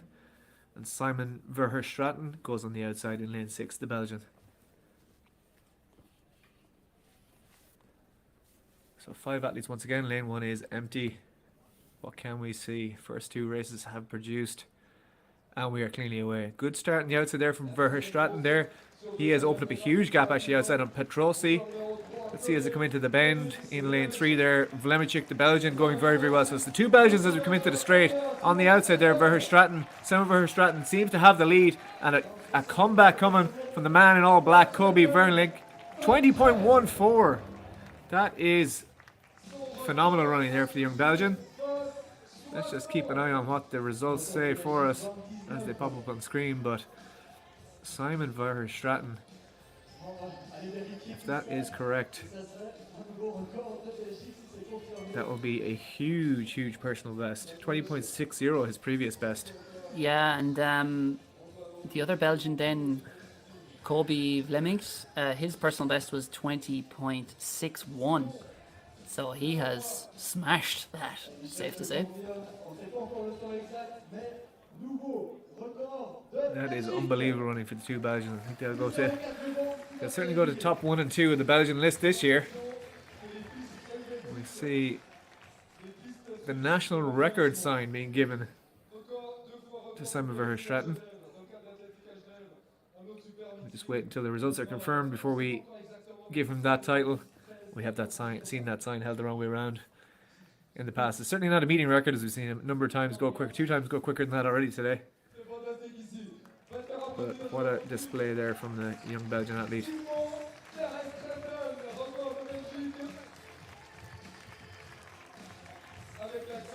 A stunning run from Simon Verstraeten. The previous Belgian record, Patrick Stevens, goes back 20.19 to the 5th of June 1996, 28 years old. A stunning performance by Simon Verherstraten, but it is a bit of a dream combination, the conditions, as we see confirmation of that second section. That was the B race in the men's 200, Brian Faust, 20.34 PB. And much to my conversation about Oprah Winfrey, you get a PB, you get a PB. 3 of the top 4 set personal best there. And their confirmation, 20.13. Simon Verherstraten has taken 600ths of a second off the Belgian record that has stood for 28 years to Patrick Stevens. Yeah, he has been running mostly 100 metres this year. He's got down to 10.10 in Geneva just a couple of weeks ago, 10.15 and 10.10 on that day, and 10.15 to win the Belgian Championships also. So that 100 metre speed showing through in his strength, his 4th 200 metre race of the year, and what a performance that was. And it was 0.4, just to confirm, was the wind for that. And we'll hear now from Simon.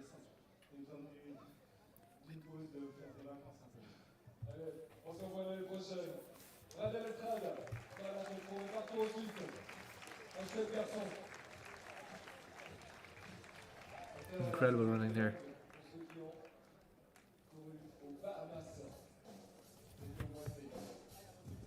So we're going straight over. There will be more sections of the men to follow, but this is sticking strictly to the international schedule. So we're heading on over to the women before those other sections of the men's 200 metres. And this is going to be the A race in the women's 200 metres. And it is on the inside from Britain, Success Edouan. 1 lane outside, Vive Jinqui of South Africa. Look out for Tori Lewis, the Australian teenager, real rising star there. She'll be in lane 4. Britain's Amy Hunt will be in lane 5. And then it is the Dutch sprinter in lane 6, Marija van Hoenenstein. I'm sure these athletes, as they're warming up, will be aware of the times that have been dropped all around today. And it'll be so interesting to see what they produce here. Tori Lewis in the middle of your shot there in that orange strip, the young Australian. She had a breakout performance at the Xiamen Diamond League earlier this year. She dipped under 23 seconds, and more importantly, she won a Diamond League at the age of 19, beating the US, or the world 100 meter champion, Sha'Carri Richardson. She was in disbelief afterwards, but Tori Lewis, she's been in Ireland recently, had a good run at the Cork City Sports the other night, and she's targeting lots to come this summer. She'll still be eligible for the World Junior Championships, which is one of her targets, next month in Lima. But it'll be very interesting to see here what these athletes produce, because the times are dropping fast. 0.4 tailwind for the last race in the men's. Let's see what they can produce here in the women's 200 meters A race. From the inside, Lane 2, Success Edouan of Britain. Lane 3, Viva Jinqui of South Africa. Lane 4, Tori Lewis of Australia. Lane 5, Amy Hunt of Britain. And Lane 6, Maria van Hunenstein of the Netherlands.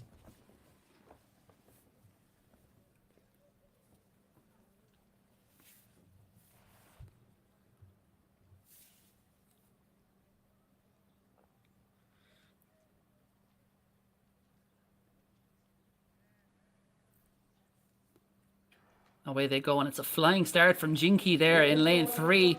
But Tori Lewis now up into her running in the middle of the field, and also going well as Britain's Amy Hunt. These two athletes now in the orange, pulling clear. It is Britain's Amy Hunt and Tori Lewis of Australia going very well on the inside is Success Edouan. She is now taking command. It is the two Brits. It is Edouan and Hunt going to the line together. It's going to be very close. I think Edouan may just have got it. 1.4 following win, 22.66 unofficially.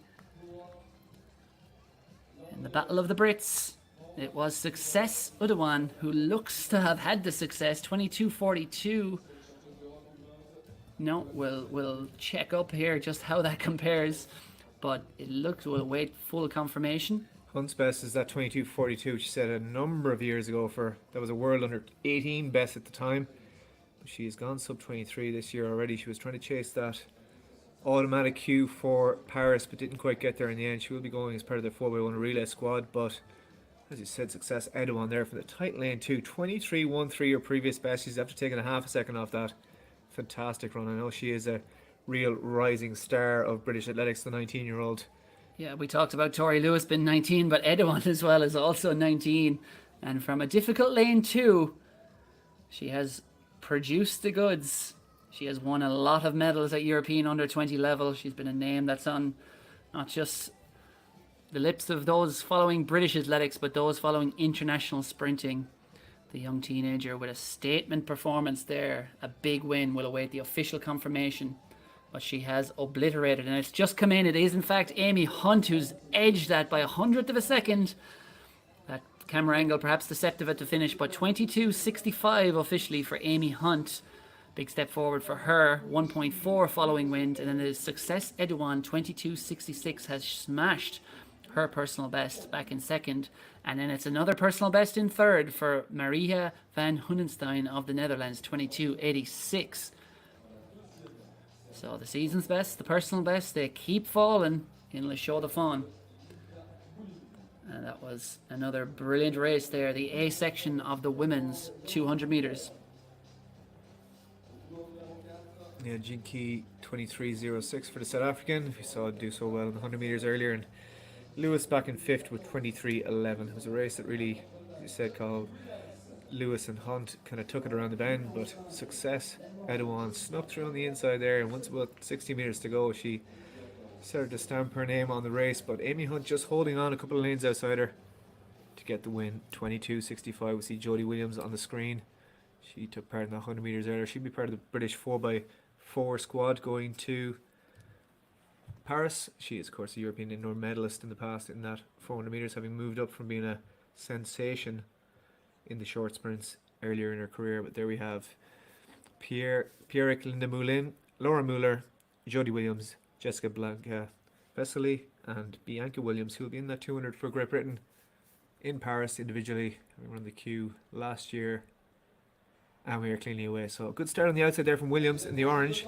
Actually just 4 athletes in this one, so I think that might be Vesely in lane 5, but going strongly there is Vesely, the German. Williams, a little bit of work to do, so it is Muller, Williams, Vesely, and Williams and Vesely there. The German is coming through very, very strongly. She's got a meter on the lead on the field, and Bianca Williams with a strong run here, coming back into some form. 22.51. Wow, and there is absolute disbelief from the young German as well. That would be a huge return to form for Bianca Williams as well. 22.89 is her previous best, the German Jessica Bianca Vesely. So that's another 3/10 off her best if that's confirmed. Yeah, and Bianca Williams, she hasn't broken 23 this year either. 23.14 her best, 22.45 Williams' best, but a big step forward there on the outside from Bianca Williams. But Jessica Bianca Vesely with yet another breakthrough performance, way below 23. Wow, that is incredible running there, and faster than the A race.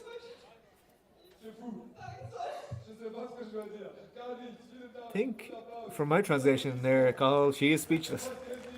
Yeah, she is speechless.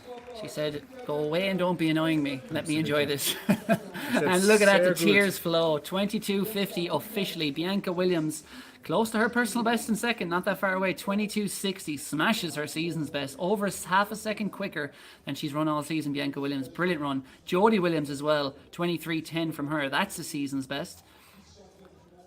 So the breakthroughs keep coming in Le Chaux-de-Fonds. Amy Hunt there, confirmation of that last result.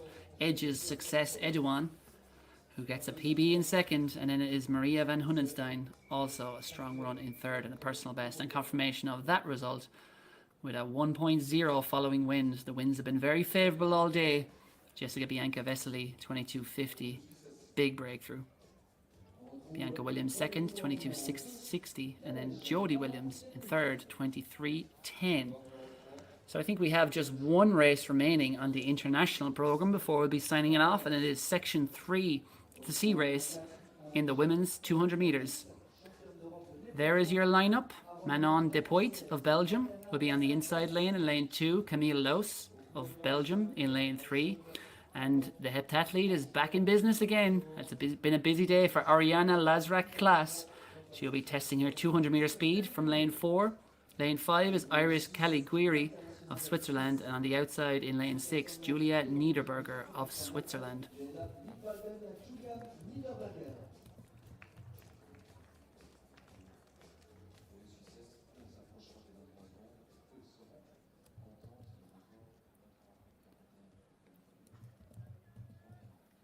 So it'll be interesting to see here whether the personal bests and the season's best can keep on coming. From the inside, lane 2, Manon Depoit of Belgium. Lane 3, Camille Loos of Belgium. Lane 4, Ariana Lazrak-Klaas of France. Lane 5, Iris Caliguiri of Switzerland. And her compatriot on her home soil, Julia Niederberger, is on the outside in lane 6. It is a flying start from Caliguiri. She is leaving Lazrak-Klaas behind her at the moment. Coming up well on the inside is Manon Depoit. Manon Depoit turns for home, almost locked together with the two Swiss athletes, but the Swiss athletes have it. It is Niederberger and Caliguiri in the outside lanes. Now Lazrak-Klaas coming through there in the middle as well, the heptathlete. But at the line it's going to be very close, but I think it is just Niederberger has shaded it from her compatriot, her Swiss teammate, Iris Caliguiri. Takes second, 23.44 on the clock. 0.7 tailwind behind them. Julia Niederberger makes it another victory for Switzerland on a day of such fast times. And that's just outside her personal bests, which is 23.42, but who knows, that may be corrected. 23.44 unofficially for Julia Niederberger.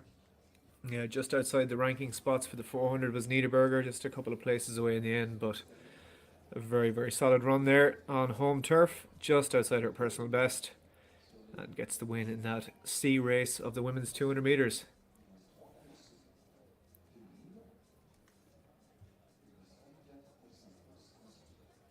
Camille Loos there, of course, a fantastic 400 metre specialist and relay runner, and also up to the 800 in the last couple of years, but dropping down to test her speed here today in Le Chaux-de-Fonds, and why not? It's the place to do it. Le Chaux-de-Fonds is speed. Yeah, at the Resisprint meet, meeting. I've probably said that incorrectly. Apologies if so, but it is a World Athletics Continental Tour Challenger event.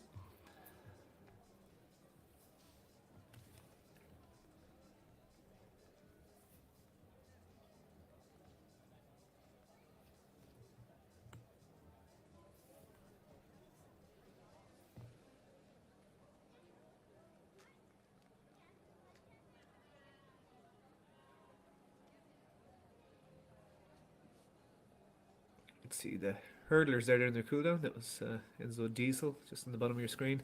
And there is Nita Berger, finished with her signature duties, and the result just on screen. So 23:45 outside that personal best of 23:42. Her teammate category 23:51 and Lazar class with 23:76 for the multi-eventer.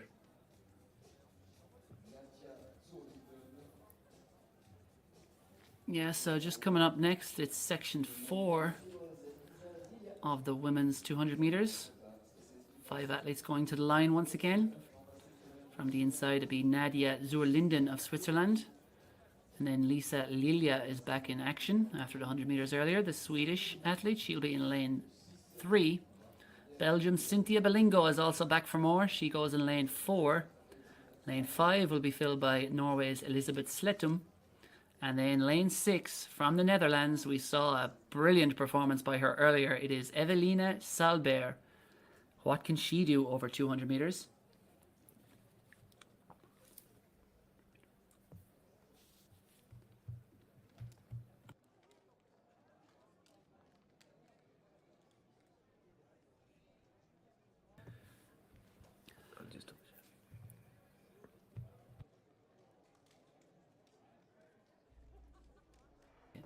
And away they go in section 4 of the women's 200 meters. And after that brilliant breakthrough earlier over 200 meters, what can Salbert do here on the outside? She has company, though, in the form of Elisabeth Slettum, and also going brilliantly there in lane 3. That's Lisa Lilja. So it is Lilja turns for home with a metre or 2 lead over Slettum and Salbert. And it is Lilja of Sweden powering to the line now. This could be fast. Flashing home on the outside, though, is Salbert with that 400 meter strength. She smashed her personal best earlier. 23:39 was her previous best. So she hasn't broken that today. Just outside at 23:47 unofficial for Eveline Salbert. But it's been a big breakthrough day for the Dutch star who'll be off to Paris in the weeks ahead. Yeah, Eveline Salbert, she seemed to lead around the bend, and then perhaps it looked like Lisa Lilja took over. But again, that last 50, it's all about that speed, endurance, and that 400 meter strength. And Salbert had lots of it coming home. Yeah, 50.95 earlier, which is exactly what the auto queue would have been for Paris, but she didn't get that in time, unfortunately. She will be going as part of the mixed and women's 4x4 squads for the Dutch. But a great day's work there, just outside her 200 PB, and that huge breakthrough sub 51 second performance over 400 meters breaks new ground.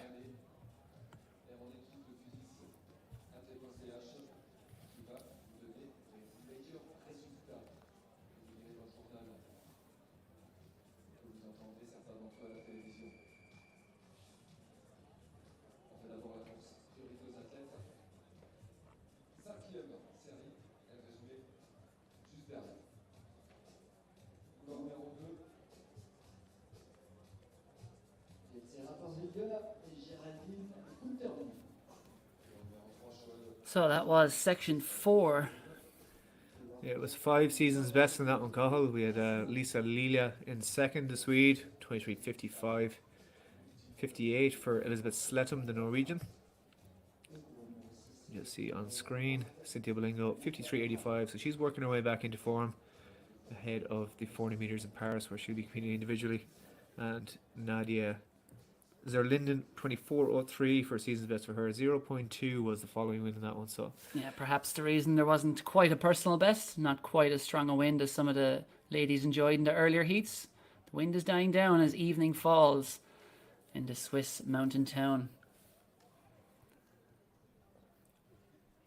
So that concludes the international program from the Resisprint meeting in Le Chaux-de-Fonds. It has been a memorable one. European records, personal records, national records falling personal best falling all over the place in the meeting that is renowned for fast times. It has been an absolute pleasure to have you for the afternoon. Thank you very much for joining us.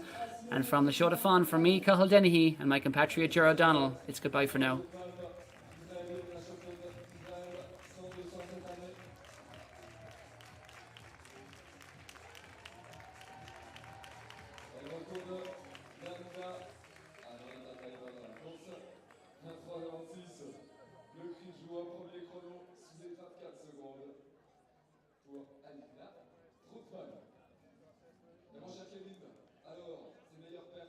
Avant la fin du meeting, plus de 70 records personnels à noter. 2, 4, 5 records du meeting avec les 50-95 Israel Cable, record des Pays-Bas également et record d'Europe 49-66 sur 400 mètres.